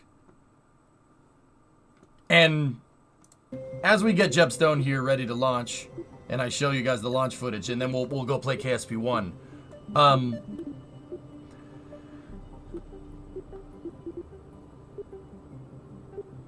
Yeah, I am stubborn. Yeah, the embargo's lifted. Yep. As we move into doing this, yeah, I just want to say, yeah, I have a couple more surprises for you today. It's KSP1 stuff, so yeah, it's not KSP2 stuff. There's workspaces in Kerbal, by the way. Workspaces and craft files in each workspace. Think about it like a folder for storing all your shuttlecraft files, or a folder for storing all your space station files. Almost like sub-assemblies, but in workspace form, by the way. Yeah, that's what that was. Clearly you haven't visited Reddit. It's pretty hateful. Well, guys, if you could try your best to curb that stuff, I'd appreciate it. Also, the load times are insane.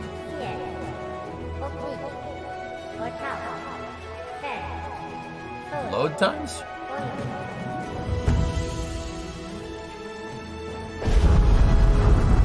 He means fast. Oh, word. Yeah. Yeah, okay, Balak. I was like, wait a minute. That was really quick. Yeah, okay. Yeah, no, right? Really good.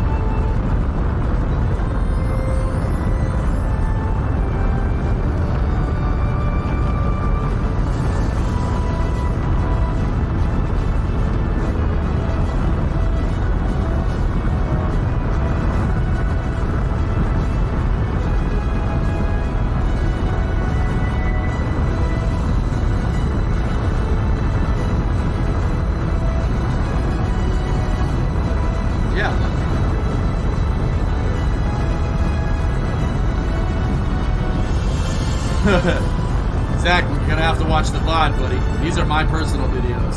What's that, OJB? Resource uses raise?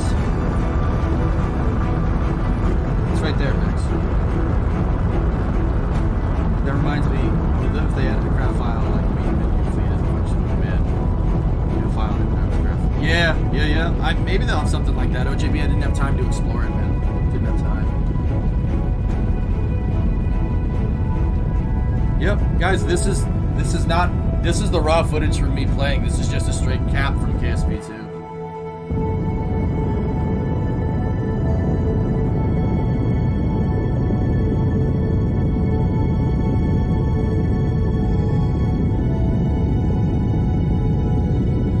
Oh, I got you, Max. Yeah.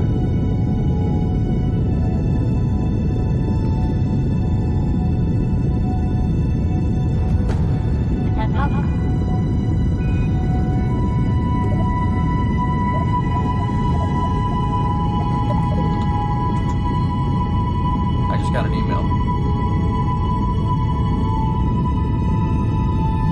Discovery, go and throttle up.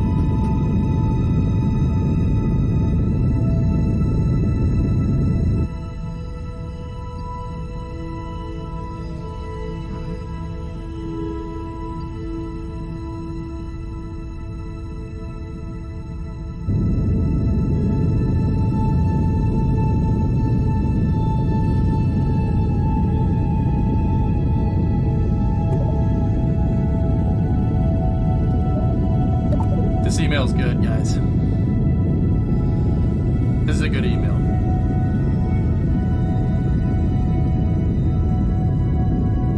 It seems like chatter is built in now, Deadbringer. Do tell. Can't.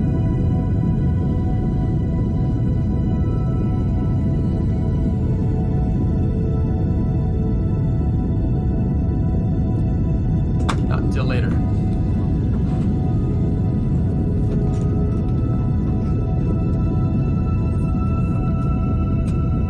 Hey, I said not until later about this stuff. Did we disappoint?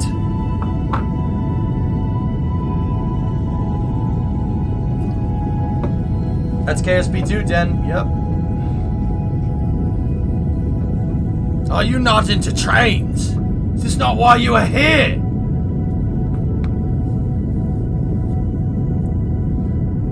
I found the debug menu. Pretty sure I wasn't supposed to find the debug menu, but I found the debug menu.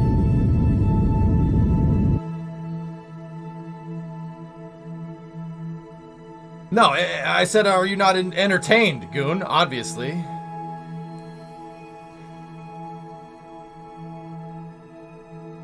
Fleet Admiral J, hey, hi, by the way. Long time no see, dude. They were. Absolutely. Oh, absolutely. That was for the unoptimized state of the game. The optimizations are only going to get better. So don't worry about those min specs is what I'm trying to tell you. And Discovery, if you have problems, I'm not going to say that I can fix all the problems, but if you have, actually, if somebody tries to play it and it's not good, come back and tell me. I can relay it right to them. But I think you'll still be able to play. It'll just be a little bit laggy.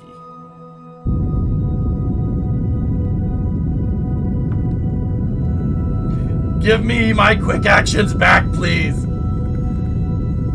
Yep. It has teleport. If that is also an API call, then I can make a mod that I want. Yeah.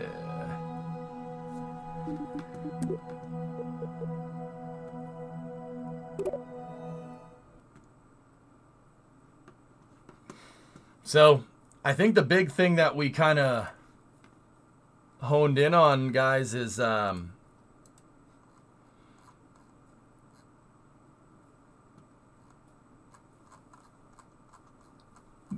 guys, yeah, just to kind of sum it all up, I think everybody's kind of just about like a centralized place for information for KSP2. I think people are more bummed about that than the optimizations, to be honest with you. But, yeah, we can fix that. That's easily fixable. No problem. Honestly, the game looks so good in indirect lighting. It starts to hurt most under direct lighting. Textures begin to look low res, same for clouds, but the basics are right. Yeah, K3. Simple shader stuff like that. That's an easy fix. Easy optimization. Yeah, no problem, dude. That's why, like, I went and did different stuff when I went and played. I wanted to see if there's anything, like, really game-breaking, like, you need to fix this immediately. Didn't really find much, to be honest with you. Did you get to the moon in your playtime? No, I didn't. I built the K200 hip and I drove around KSC. KSC is a little bit bigger. It takes a while to get from one side to the other. Those runways are a lot longer than they are in KSP1, and there's 2 of them. 4 launch pads, 2 runways, a dock. There's a slipway. You can put boats down, dude. I put the K200 down on the slipway. It turns out it doesn't float very well.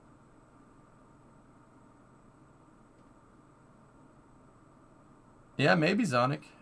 Well, Zonic, the game is going to be wide open to be moddable, dude. So I wouldn't be surprised if we saw stuff like KRPC, KOS get put in the game, MacJeb, stuff like that. I'm sure there will be stuff like that. I got 2 hours to play, public. We played for 2 hours.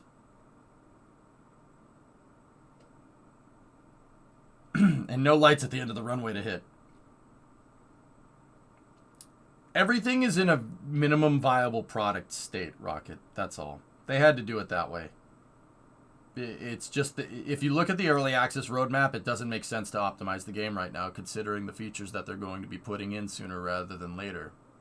That's the big gist of it, dude.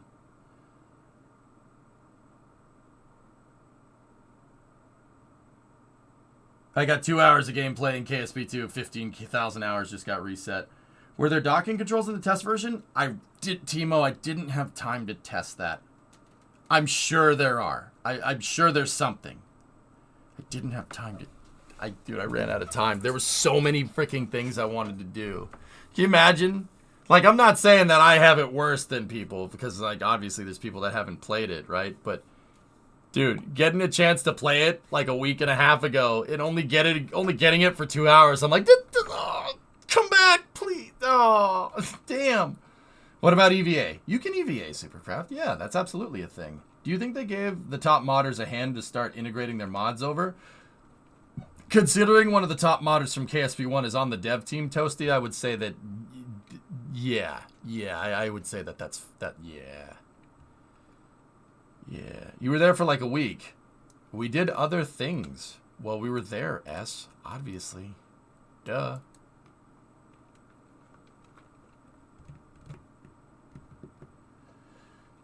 What would happen if during early access someone built a big rocket and tried to go interstellar? I don't think anybody tried to do that. Big rockets are kind of a right now, but they're going to fix that. Too busy eating cakes and pies. Man, if you had that cake in front of you, Bumblebee, you would have ate it too. It was dude, that's what I mean, man. Nothing but professionalism from Private Division. Like, the craft services table was money. Dude, they had free Red Bull. They had free Red Bull up in there. Dude, there was free Red Bull. You know what? You could call me a cheapskate. I filled my jacket with Red Bull. I don't care. And then I went over to Das and I handed him Red Bull and Das went, "Woo!" And I'm like, "Bro, I got what you need, man. We're all jet lagged. Here you go." That actually happened. I'm not making that up, and I'm kind of ashamed. I filled my jacket with Red Bull. I don't care. And the devs thought it was hilarious. They're like, it's free, right? You don't need to, like, hide it. I'm like, no. Red Bull. You mean Ford. I do mean Ford. That's right. Dude. And it wasn't just Red Bull, dude. Go and throttle up. That planetarium where I said this already, but that planetarium where we watched the Starship Static Fire, they were serving tenderloin as the main course.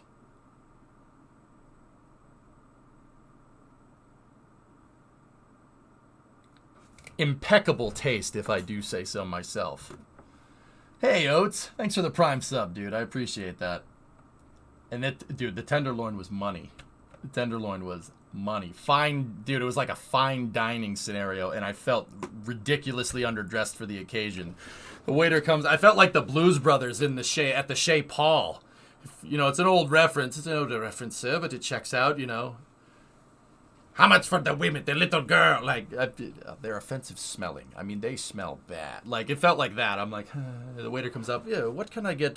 Would you like the red or white wine, sir? He wasn't British, but in my mind, that's how that played out. I'm like, never remember that. White? Yes. Yeah. And he was like, I don't know what that means. Here's your wine. You said yes. Yeah. But, like, I had to, like, flip into fine dining mode. Like, serve on the... serve on the left, clean up on the right. So, I was like, napkin in my lap.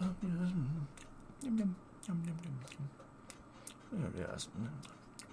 And because I was like, okay.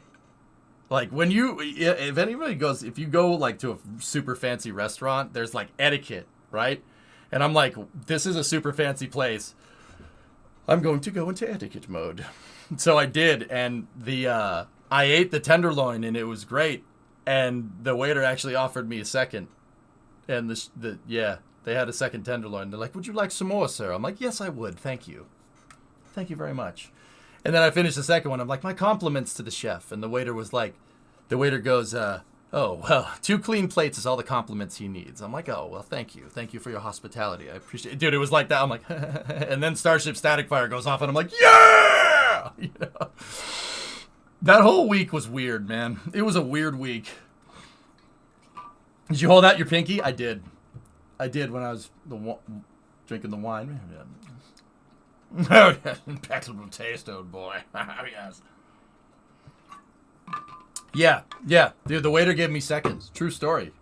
You can ask anyone about that. I got seconds, man. I got seconds because I know how to fine dine, son. That probably wasn't the reason. The reason was probably because I ate it faster than everybody else. You know, I like to eat. That's what I do.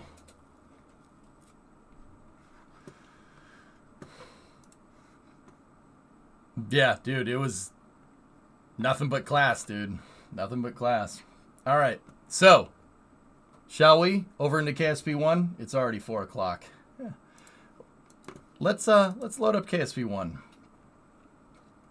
So, Grand Touring ships. The Endurance. Yeah, probably hip. Probably. Can you do a segment switch for drummer? Absolutely.